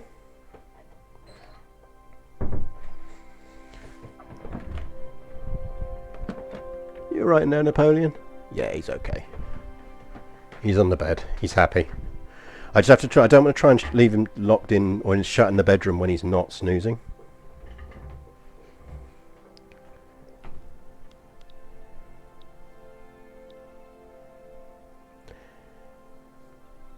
Hello, Napoleon. Yeah, no, taxing grain is because it increases the cost of living for your impoverished young people. So they're impoverished, and we'd really like to get them to not impoverished. I suspect clothes and booze are the two things that they're paying a lot of money for, and furniture. So we need to... Clothes, booze and furniture are our big things that we could do with just sorting out. We've got more coal going down. Then we've got our textile mills. Bit more government.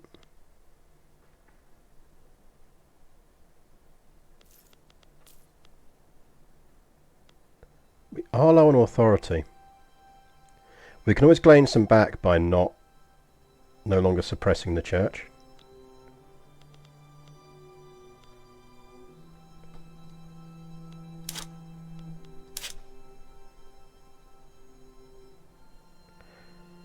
They're importing man of wars from us. We're making man of wars.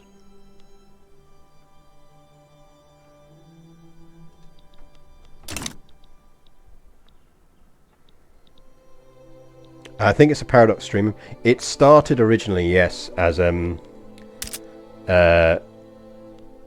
people keep going like tax grain, and then the gradual explanations of why not to tax grain.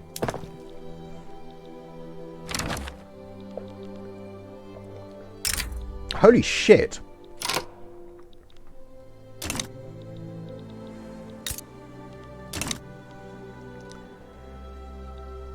Do we want a defensive pact with Austria? Oh shit, Austria, who are you at war with? Who are you massively losing a war with?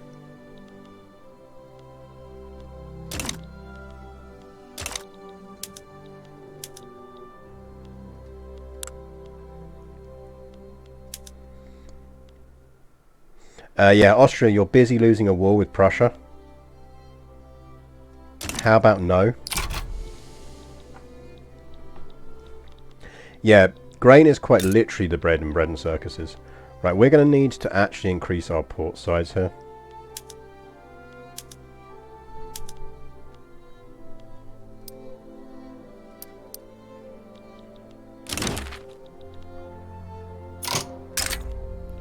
Absolutely have a trade agreement. Don't mind giving you a trade agreement, I'm just not giving you a frickin' defensive alliance when you're losing massively a war with Prussia.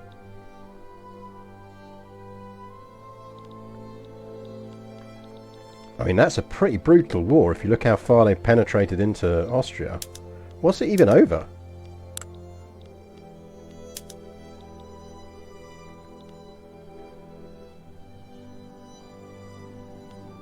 Oh, they're at war with Oldenburg. Oldenburg's allies are Austria and Denmark, whereas Prussia's got France on their side. Damn, son. Shit's kicking off in Europe. I've seen a few games where Austria's come out on top. Alright, wealth voting is suddenly not going to happen. We've got 2% chance on that, so let's not try it. Is there anything else we want to do on that, or should we now start gambling on getting rid of the landowners?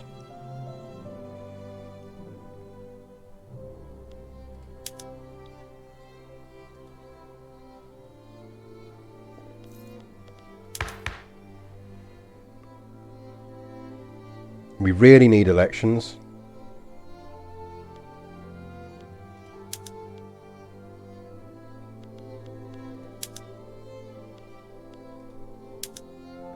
I just don't think we can build an effective coalition at the moment without landowners.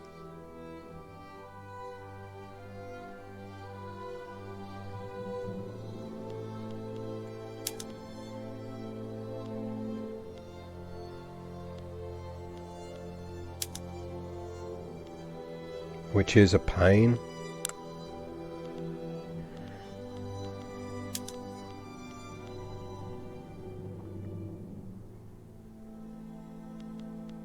Let's try for landed voting, at least it's a start.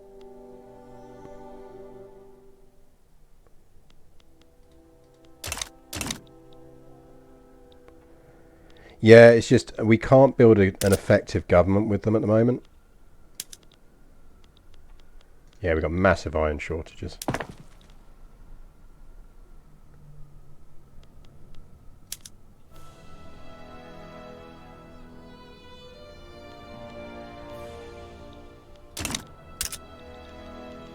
Who can sell us iron?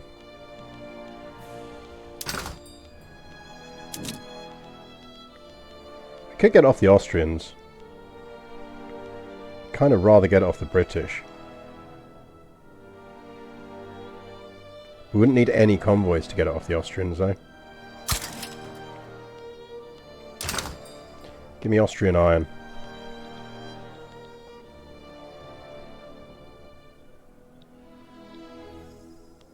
So we do kind of need to start getting our budget back under control.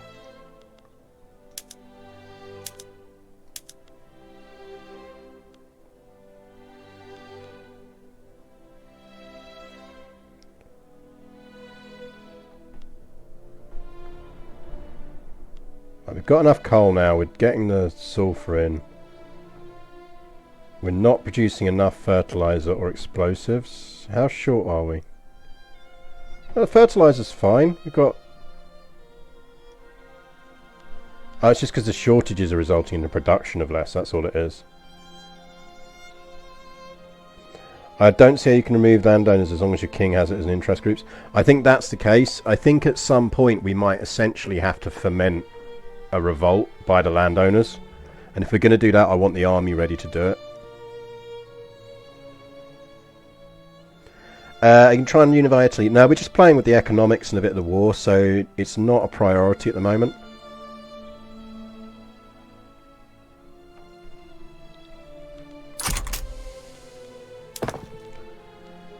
Right, textile mills will sort out our clothing issues.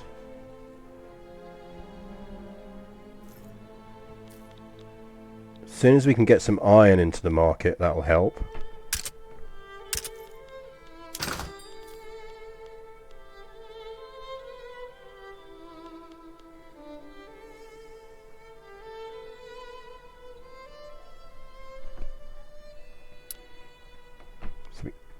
Did they just ditch our iron route?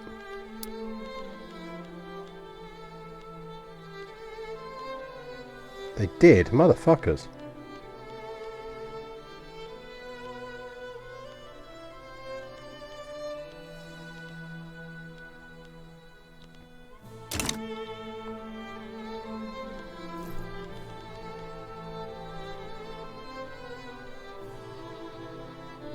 I think it's just better to knock off the easy laws that would decrease their power, like home affairs, education and health. Yeah, I think we are working on those. I would like to get a health system in.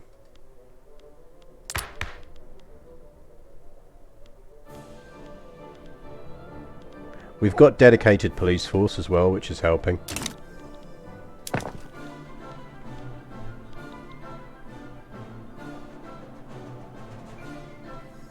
Should hopefully start to get the cost of clothing dropping soon as well.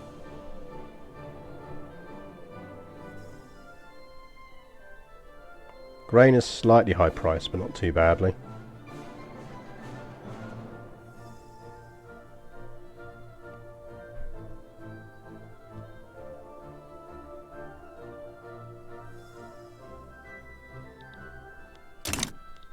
Yeah, if we get the money, we can do exactly that. We'll increase government wages, which makes the intelligentsia much stronger.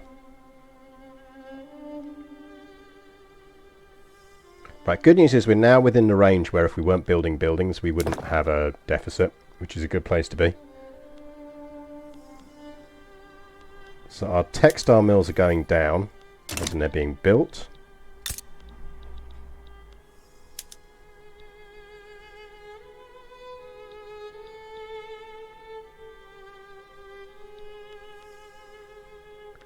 So these ones we're actually going to make not produce luxury goods. These ones are just going to do non-luxury clothing.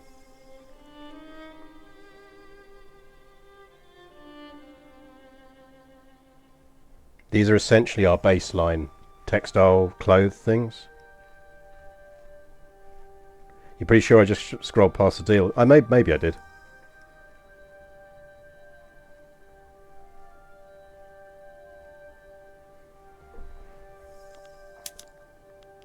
I don't think we'll need to, because we've got another factory coming down.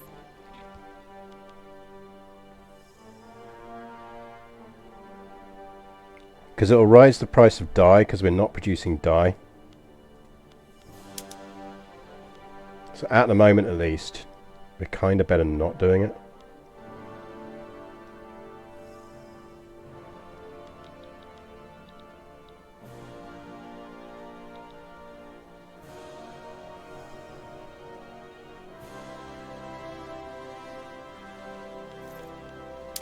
So hopefully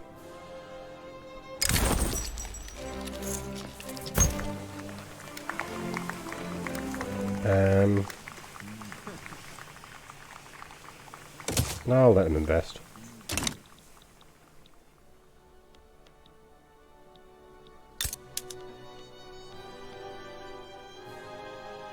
We'll get there on making them a protectorate.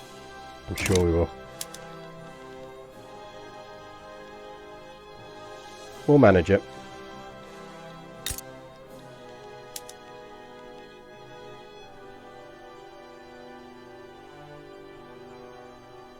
I mean, we need them making more clothes.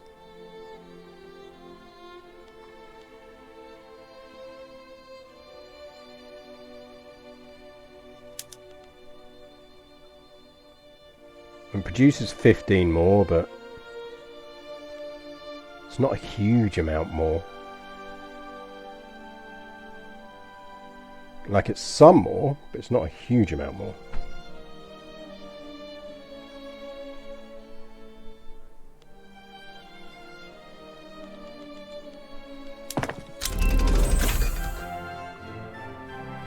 I got mass communication. Yeah, I mean, the thing is, that's the other thing, is we are importing clothes from the Ottomans, who we do plan on going to war with. So there's a sort of creating a nationally required good element going on at the moment.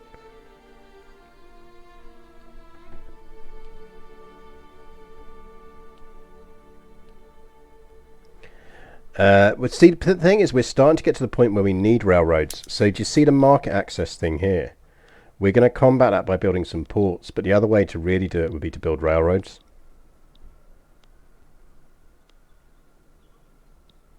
We're getting there.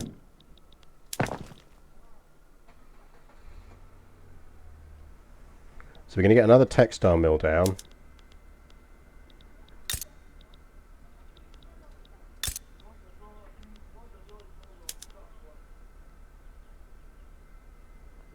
So that'll make us produce 135.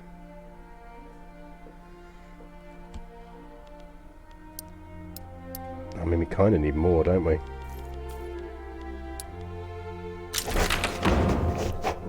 Oh shit, we got that through.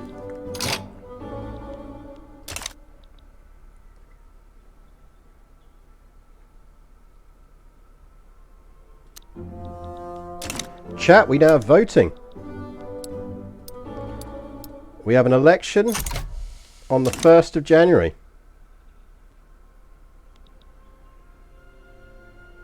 Yeah, right now we can build ports, which helps. But yeah, we're going to need...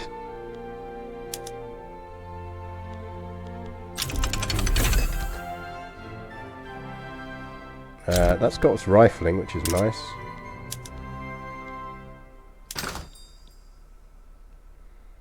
Apparently we're no longer getting Ottomans from the Ottomans.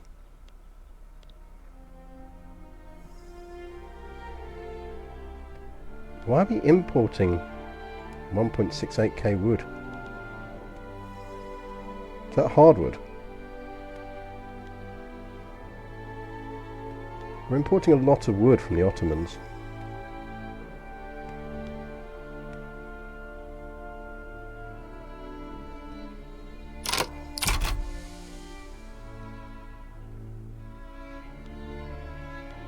Yeah, but elections is elections. At least it gets us having elections.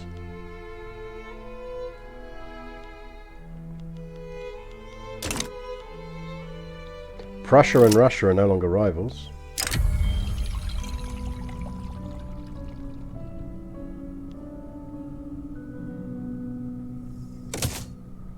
No statues of kings.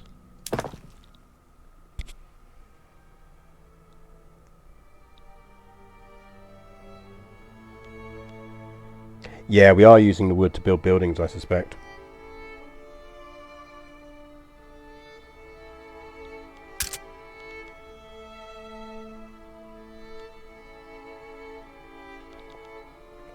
Oof, we're in an authority deficit. We need to...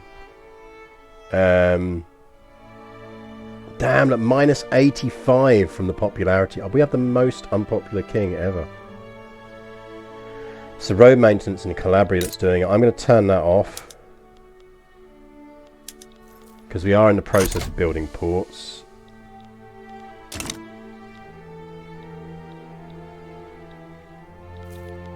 I mean, we are kind of headed that way, aren't we, towards a revolution.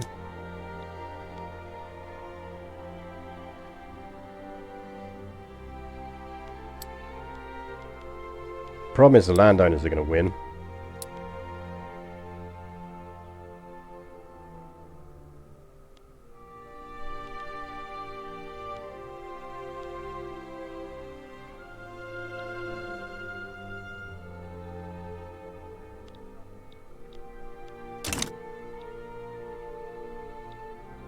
king needs a nice meal, maybe some duck. Yeah, you're not wrong. Bit of murder duck would go a long way right now.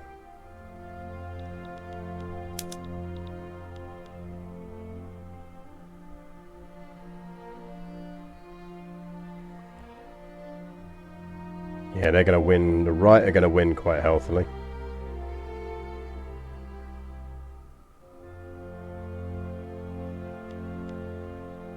We'll see.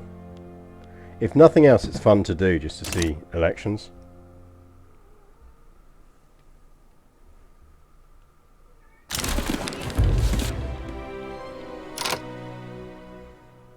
Oh, hello, the Patriotic Party won. Cursed percentages.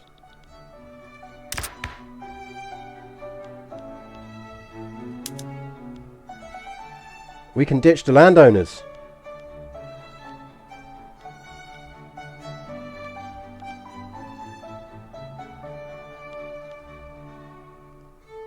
That worked well. Because we can keep the left in.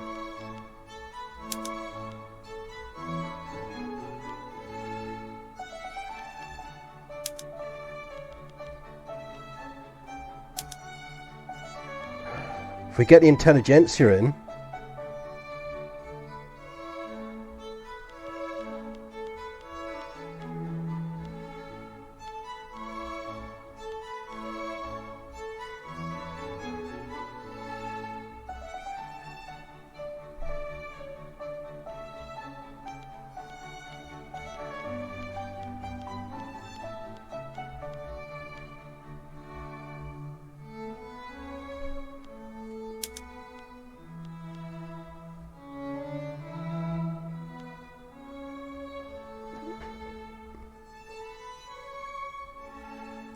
yeah, she's in the room. Leave her alone.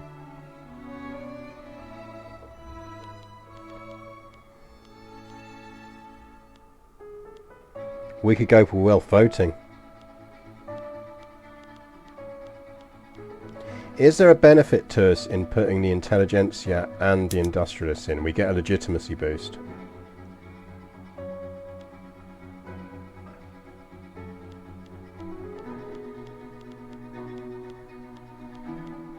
And we could get... Oh, we can't. Because we need to get rid of the state religion, and we're not going to get rid of the state religion.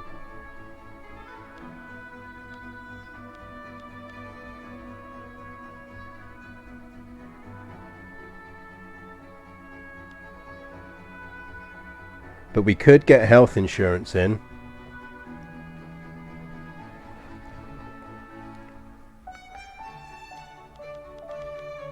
And we could get wealth voting.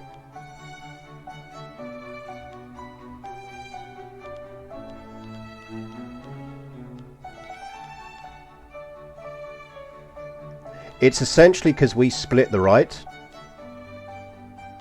Because we've got a patriotic party and we've got a right wing, and the landowners are the right wing and the patriotics are the army. And the army essentially got more votes than the landowners did.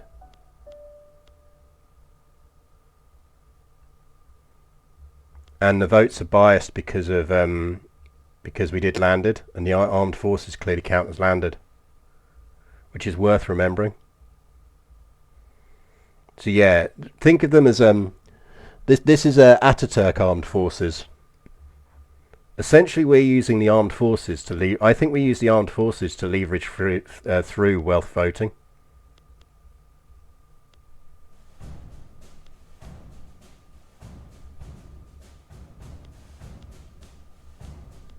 And if we're lucky, we get private schools out of it as well.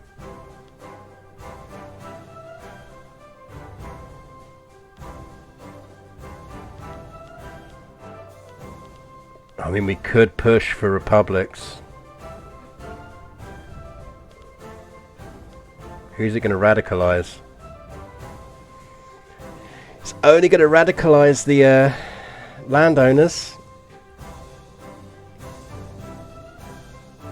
We'd start a revolt of landowners.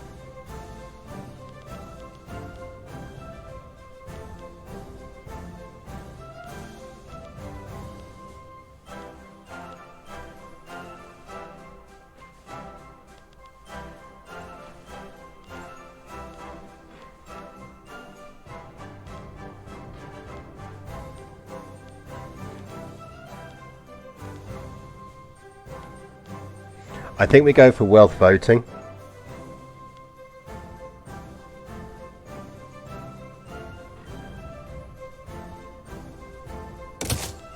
Because that's going to weaken the landowners even further.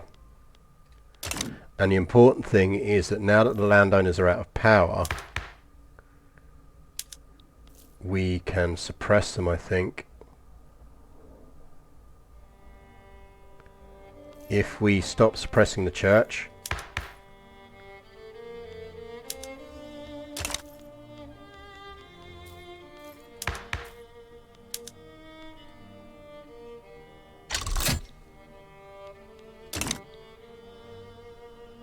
Down with the landowners indeed.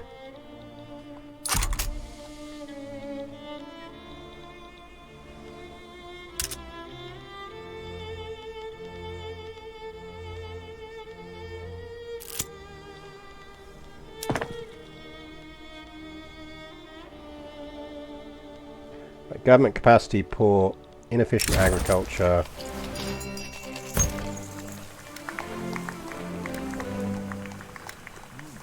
Yep. We don't mind the upper classes becoming more radical, we're going to suppress them. That is quinine. We can have a look at colonising and invading places. That means we probably want to go railways. Oh, we can go ports. Maybe actually we want to be looking at military stuff.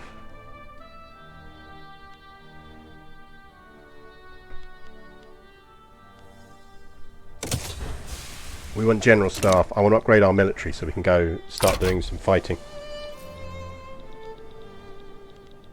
To Africa indeed. Can we colonise? Igbo is still there. Or we go Douala. They got tea plantations. I mean, we need tea, chat.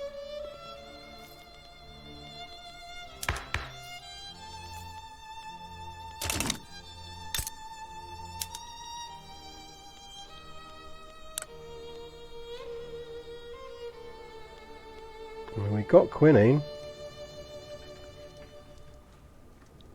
Wasn't it quinine we needed?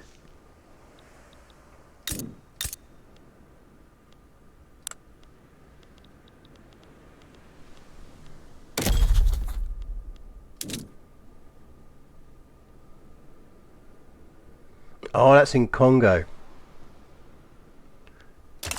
Which is better? Igbo? They do tobacco and coffee. I want my tea.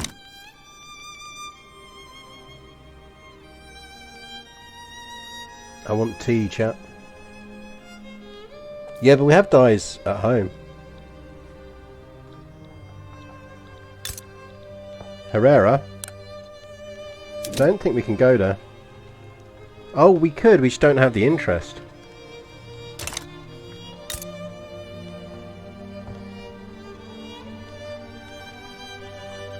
I mean, that gives us coal mines, basically.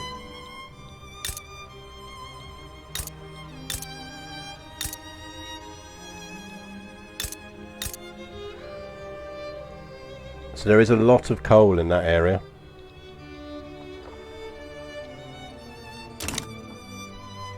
I mean, we could be making dye, we just don't happen to be making dye. I want tea. I want tea, damn it.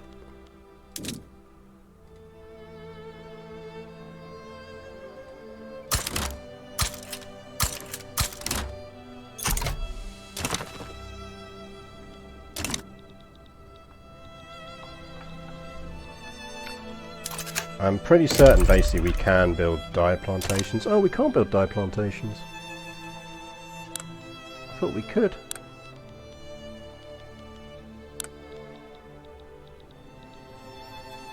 I don't care, I want tea. Because that swipes South Africa. We'll be kind of doing that a bit. We will be doing that a bit. I do want to get into one of these, ideally. The other question is basically now whether we could invade them. So they don't have any backers. They got 20 plus 38. We can beat that. Like, we could just take them.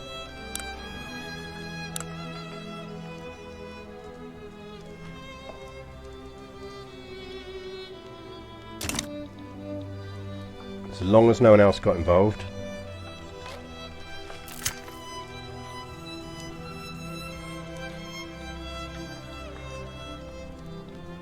Profits!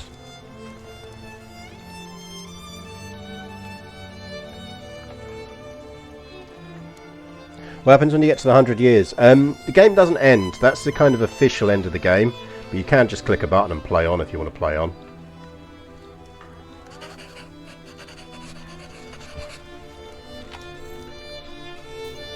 Where are our declared interests? We've got one in Occitania that we really don't need.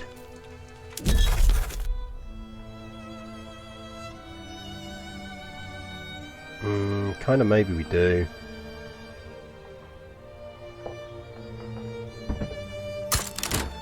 I don't think we need that one because the Balkans is getting us what we need. Get me that.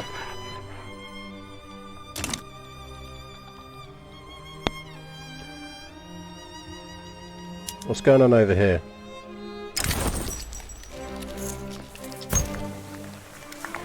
Prussia is crushing.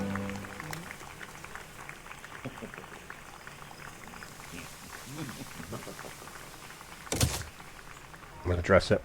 I need to go let Kitty out. I think he wants to go for a bit of a wander. 1 second.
Sorted. Can I just play Russia, build up my economies for centuries and then crush it? Well, I suspect so, if you really cared to. Like, you'd run out of tech tree. But you probably could do infinite game. Bit like that guy who did that with Civ and kind of went on forever. Right.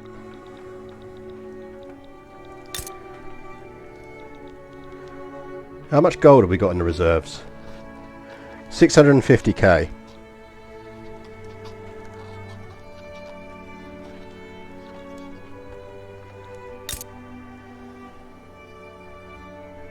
Coal mines, logging camps. They've got dye, sugar. I mean, that's sexy land.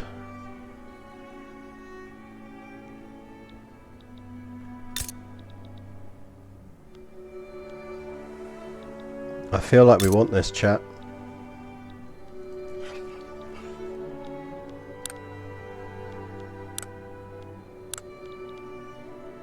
I feel like we want it a lot. And there's always a chance we can discover stuff there.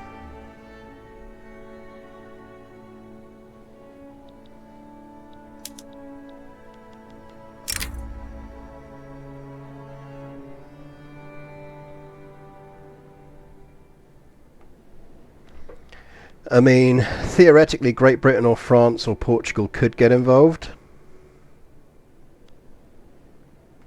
Should we give it a go? How is our navy? Small. Bigger than theirs. I mean, they don't have a navy.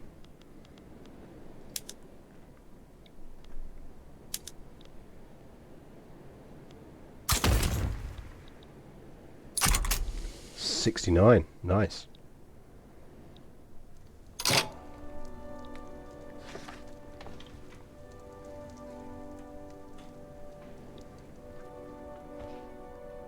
Oh, I'm sure you'll get a Cold War mod at some point.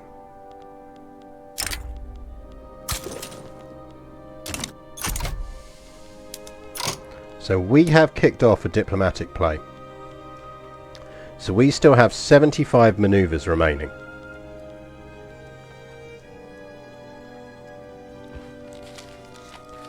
Now what we could do is not go for anything else and see if they back off. We could also spend some of our maneuvers in the next phase to try and bring people on board. Or we could try and do another thing. So for example, for another 25 we could conquer the north. But I think we hold off on doing that.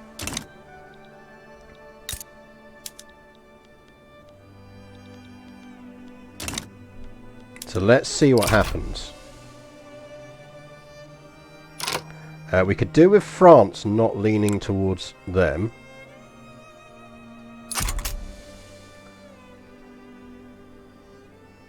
France coming in on their side would be a problem.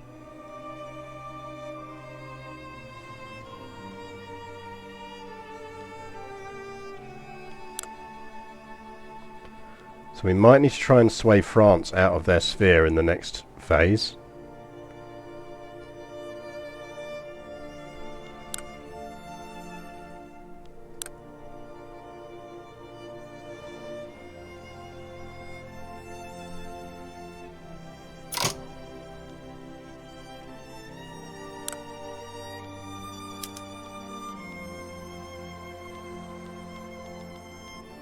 So France would not accept us offering them an obligation to stay out.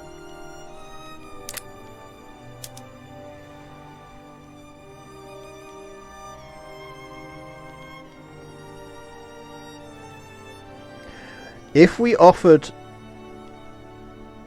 No, see, war reps... So the British wouldn't take war reps. The French wouldn't take war reps. If we got them to open, forced them to open their market to the French would say, okay, fair enough. Which I suspect we might want to do.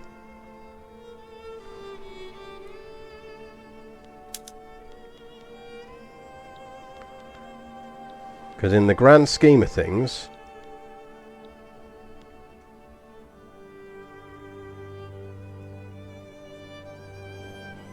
Country is forced to open its market immediately, change its trade policy to free trade, and may not change it again for 60 months. I mean, fuck, what? Why not? Benefits us as well.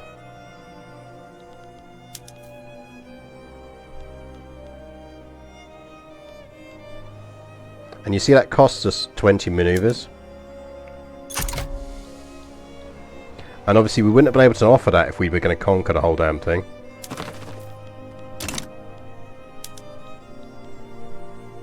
Come on, France, you know you want to.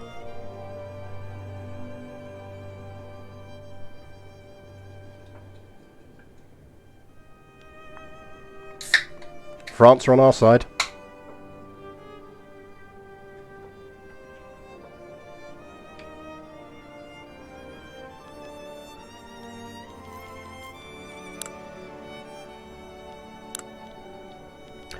Sardinia-Piedmont, because remember we've got an alliance with Sardinia-Piedmont.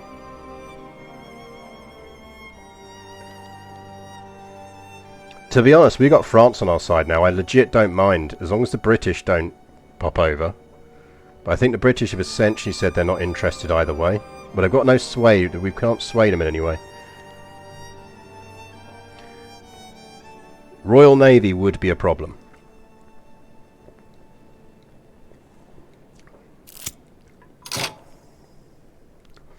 Burundi has gone neutral.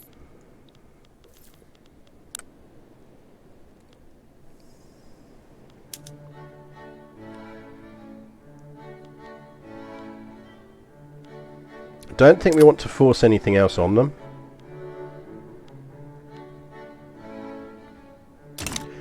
We probably do want to mobilise our forces.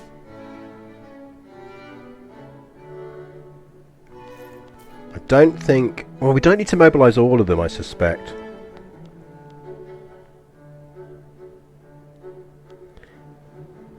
We probably only need the 25 that are under him.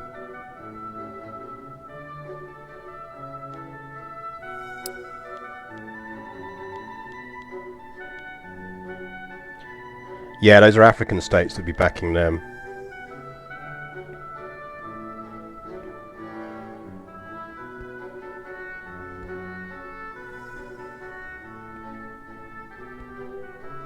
You can only naval invade once the war starts, I believe. Yeah, I mean, I can't naval invade now.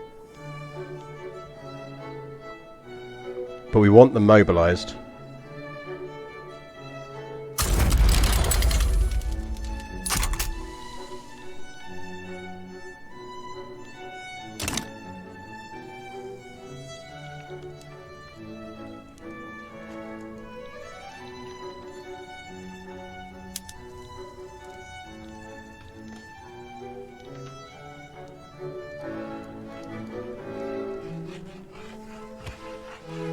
I do love this system though, it's so much more elegant than wars.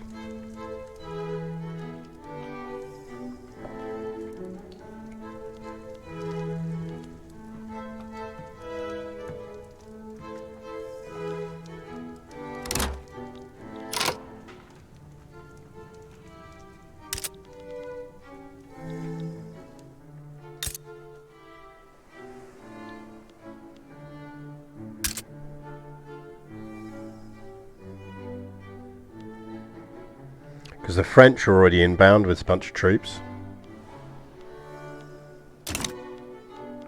Now I've got to try and remember how to do naval invasions.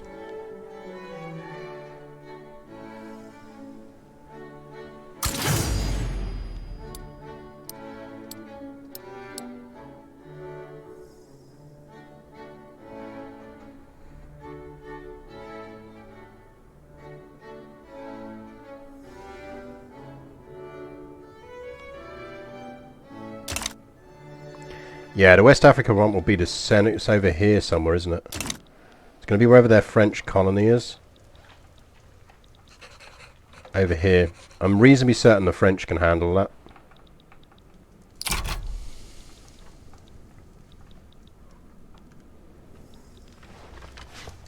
I kind of think they might back down.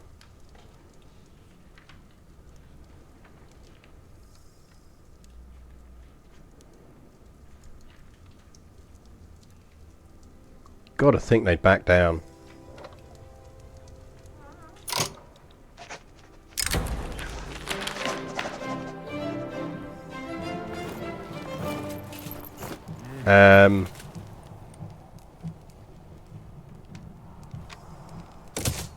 We've just had to force one of our generals to step down, which doesn't help.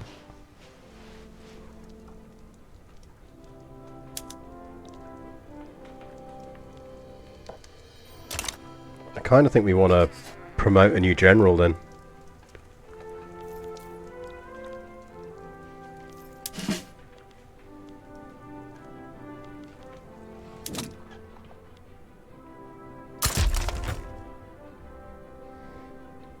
Rural folk or armed forces?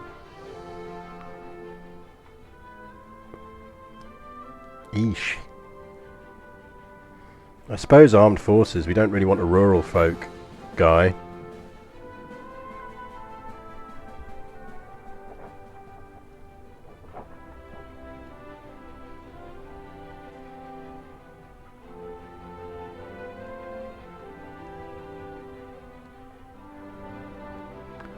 I mean, who doesn't want an opium addict in charge?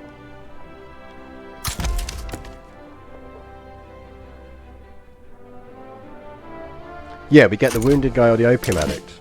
Best choices ever.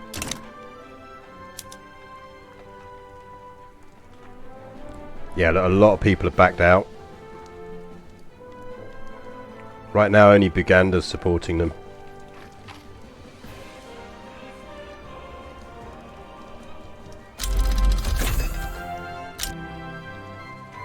War it is! Right, now I've got to try and remember how to do naval invasions. I think you can't do them until the war starts.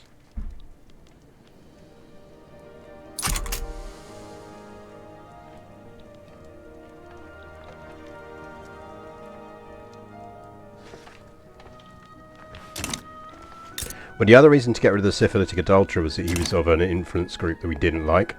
If he'd actually been of an influence group we liked, I'd have kept him.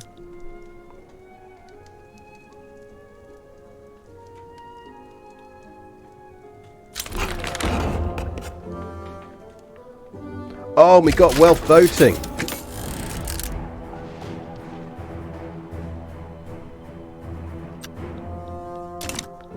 We now have radical landowners. But we'll deal with that. We're going to have to stop suppressing someone. I suspect we stop boosting the petty bourgeoisie.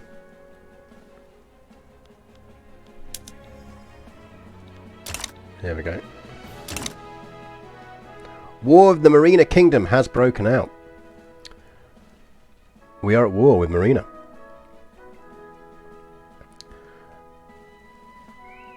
We have something of a numerical superiority, I would say.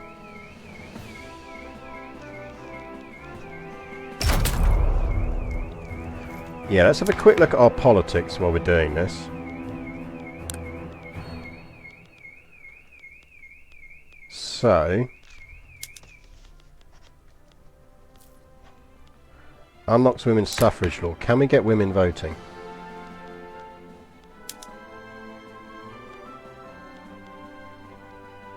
We could try and get women having property, which is the key one first. We need to invent feminism first. We could try and get... The landowners are already radicalised. At this point, we've radicalised the landowners anyway.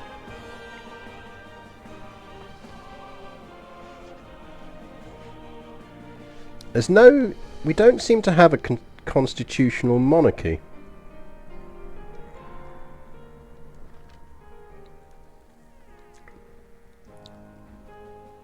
Well, I suppose we effectively are, aren't we? Because we've got elections.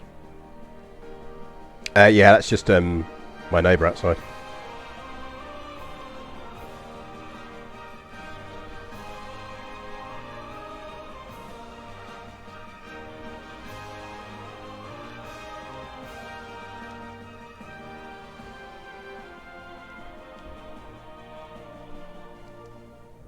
Do we go full parliamentary? Get rid of the king.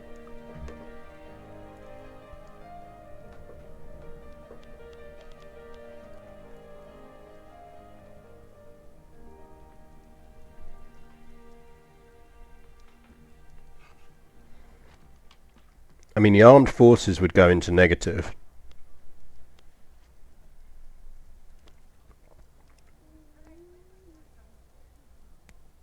If we could get something that where the armed forces would like us a bit more, we'd be laughing.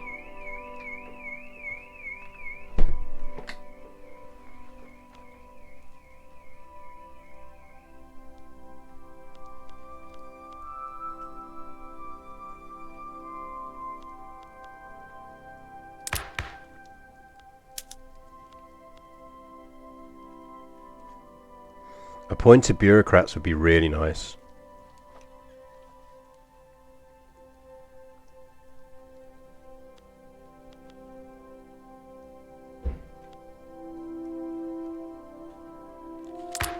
Yeah, I wouldn't do much to them until they're incorporated.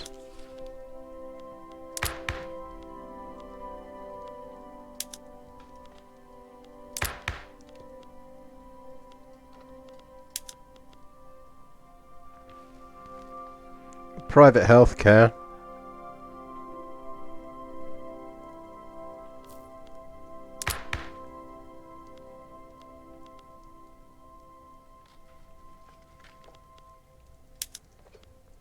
We can't switch off of that because we need to get the state religion done first. Maybe we just... I know it's a very low chance, but maybe we just gamble and see if we can get some events that would boost freedom of conscience.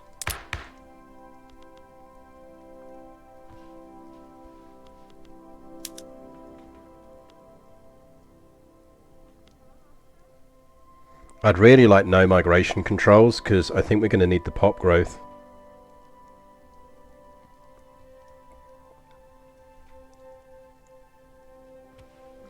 Elected bureaucrats would increase the power of the intelligentsia, which we kind of want.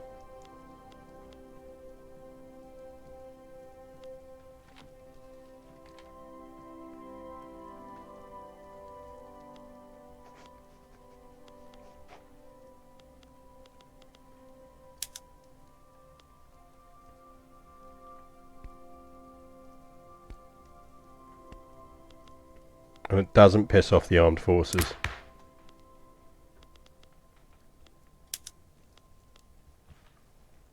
Let's give it a go. It's a low chance of success, but I think it's worth it. Right, let's try and work out how to do naval invasions.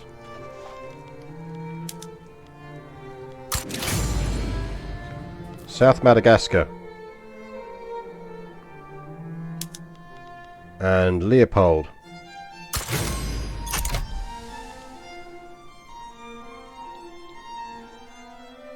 Yeah, it has other benefits. That's the key thing.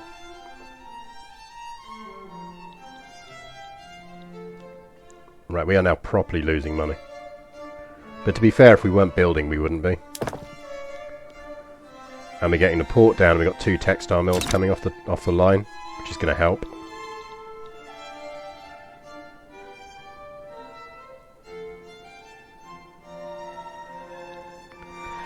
I'm trying to avoid increasing taxes. We don't need to. We're basically still dipping into our gold reserves, so it's not the end of the world.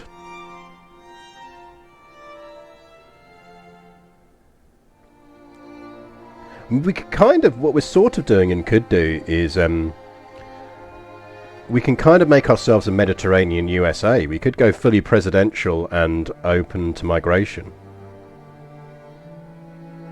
You'd be fine for money once you've looted resources from Africa. Yeah, I mean, it's what all the cool kids do.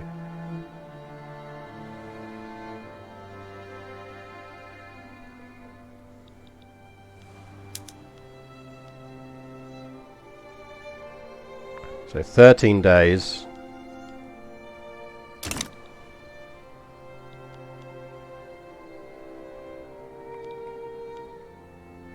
Essentially, once we can get the military flying, we're good. As in, we can get our military outputs. We're running out of Ottomans again.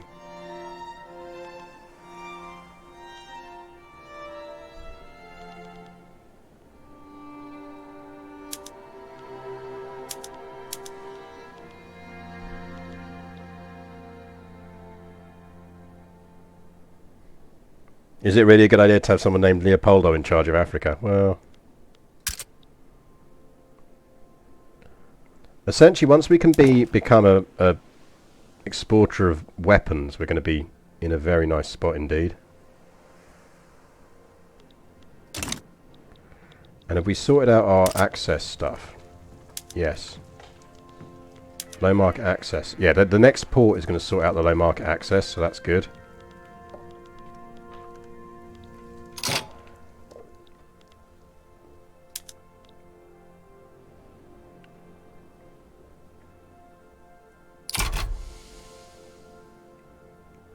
Yeah, we're not going to win that.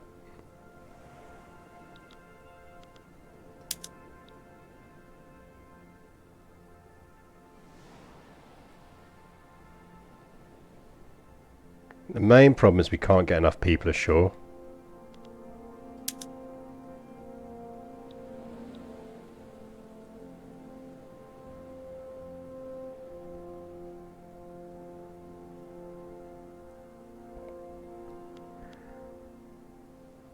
Because we can only get 10 flotilla,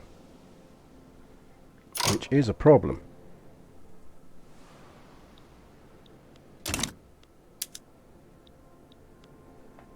No, Sardinia are still getting spanked. I mean, they killed a lot of people.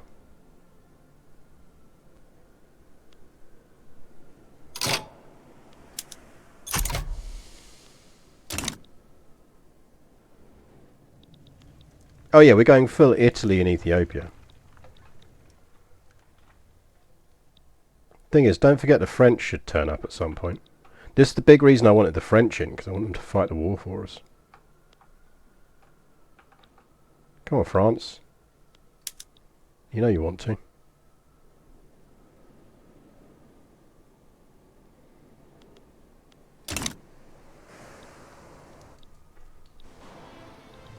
Let's give the French a bit of time.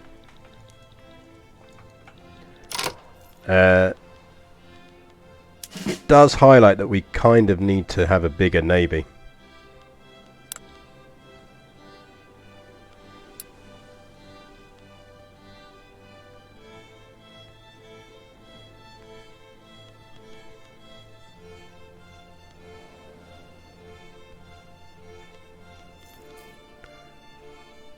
Yeah, the French have a nice big navy.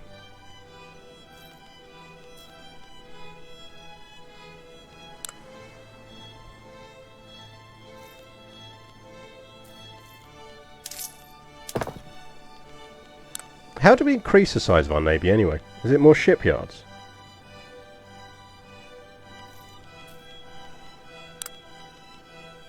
Naval base, isn't it?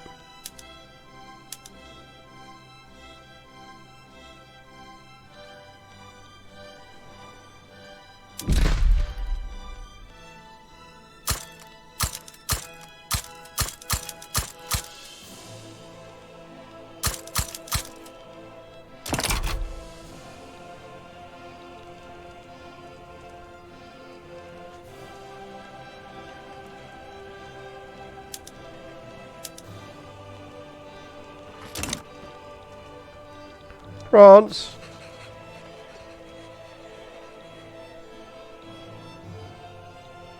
France!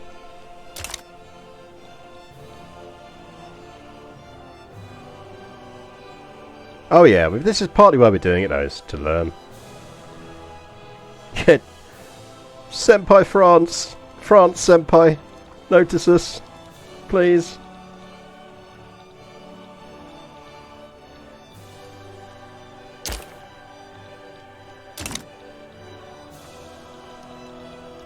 Promoting him will give him more command limit, but it's not going to give him more command because we've only actually got 10 ships.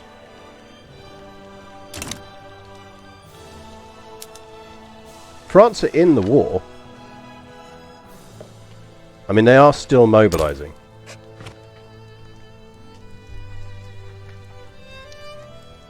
Jesus, France, just fucking invade.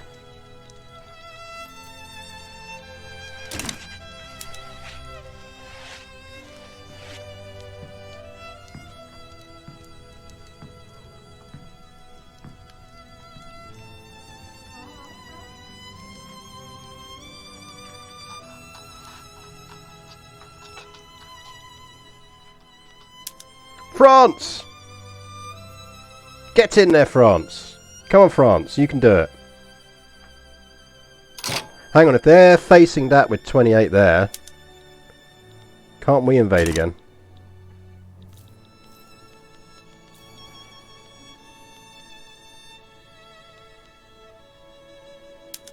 Leopold.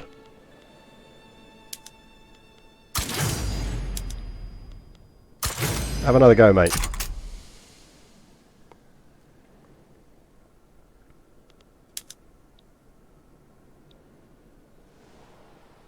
France.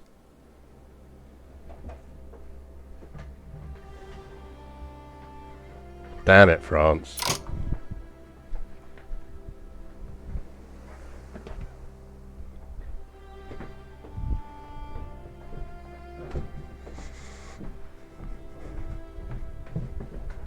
I feel like France is letting a side down here. Just checking on cats.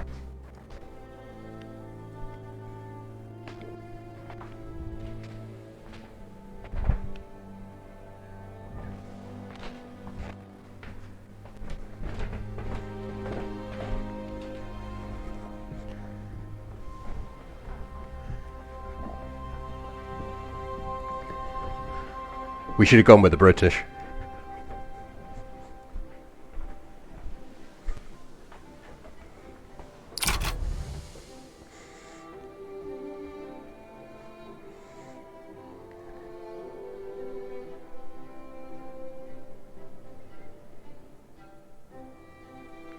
Yeah, I mean, they're basically just sending all the shitty conscripts, aren't they?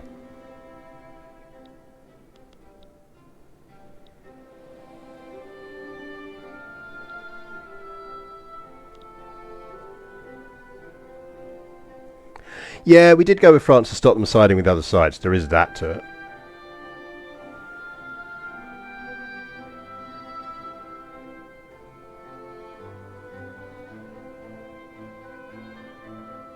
New Granada refuses to become a protectorate of the United States of America.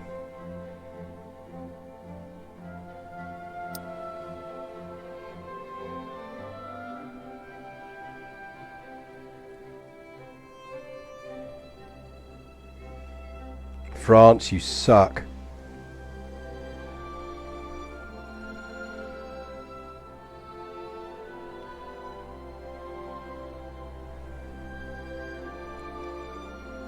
You suck, France.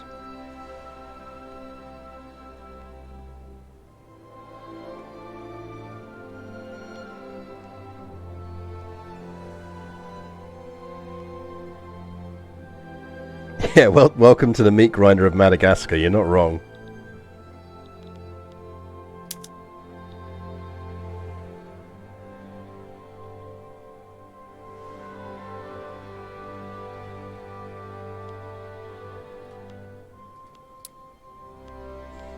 Come on, they're natives, lads. You're line infantry. You should be smashing them. What are you like?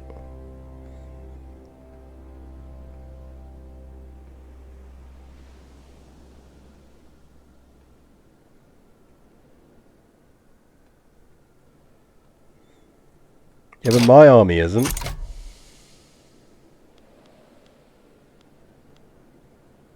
Yeah, what we would probably needed to do is upgrade to skirmishers.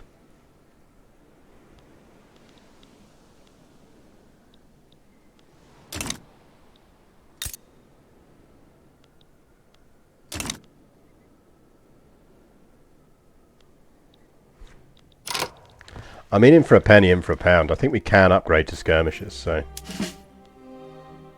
Carlo. Oh, no, we haven't. We haven't invented General Staff. Yeah, I mean, this is the thing, like, and this is why I do like it, is what you haven't got is that kind of ridiculous sort of micro thing you get going on.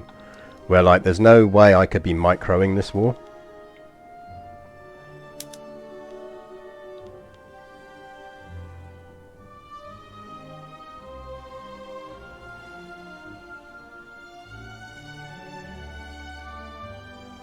I mean, technically they are losing exhaustion quicker than we are, because we're meat grinding them faster than they're meat grinding us.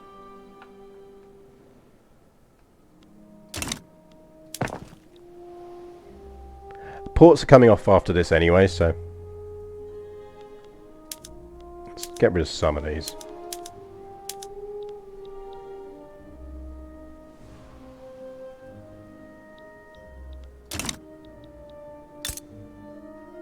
France, have another go.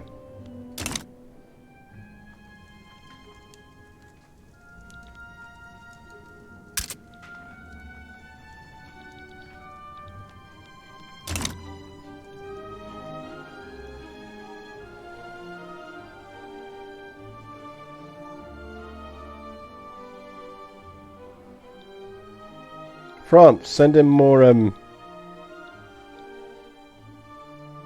Frenchmen.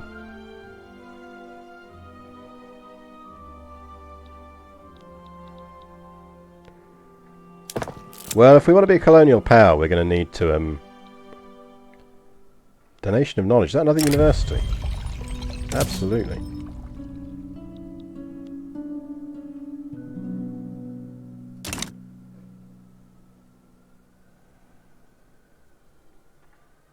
Oh, the law that radicalised them has passed. That was getting rid of landed voting, I think.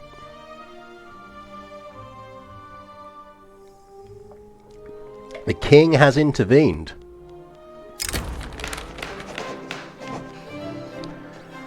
Yes.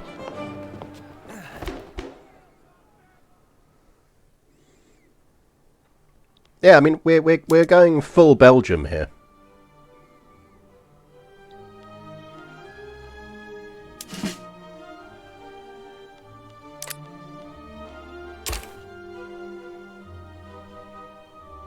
France, go on, man.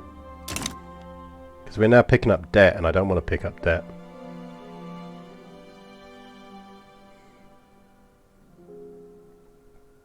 It's because of all the military stuff we're having to do. Which is why I want to be an arms dealer. Never go full Belgium. This is the disadvantage of going full Belgium. Isn't the Scottish approach sending all my money over and then burning the money?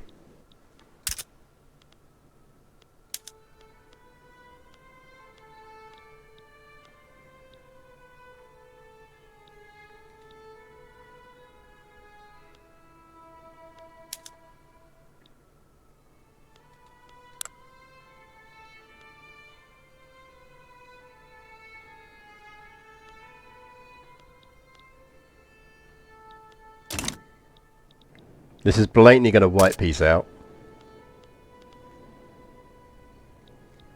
When is the next election? That is a good question. Because ideally we need to pass this law before then. The next election is 1851. We've got 2 years to try and pass this law. Oh no, we passed the law, didn't we? The wealth one already. So we were right.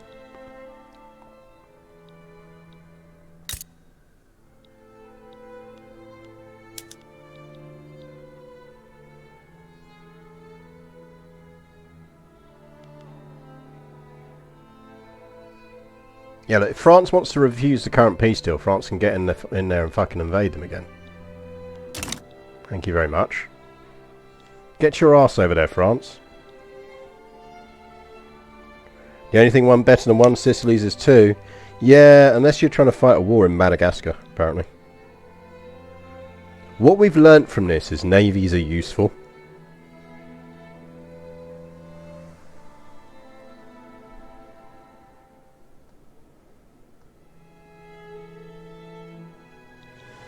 Turns out, navies are really fucking useful.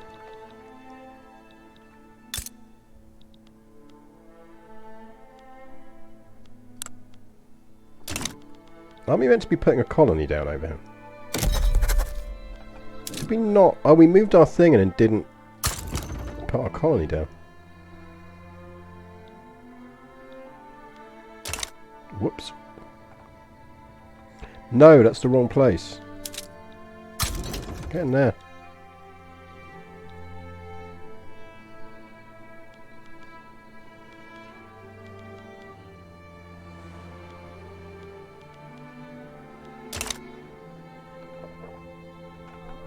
Invading a fucking massive island halfway across the globe.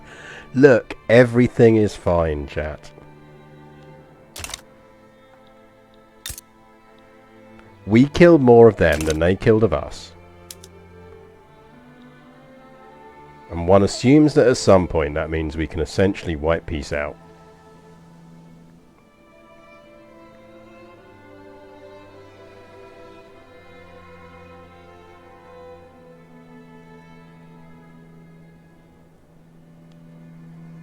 But this is what I like about it. You don't have magic ships.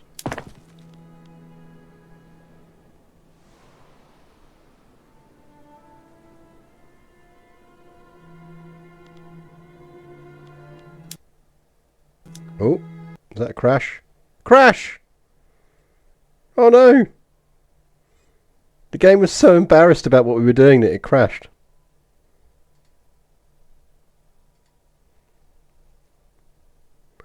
The game was so annoyed that we invaded them without any armies, without a proper navy, that it crashed. Don't be synchronizing to Steam Crowd, just load it. Yeah, we'll have autosave so we can load it in. Yeah, the game was so disgusted at me. But basically I have to wait for it to synchronize the autosaves before it will come back. In the meantime, I'll put up an important announcement. Yeah,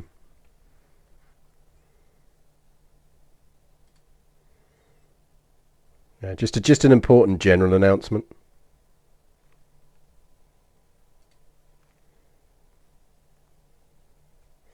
That's the first crash I've had, though, which is not bad, really.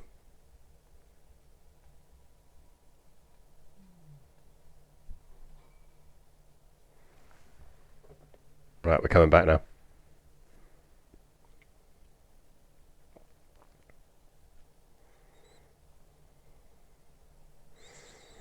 I mean, taxing grain in Russia is a great thing to do if you want to kick off the Russian Revolution early.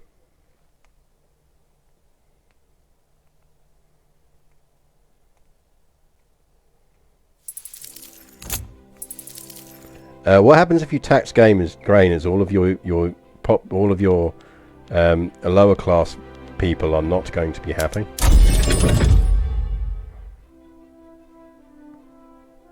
Yeah, communism speedrun. Oh, honestly, the game is pretty damn stable. Right, I'm going to click the Admiral again. Right, work this time. Right, how do we get more ships? Because we're building our last textile mill. Hello, kitty. I know, it's snuggle o'clock. Wants his nap. Wants his nap and his hugs. But I want to see if I can either win or lose a war against Madagascar first, kitty.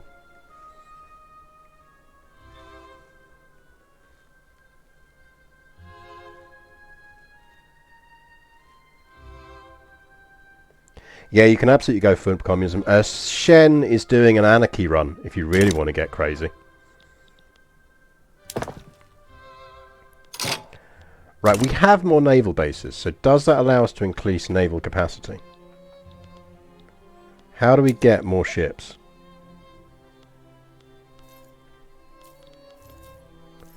Because I feel like this is something we probably should have looked into before we started a war against a small island somewhere.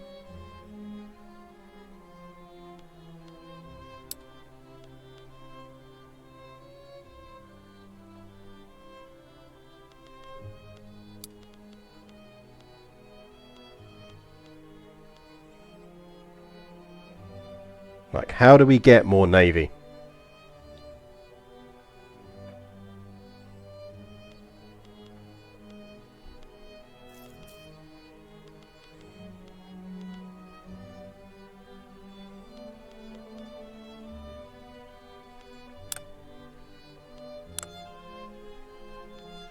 As I'm assuming that was our issue. So that's what I thought, but we built more ports.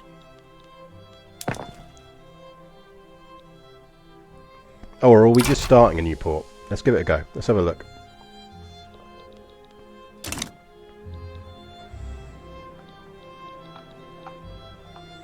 Come on, France.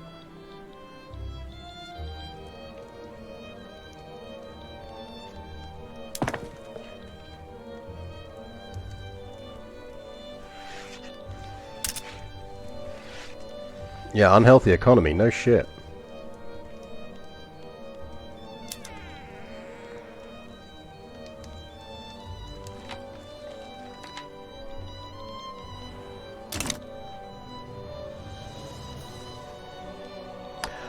The money situation is potentially concerning.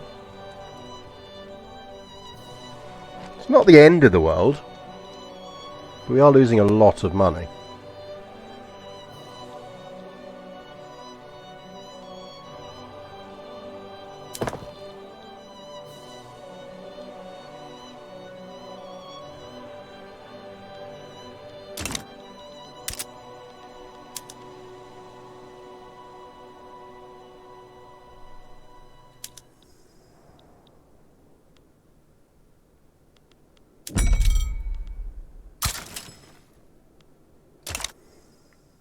Let's buy some French clippers.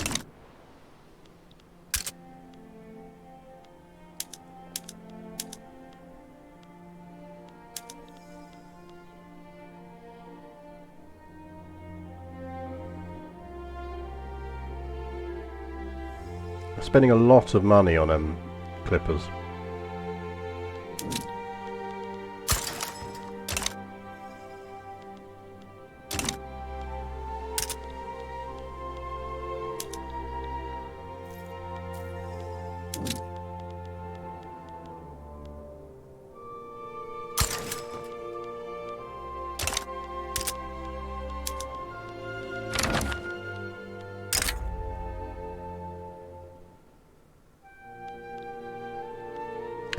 France, how about you win this fucking war? And then we talk about whether we join your customers market.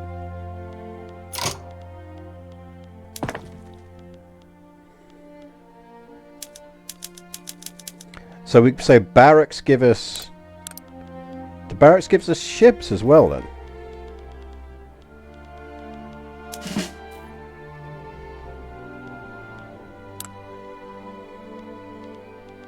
So barracks don't just give us troops.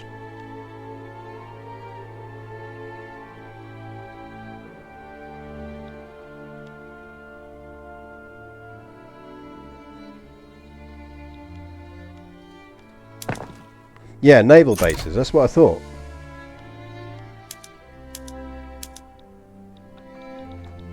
Which is what we're building.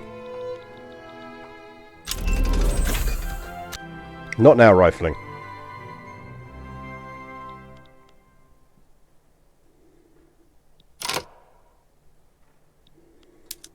That got us another ship. We've got 11 ships now. Damn, do we really need that many naval bases? 69, nice.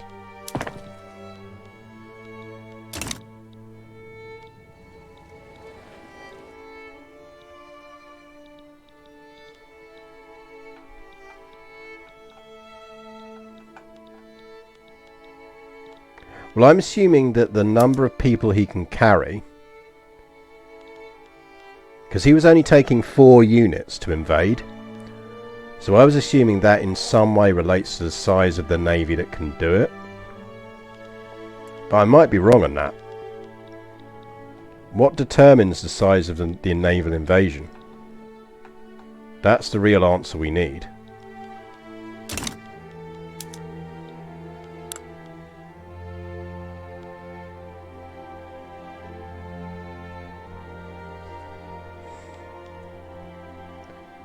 Now, is it just we need more clippers? Is it tech-based?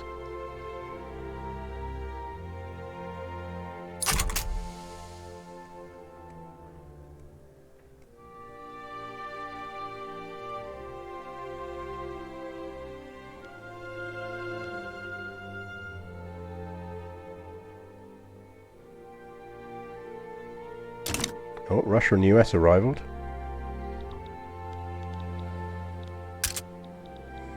Because basically by not building anything I can stop the bleed of cash.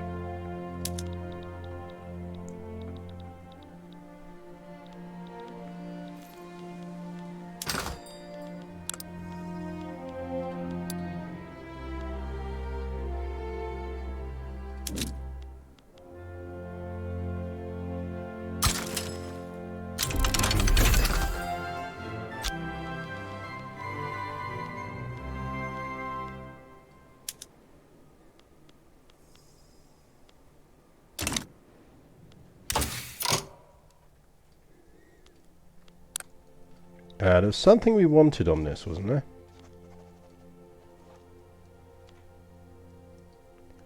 Ooh, electric telegraph.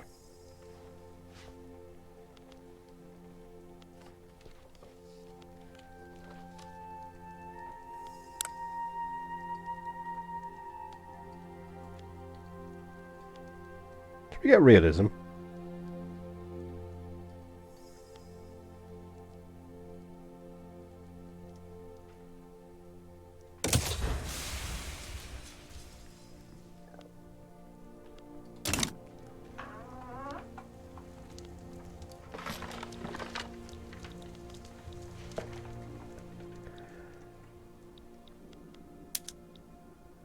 So I can't set them to create a front. Because it's a naval invasion, as far as I can tell. Like, I have to do a naval invasion, which makes sense. I basically go naval invasion of South Madagascar with you. But it doesn't give me any option for how many troops I can send. So I assume that there's a hard limit determined by something which dictates how many units can travel over the connection you have. Which totally makes sense. It's just it's not telling me anywhere where that number is.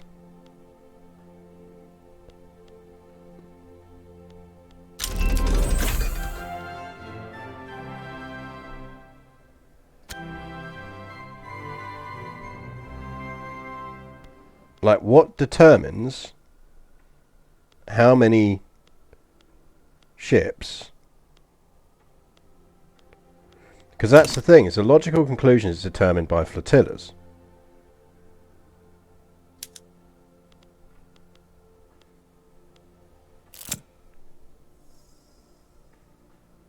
Yeah, exactly. Knowing the naval capacity for before future wars would be very useful.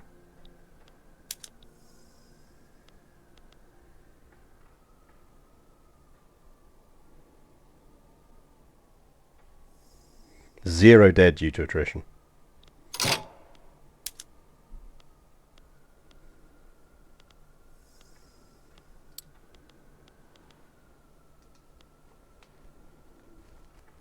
But it's not 10 or 11. That's the thing.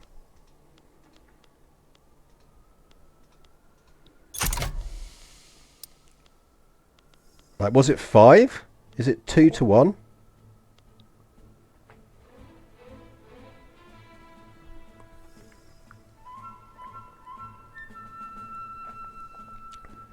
I do kind of feel like it should tell you somewhere.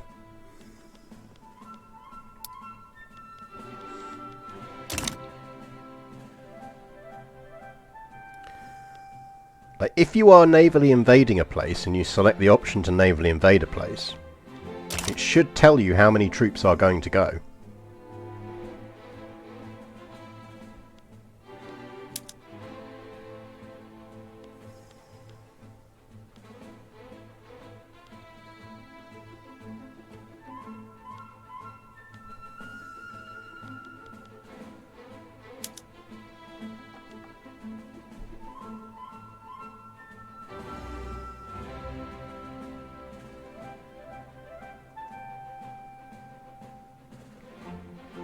But I can't see anywhere where it tells you how many people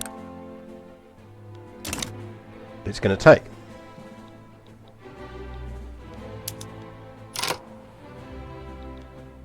Okay, now we're invading with 20.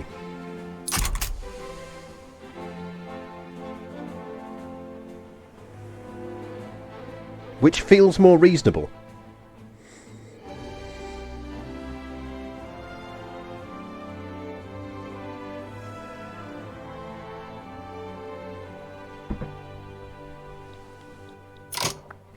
Lads, we have a front. We have a front. Carlo. Advance that front.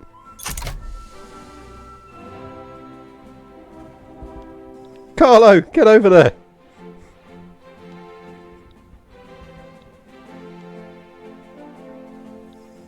Get in there, man.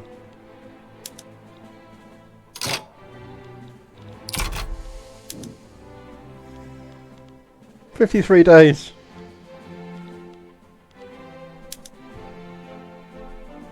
The France is coming. France is... Oh, but now you fucking turn up, France.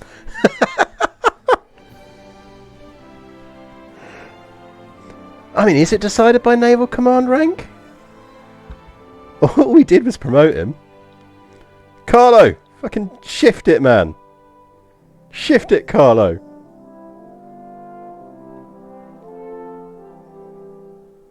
Shift your ass, Carlo. Get in there.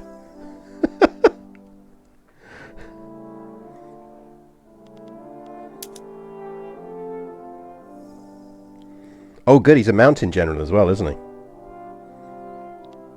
Carlo, this war has cost us, like, millions of pounds. Get in there. I'm not paying you to sit on your ass.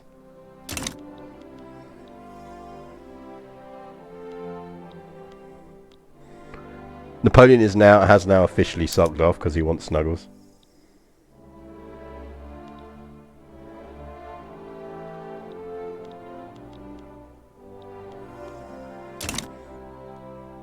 Chat, whisper it quietly. I think we might actually win this war now.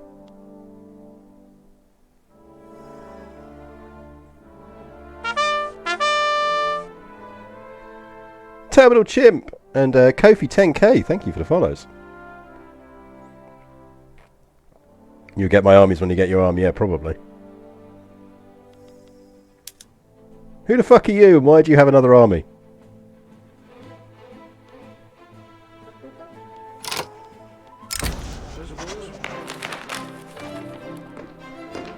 Uh, 20%.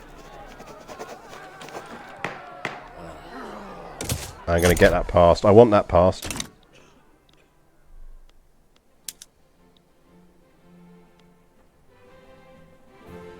France is here. France. Vive la France.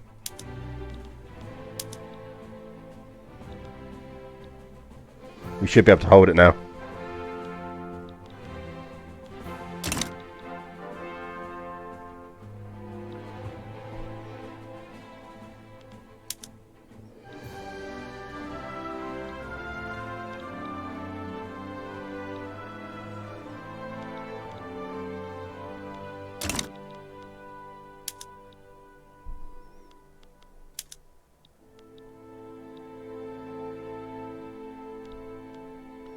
No, you can't set war goals once you've started.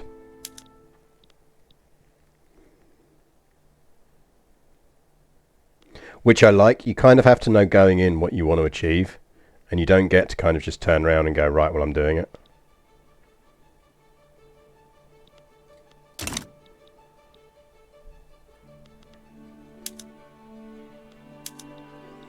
France, if at any point any of your troops actually want to fucking get involved here, that would be useful.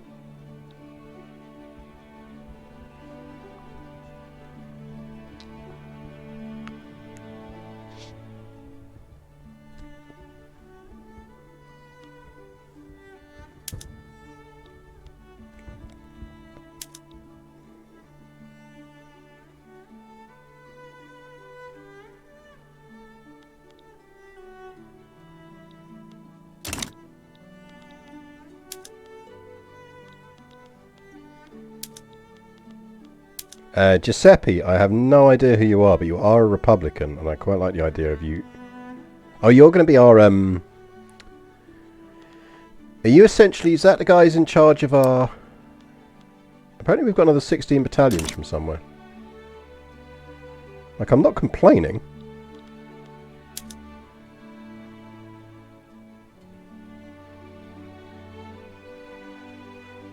I mean, at this point, I think I'll just let France win the frickin' thing.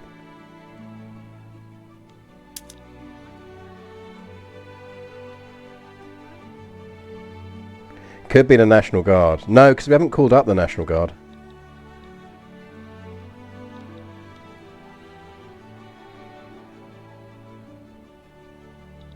Look, France can do all the work here. And the good thing is we're not really losing a lot of money anymore. In fact, actually, we might put another tax in. Tax... No, it's not really anything worth taxing.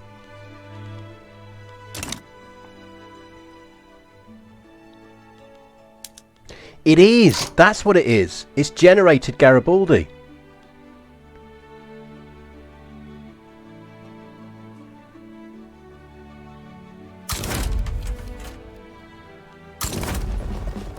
Get in there, Garibaldi. He's loved.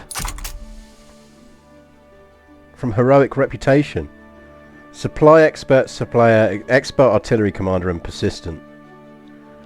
Maybe if you start a war in Italy, there's a random chance, because I know they said that what the game does is it has elements that will kick in where it's kind of if certain things are true, then it will generate characters. So that's how you can get Abe Lincoln in the US when the US Civil War kicks off.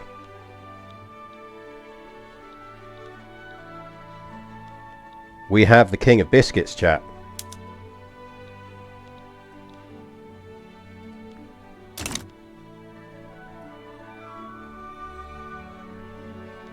This will cost us so much money.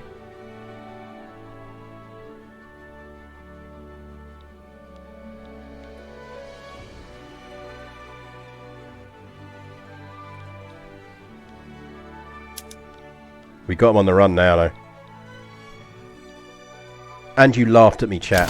Chat, you laughed at me.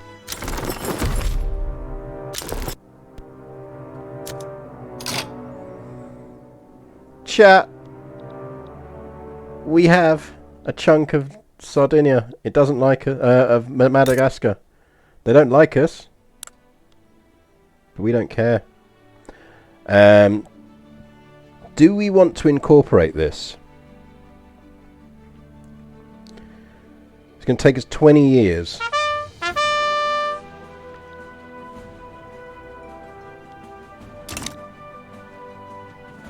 Gibraltar 01, thank you for the follow.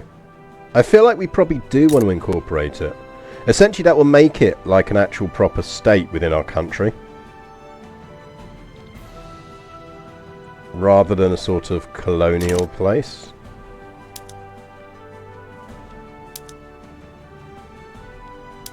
Right, I feel like you can retire.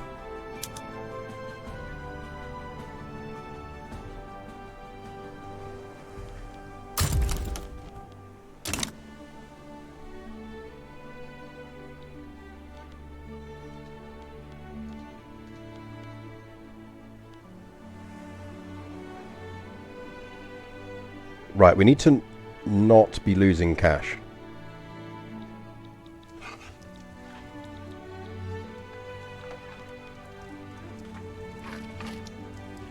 Oh, we're still subsidising chemical plants. Do we need to do that? Interest is what's killing us.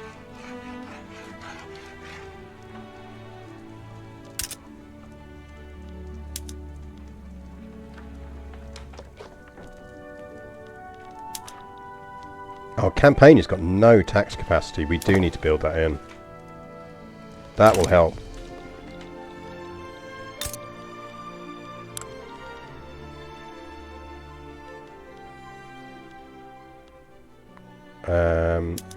Give me...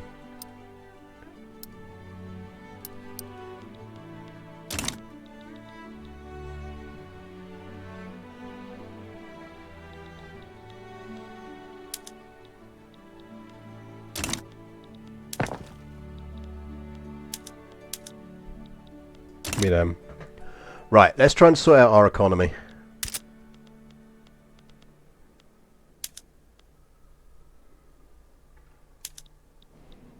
So we need to build a port here.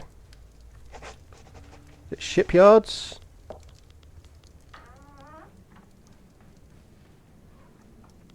Or is it a port? It's a port, isn't it? We need a port.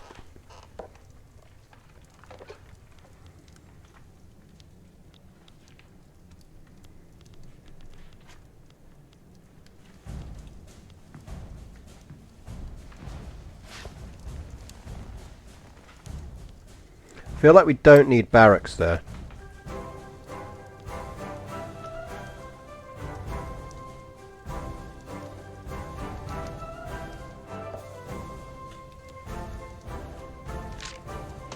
We tax their grain.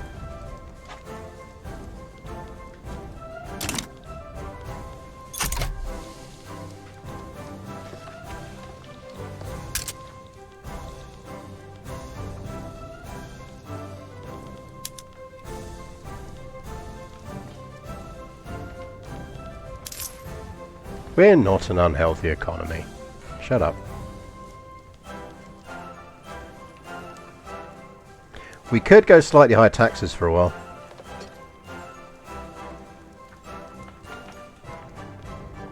I'd just rather avoid it.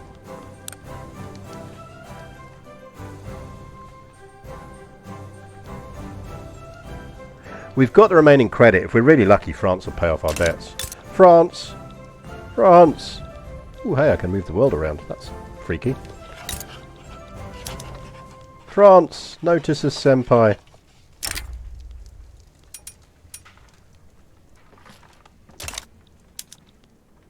France, senpai.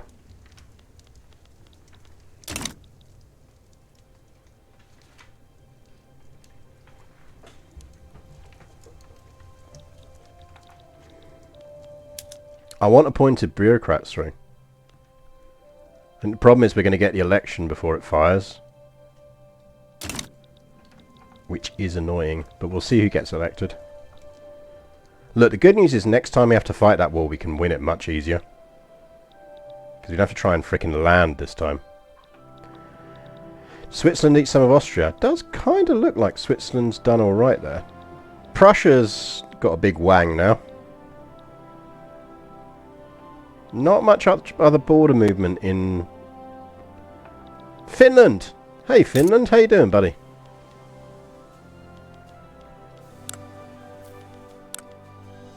How are you doing? Presumably a subject of Russia. US and Mexico haven't eaten each other yet.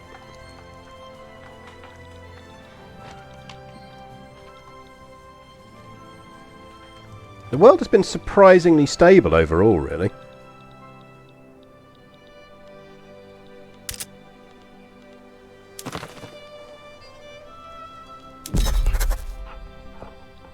Put my one back in the Nile, because I think it's quite useful.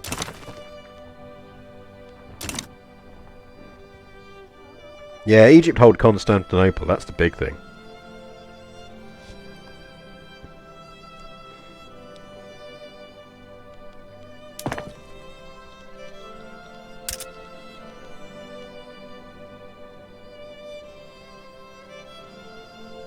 Yeah, we need to get our economy back under control, really. What's kicking into our prices? Let's have a look. So, artillery is costing us an arm and a leg. Which is understandable. I feel like we shouldn't be exporting paper.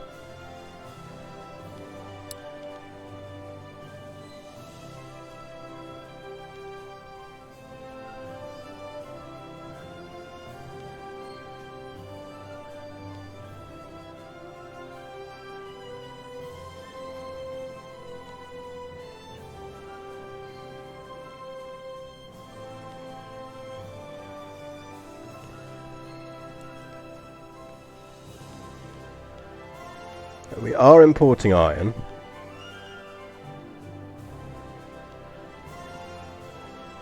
Are we exporting coal? I feel like we shouldn't be exporting coal. How are we looking in our chemical plants?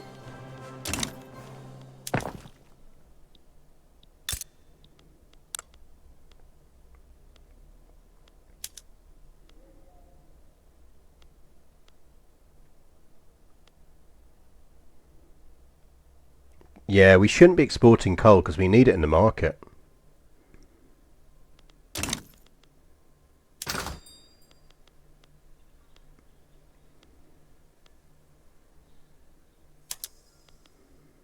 Stop exporting coal.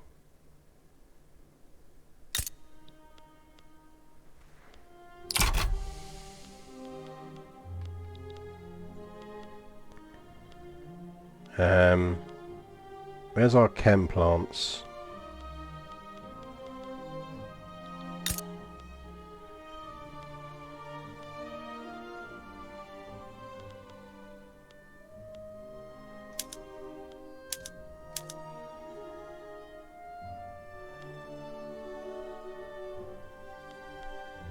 Right, coal is cheap, which is what we want.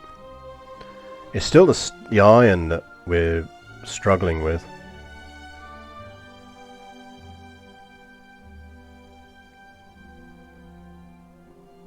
And allegedly we have iron in the market.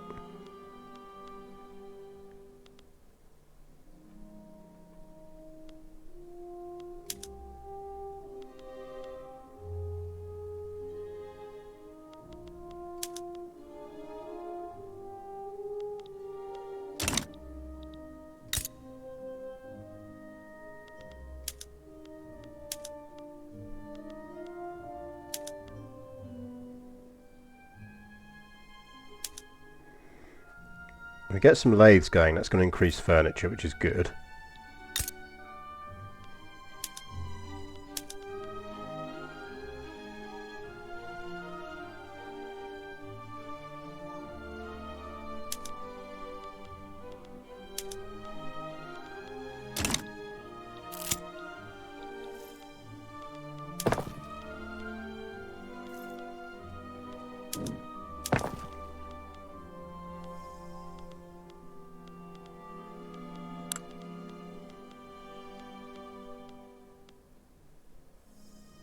We've got some millet farms. Fertilizer is really expensive again. That's probably not fucking helping.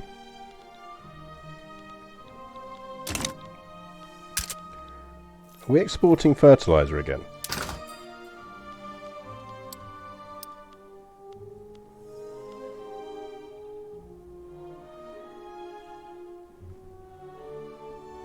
We're exporting all our fucking sulfur again.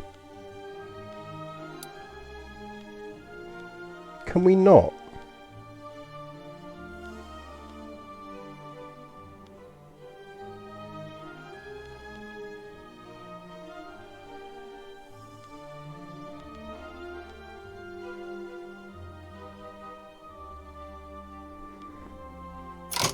I can't believe we've got that sulfur spare.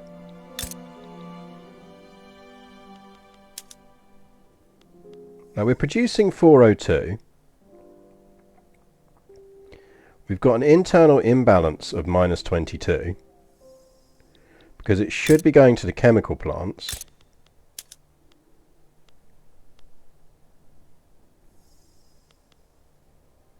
And it's costing them 5k.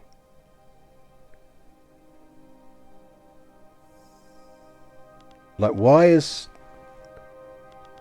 are we not protecting our sulfur for our own market? And why can't I cancel that sulfur deal? Like, these ones have got cancellations against them. This one doesn't.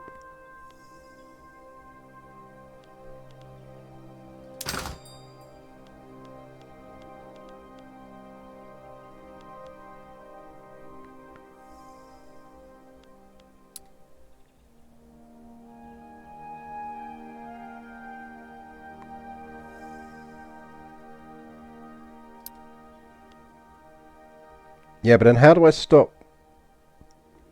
How do I stop the fucking French from stealing my sulfur? Because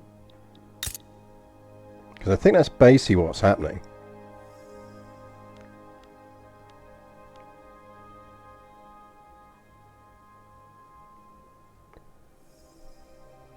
Yeah, I can basically tax it.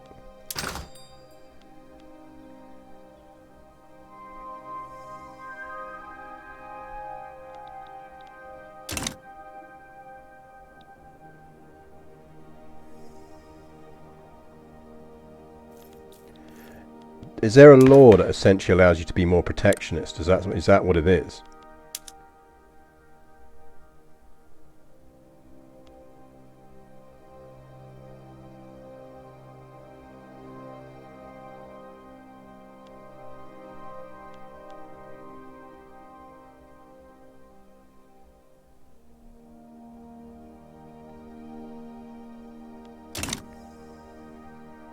Yeah, but I shouldn't have to boost sulfur production at home. That's what's confusing me, is I've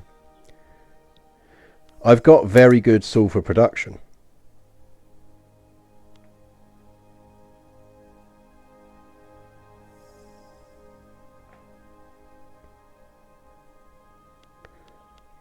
So basically we need protectionism so that we can stop France thieving all our sulfur so we can't use it.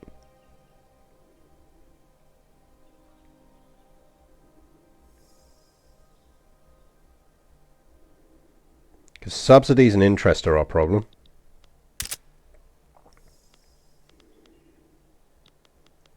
So those two builds are going to sort out the... Yeah, I can produce more, but obviously there's the problem is it gets me stuck in a debt spiral, because the act of building to produce more takes time. And it needs more tools.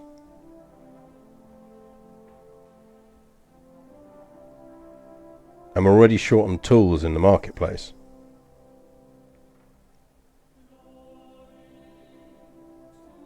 And there's no guarantee France aren't going to steal even more of my sulfur.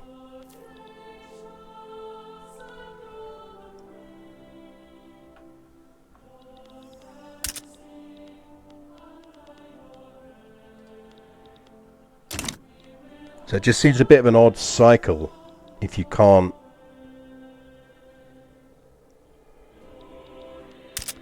Yeah, I mean, that's the basic problem, is France is willing to pay for it.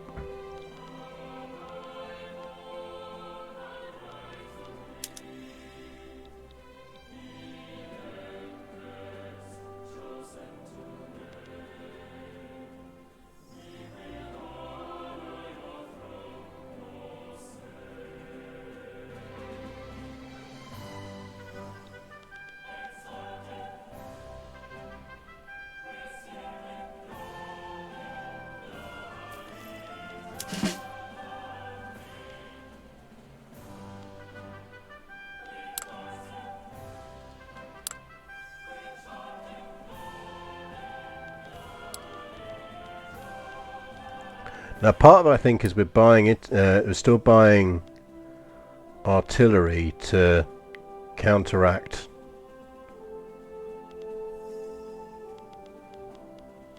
the stuff we took.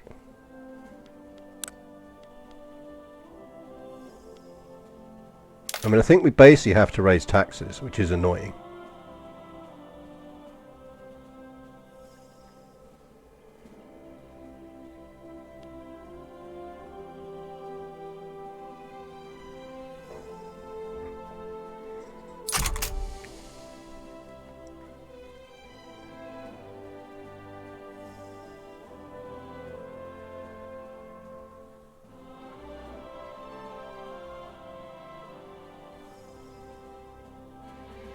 Yeah, what I'm intrigued in now is whether that military spending is temporary or not. Like, is that because we're essentially having to reinforce the losses?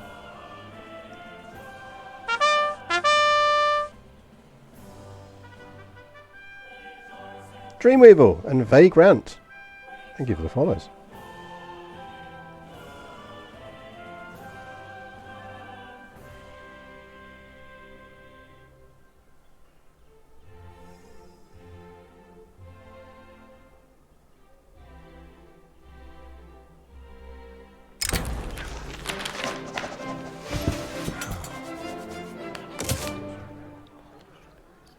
Get it through.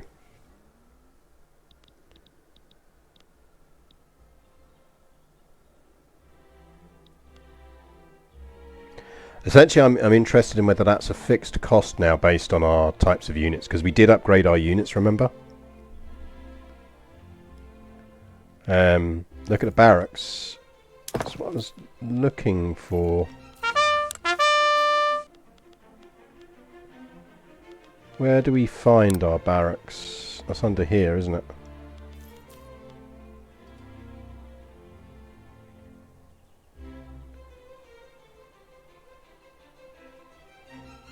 Because I think that's just because it's consuming so much artillery.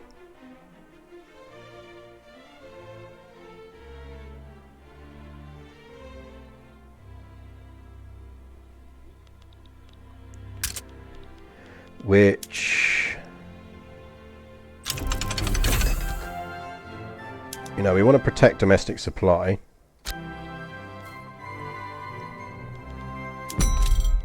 And maybe we need an import market of American artillery,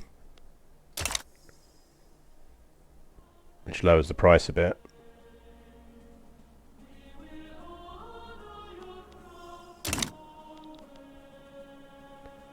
I mean, the thing is, we are now technically in range of making money when we're not building stuff. We no longer have a broken economy, essentially. We now just have a lot of debt to work off.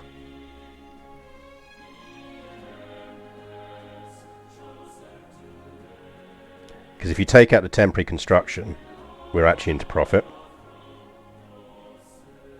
But we had to do that by raising taxes, which gives me the chills slightly.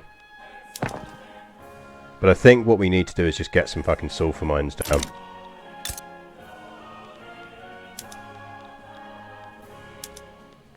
Actually, we could just go to... No, it's going to cost us a lot to sub that in. Because of tools and coal.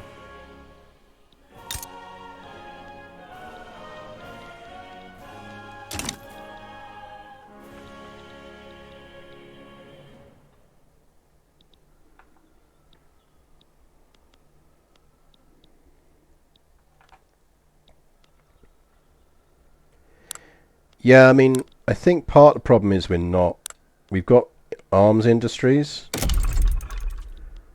but we could just start making more of them.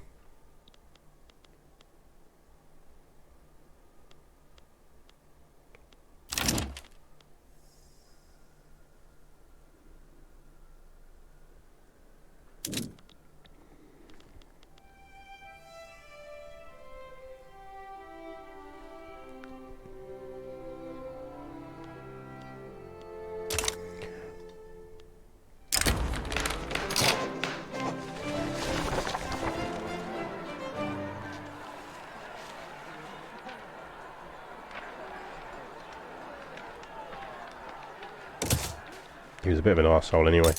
Right.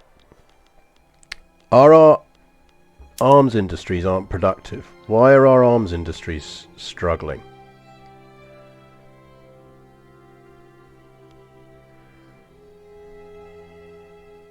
We've got iron available in the market.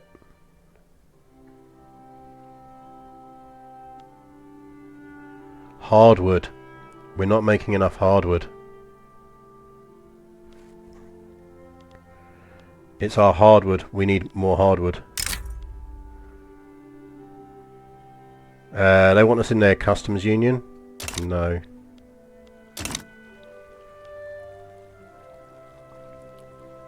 Right, we're making money again. I think we might have fully done our weapons up. I think that's what that is.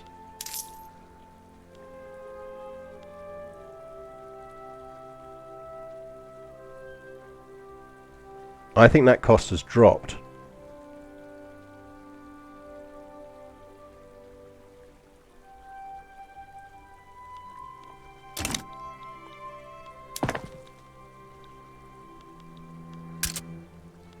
Okay, port's going down. I think we need some more tools. And more wood. We're short on grain again.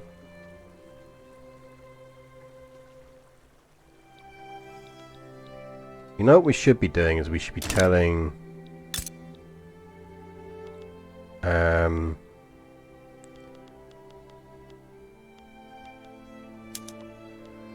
these to auto expand when they can, and we should be telling these to auto expand.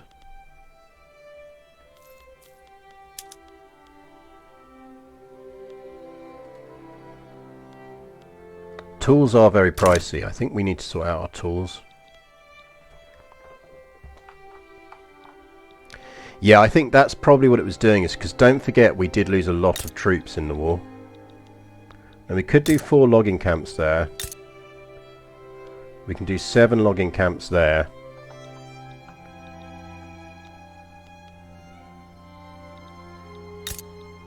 I think we go logging camps there.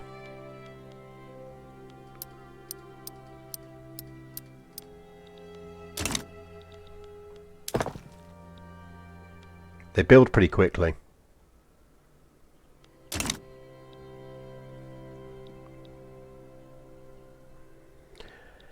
Yes, we can, but if we're short on wood in the market, let's actually have a look at how we're doing. We're pretty even. We're essentially almost out of wood, so there's not really much point us making more tools unless we're getting more wood.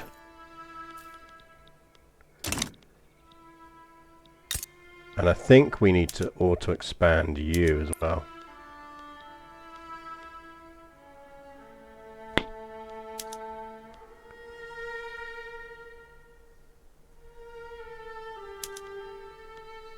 Make me more iron.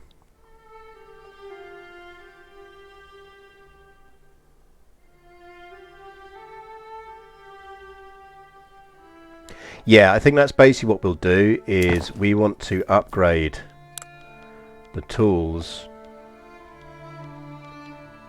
when I remember where we put it.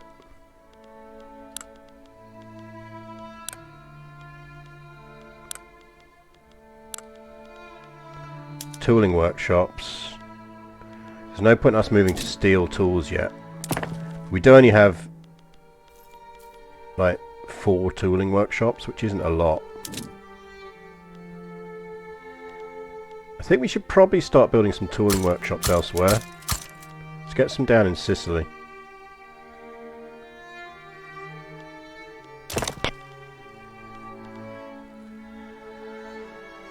So a lot of subsistence farms. Yeah, I mean we can really move people off of subsistence and get them into actually doing stuff, which would help massively.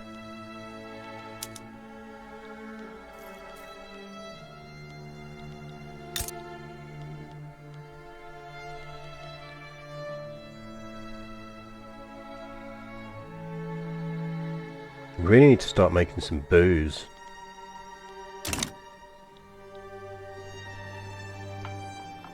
How much of a danger of revolt Madagascar's in? They calmed down a bit, I think. They're building a port.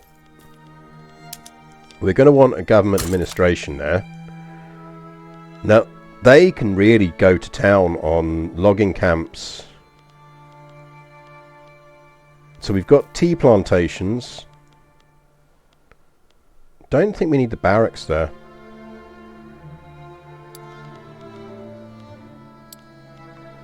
To be honest, that's probably unnecessary.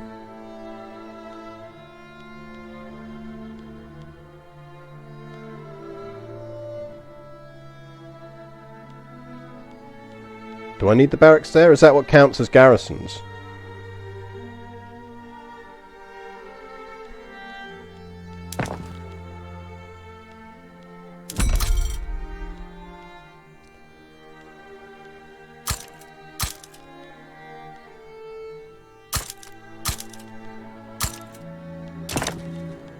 Yeah, we should really just blitz some construction sector. Oh, give me a move to the top button, please.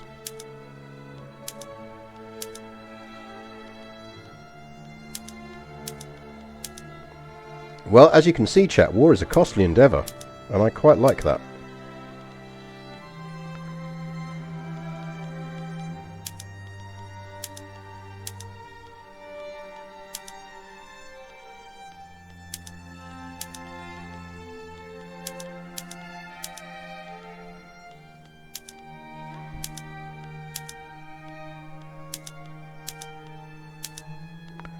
Yeah, move to the top would be a nice button for them to add to this interface.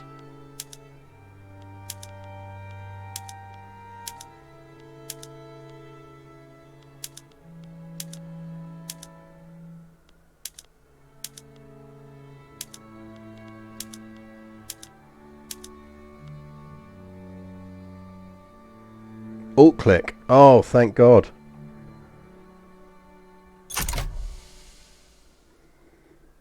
Praise be.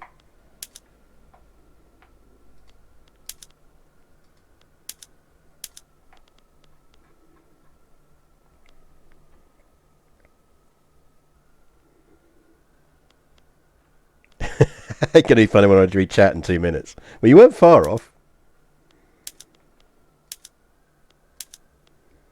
Right, let's get all of these building and then we'll finish that port.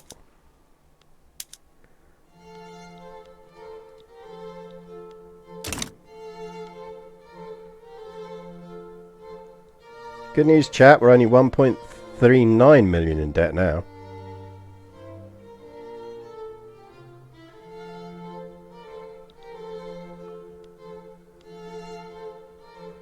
Oh, we're not going to get bureaucrats before the election, are we? Elections 20 is coming up.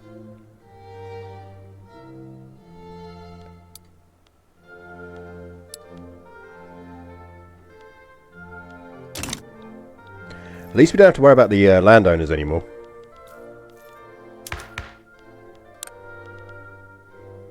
Basically, because the landowners are now actually radicalised, they're not in here at all.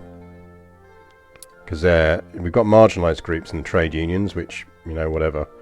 Landowners are there. Oh, they're down to 11 because we've been suppressing them. They're down to 11%. Nice. So essentially the armed forces do now count as our right-wing party.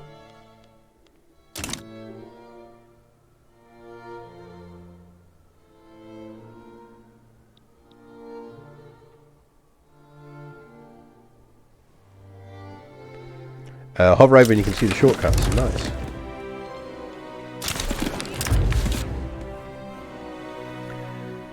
I think we're probably fine with that government, aren't we? Our petty bourgeois wants to join the right.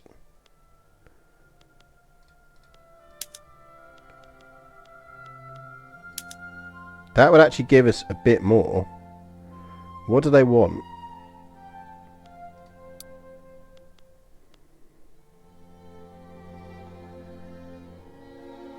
Oh man, if we get egalitarianism, we can do universal suffrage.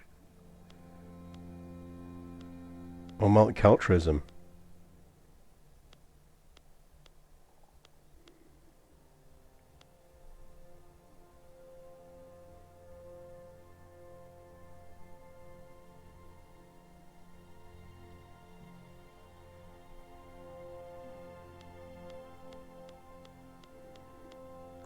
I don't see a reason not to invite them into the government. Yeah, construction is basically why we're negative.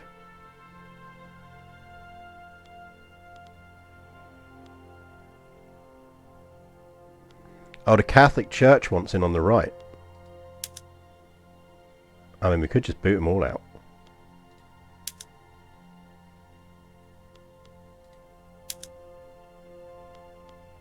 Fine, everyone apart from the landowners is in this clusterfuck of a government.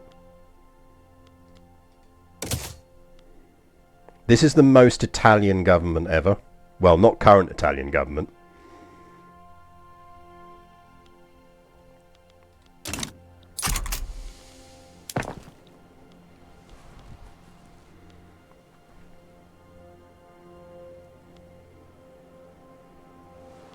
Right, let's ditch you. And you. And then I'm going to move you up. But then down. To there. We need that port, because then we can get goods out of... Yeah, welcome to the government of national unity and fuck the landowners. Like, no one cares about the fucking rurals.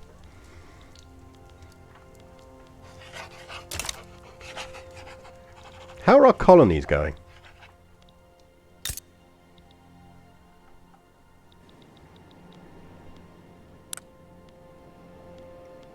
I could have sworn I started some... Oh shit. Did we not get our colonies going?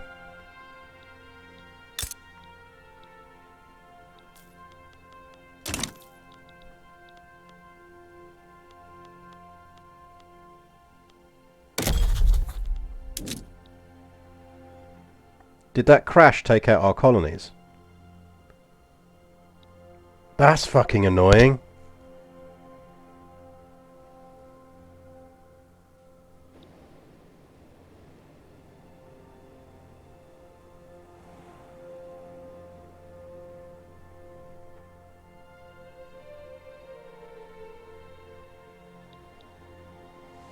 That's really annoying.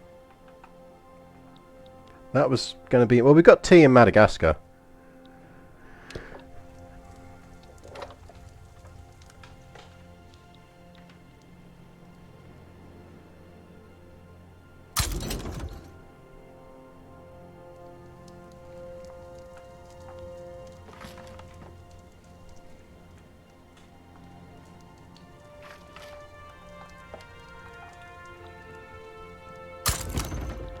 Go there. Give me some Congo.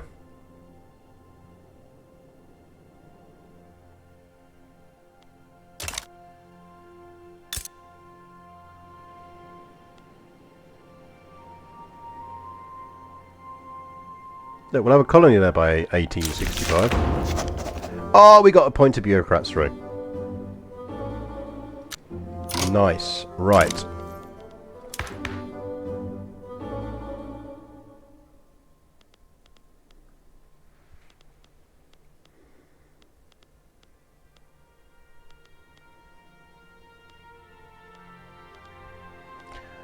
Public Health Service.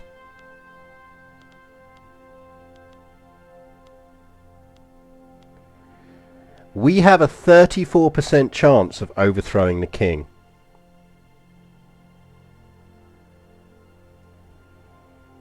The downside is that will radicalize the army, I think.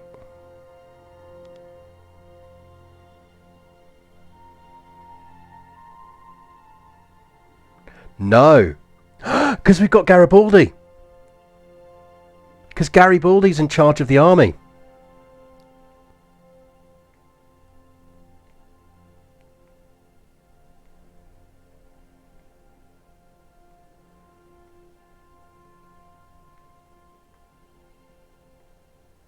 Because the game generated Garibaldi for us, and he's the leader of the military faction, and he's a hero, the army are going to fucking love us if we overthrow the king.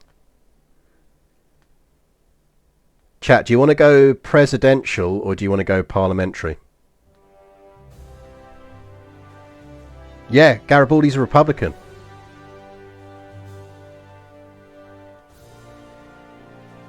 I reckon we go parliamentary.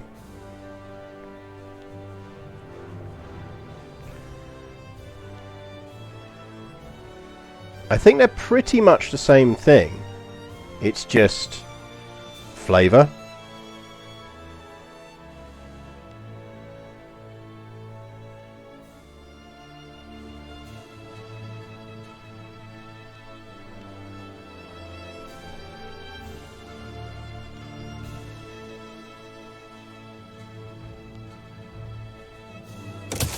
Parliamentary, baby.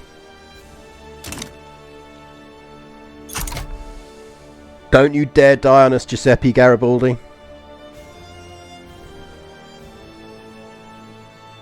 Don't you dare die on us.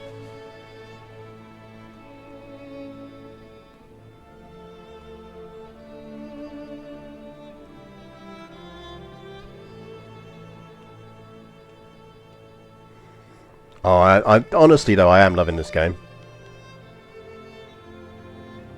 Now, we're losing money, but that's because we're building stuff. What's 1.48 million in debt among friends?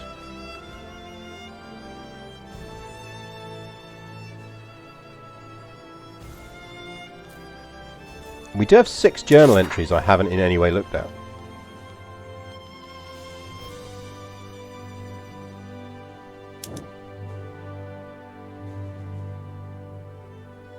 So that's if we wanted to unify Italy, that's the one we'd need to do.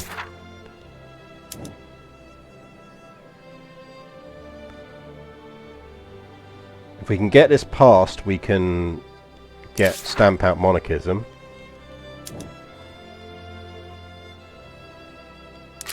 Rifling would be nice.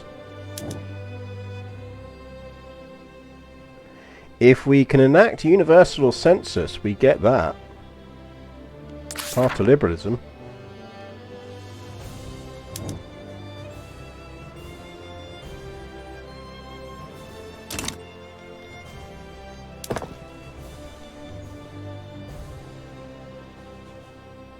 Right, 6 weeks on our port, which is good.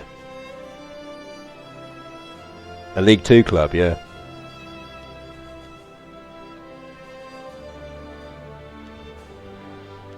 My spymaster has uncovered a plot against Garibaldi, yeah. Oh, they're trying to preserve the monarchy.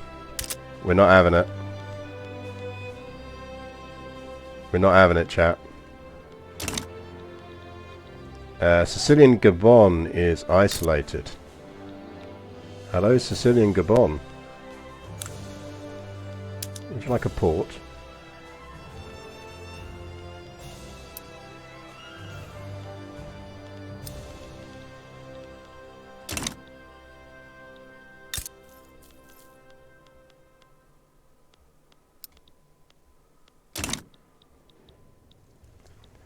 We're going Belgium. We're getting our Belgium on. Oh, Prussia and Austria are at war again.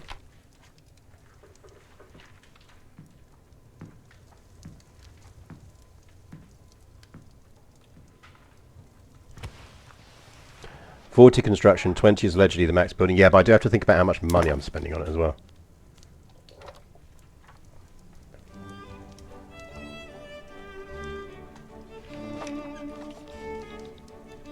Oh, the political movement to restore hereditary bureaucrats has disbanded. Oh dear, how sad. Never mind.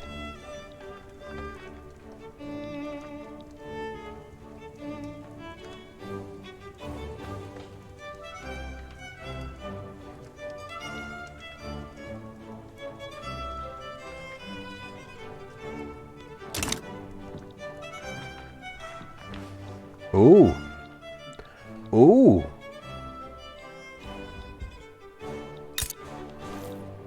What's going on over here? He does not look healthy.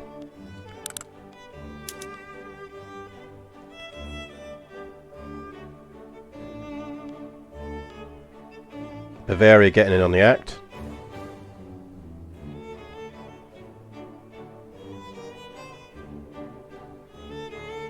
Could go either way, I reckon. Prussia is basically trying to eat Austria again.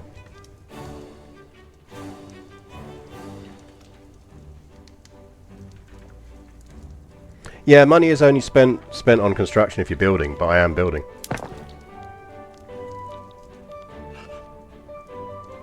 We essentially need to stop building for a bit after we've done this, because that's really what's eating into our money.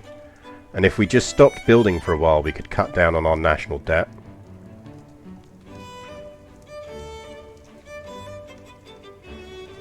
So I want all of these out of the way, and then we're just not going to build anything for a while and see if we can bring our national debt down.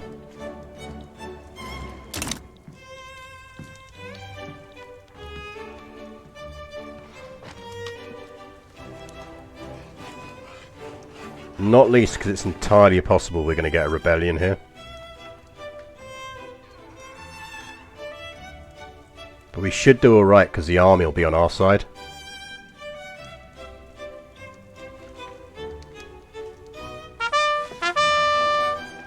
Having the army on our side is going to help a lot.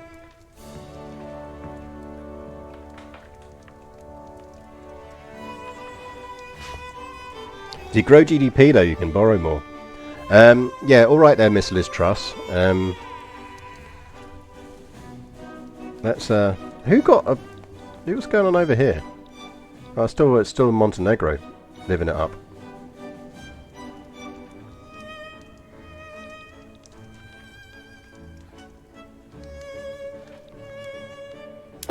Basically, this is our last burst of building for a while. Because we're already running high taxes. And we need to get the debt down after this. But the logging camps are going to help, because we know we were short on wood. Like, we've got more buy orders than sell orders. And we know that our hardwood supply and our tools are a problem.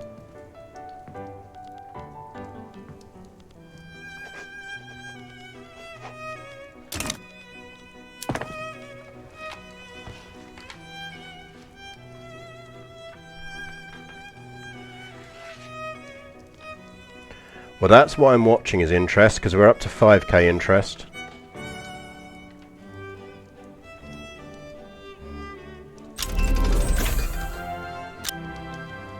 See, now we're in troubled economic areas.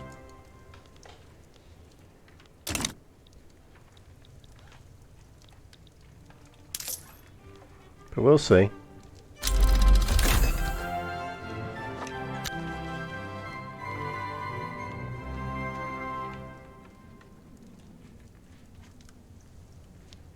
We'll lower government wages for a bit.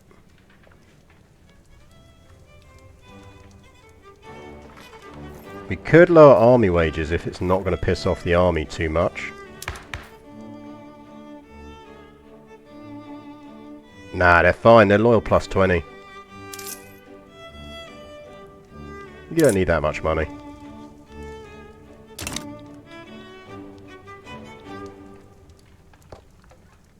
Austerity budget.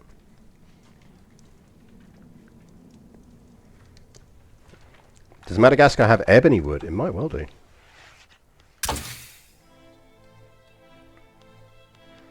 I feel like we could do with some banking. Lowers loan interest for a start.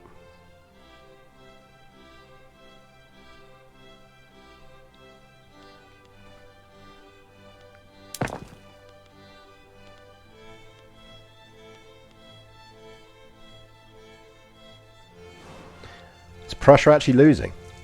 Oh, Prussia is losing. Sucks to be Prussia. Prussia's getting Bavaria'd. I'm pretty certain Prussia started this war, so it's their own fault.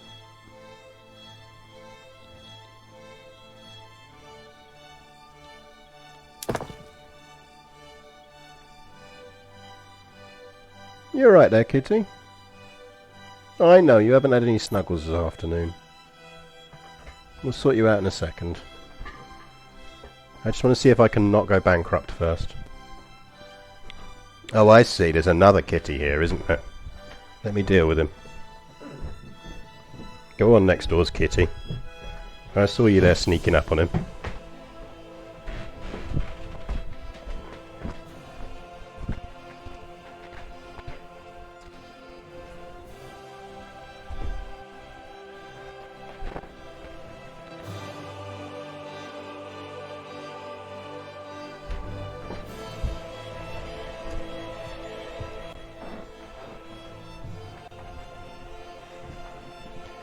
Sorted.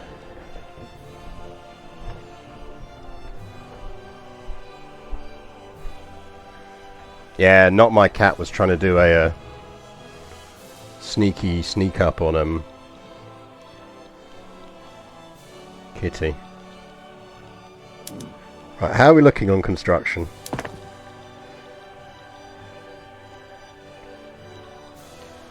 So, logging camp down in 4 weeks. Let's get less tooling workshops, because I think we do need to just focus a bit.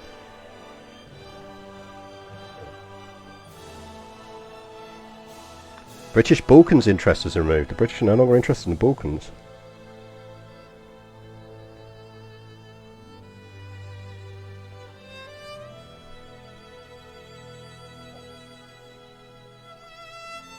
I think this is the essential building queue now.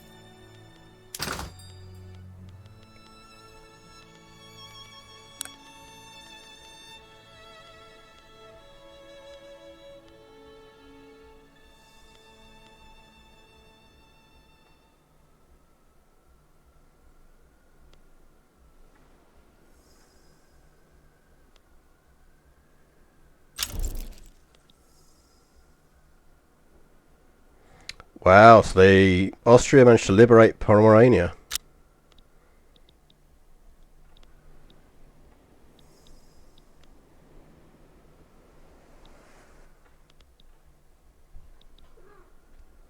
Yeah, I know.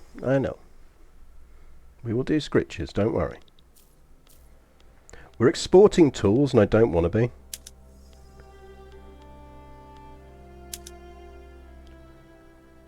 I mean, we should essentially be protecting domestic supply at the moment on anything where we're exporting where we need it.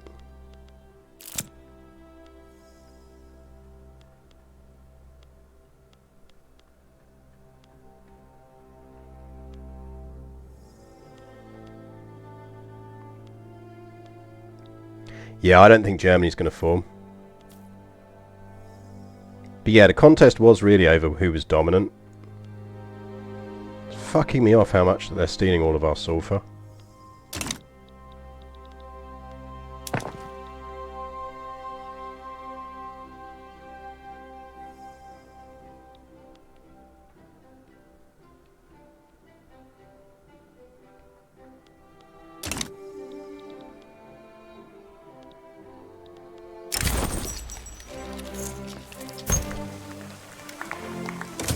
I mean, they're already radical.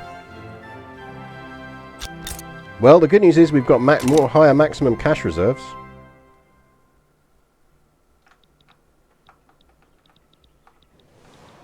Oh, actually, Madagascar's connected now, isn't it, economically? So we can actually look and see what we're getting out of this.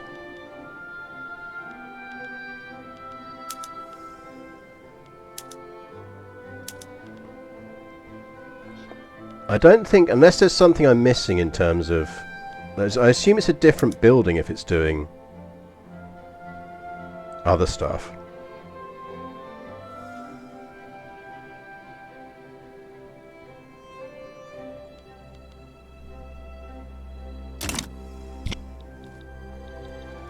Remember when we had cash reserves? I know, it's fun, wasn't it? Look, the important thing is war is expensive. And that's what we've established. Oh, fuck.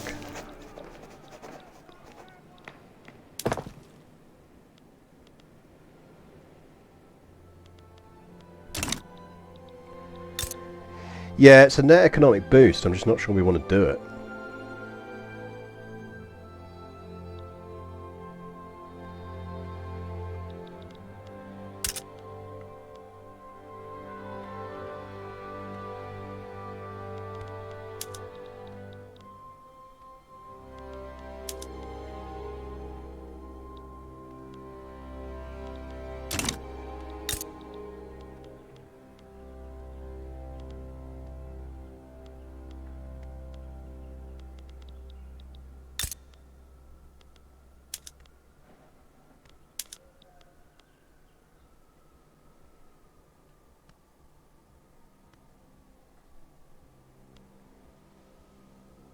And that's the problem.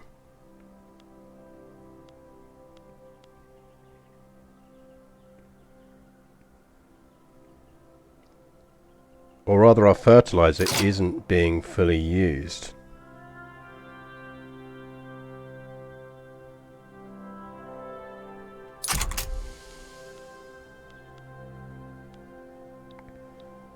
I don't think there's any more fertilizer we can use.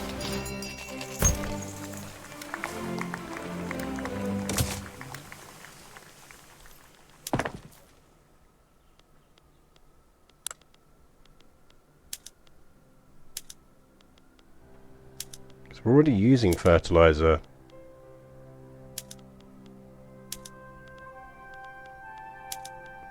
Where we can. I mean, we could encourage it for export.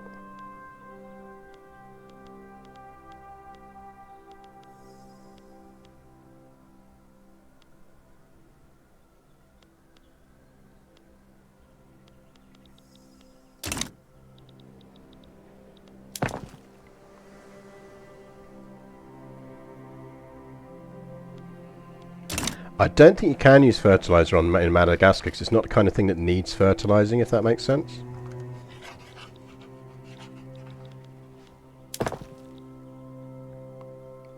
Right, our last tool workshop is about to go down.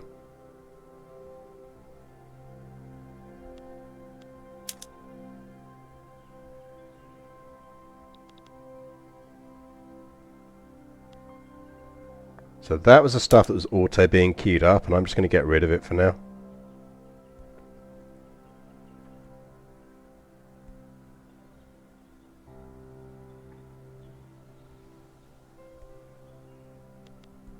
Because I don't think it's going to help us.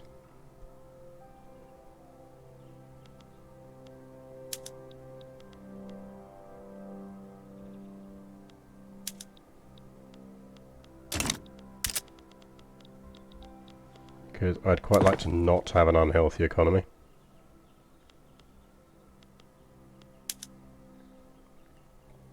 But we need these ports to connect supply in.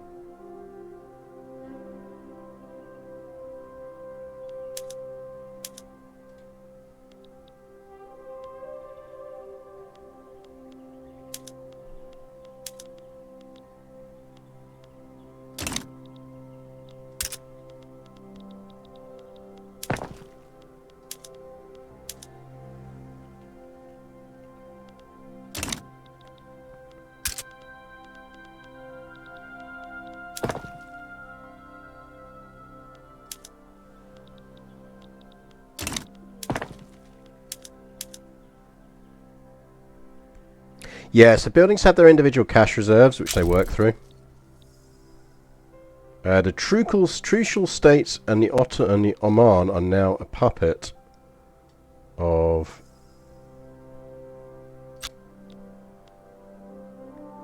the UK.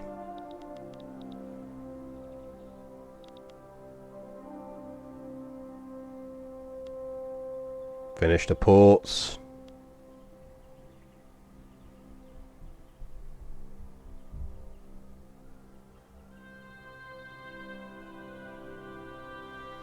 That interest is going to kill us.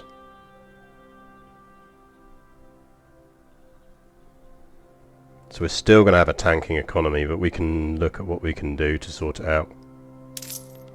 I feel more wage cuts are coming.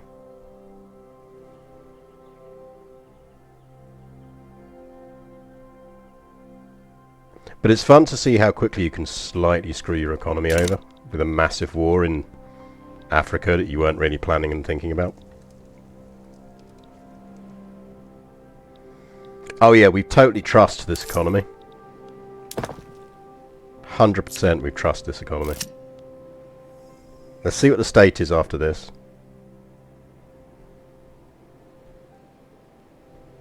So this finishes in 8 weeks. This finishes in 8 weeks and then we'll see what the state of affairs is.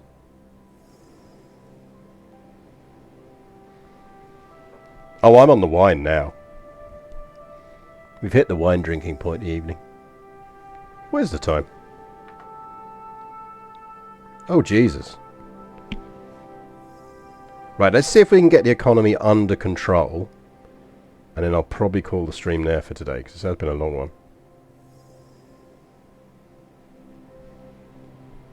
But let's see if we can get economy back into positives.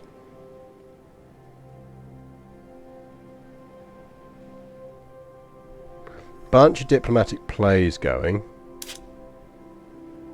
Mostly France and native uprising, things like that. You just installed it ready for your first game? Oh, enjoy. It's a great game.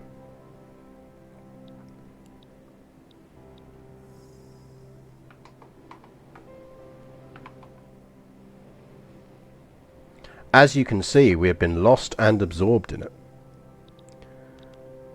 But I want to see what the state of affairs is in 3 weeks after this finishes.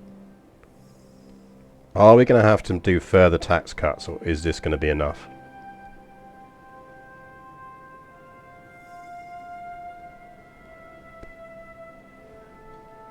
Kitty insists that Snuggles is the thing that will bring down the price and improve the economy. He's basically lurking on his shelf, which he does when he wants attention.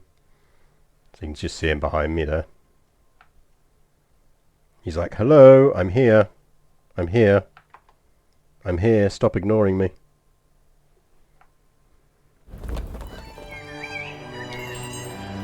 Disagreements between the petite bourgeoisie and the intelligentsia are causing conflicts in the government.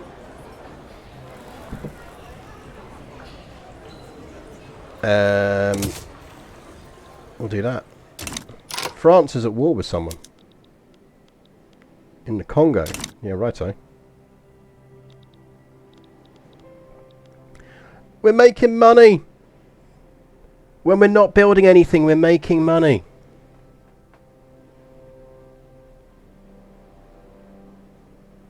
Got a gold reserves chart.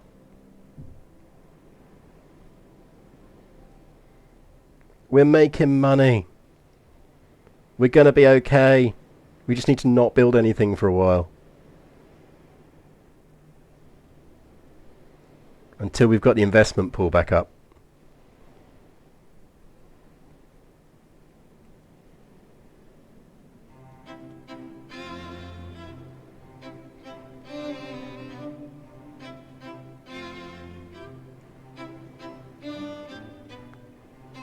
I mean, we don't need to get entirely out of debt. We just need to get some way out of debt.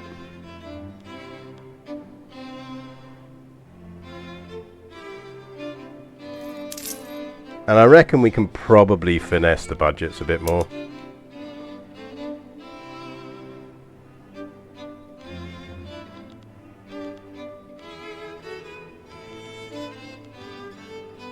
Like, we could tax services. And we could bring back the liquor tax. Actually, maybe we should just bring back the liquor tax.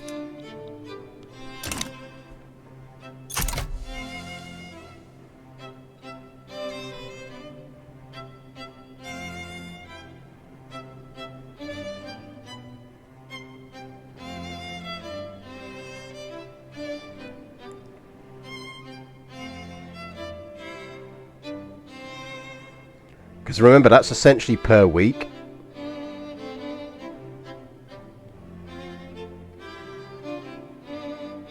So if you extrapolate that out, that's the per week figure.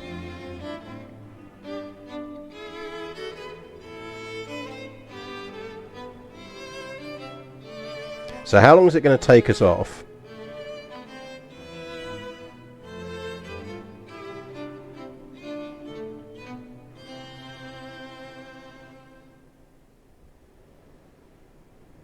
Yeah, 2.5 years. We're going to knock off $1 million a year.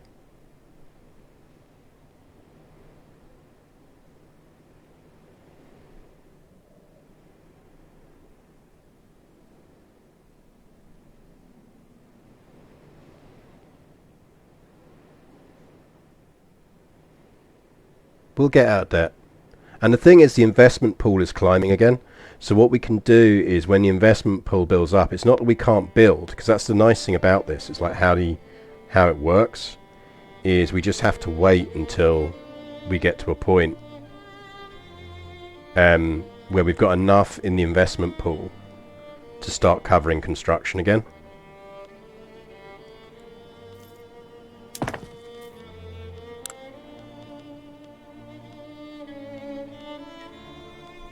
And look, we got a chunk of Madagascar out of it. Right, how long on this? Because I'm going to play it until we see... I'm going to play it until the 8th of July, 1853. So let's go up a speed. Let's just see if we get our parliamentary republic ticking.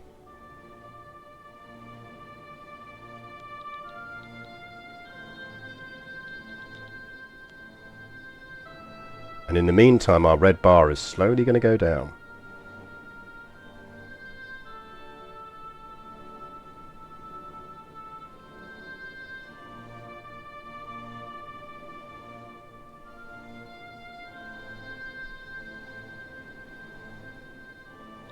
The New Grenadine-Spanish rivalry.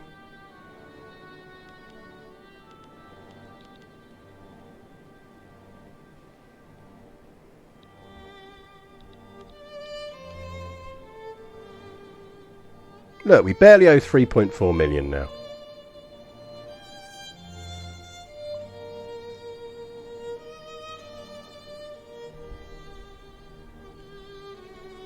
Interest ticks down weekly as well, which helps.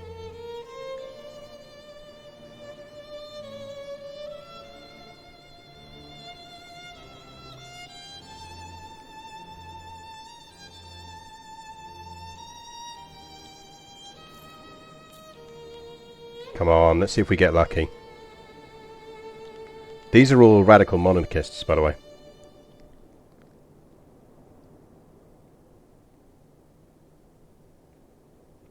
I mean, they are growing, but they're mostly radical monarchists, so...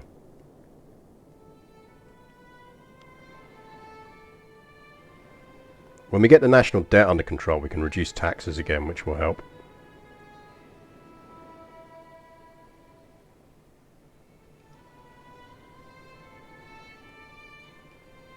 The Diplo play is France having a go at Kikuyu.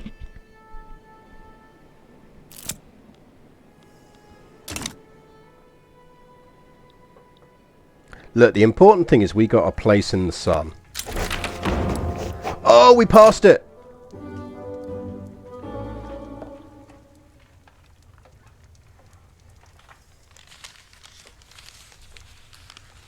We're a parliamentary republic.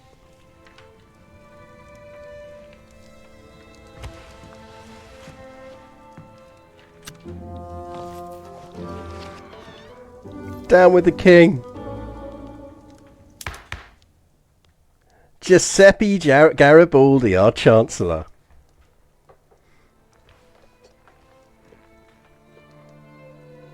And we got a new flag.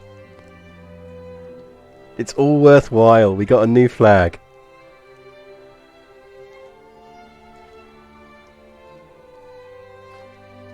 We did it for the new flag, chat. We did it for the new flag.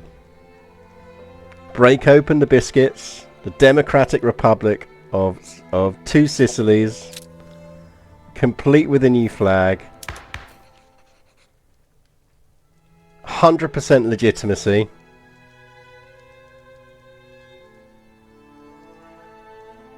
$1.3 million radicals.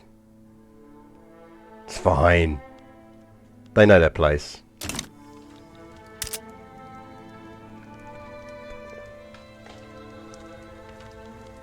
Shut up with your unhealthy economy. Economy's fine. We can always tax grain.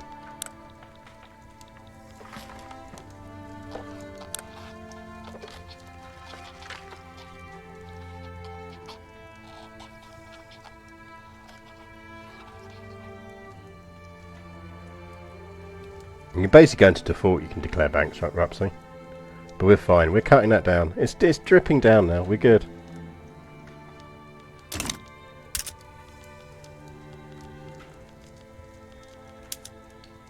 Fucking artillery is still screwing us.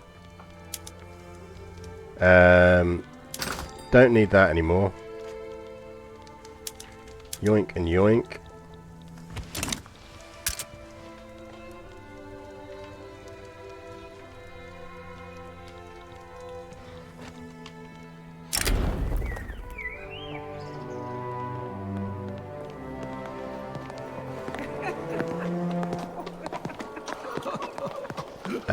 Are we in range of that? Not quite.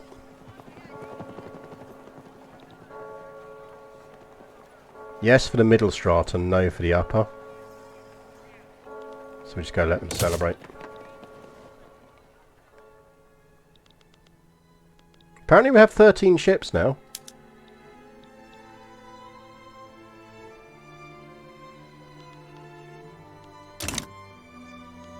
Is that because we built ports? It's because we built ports, isn't it?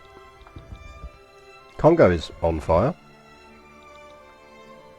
France is essentially oh, that's our Sicilian stuff creeping in there.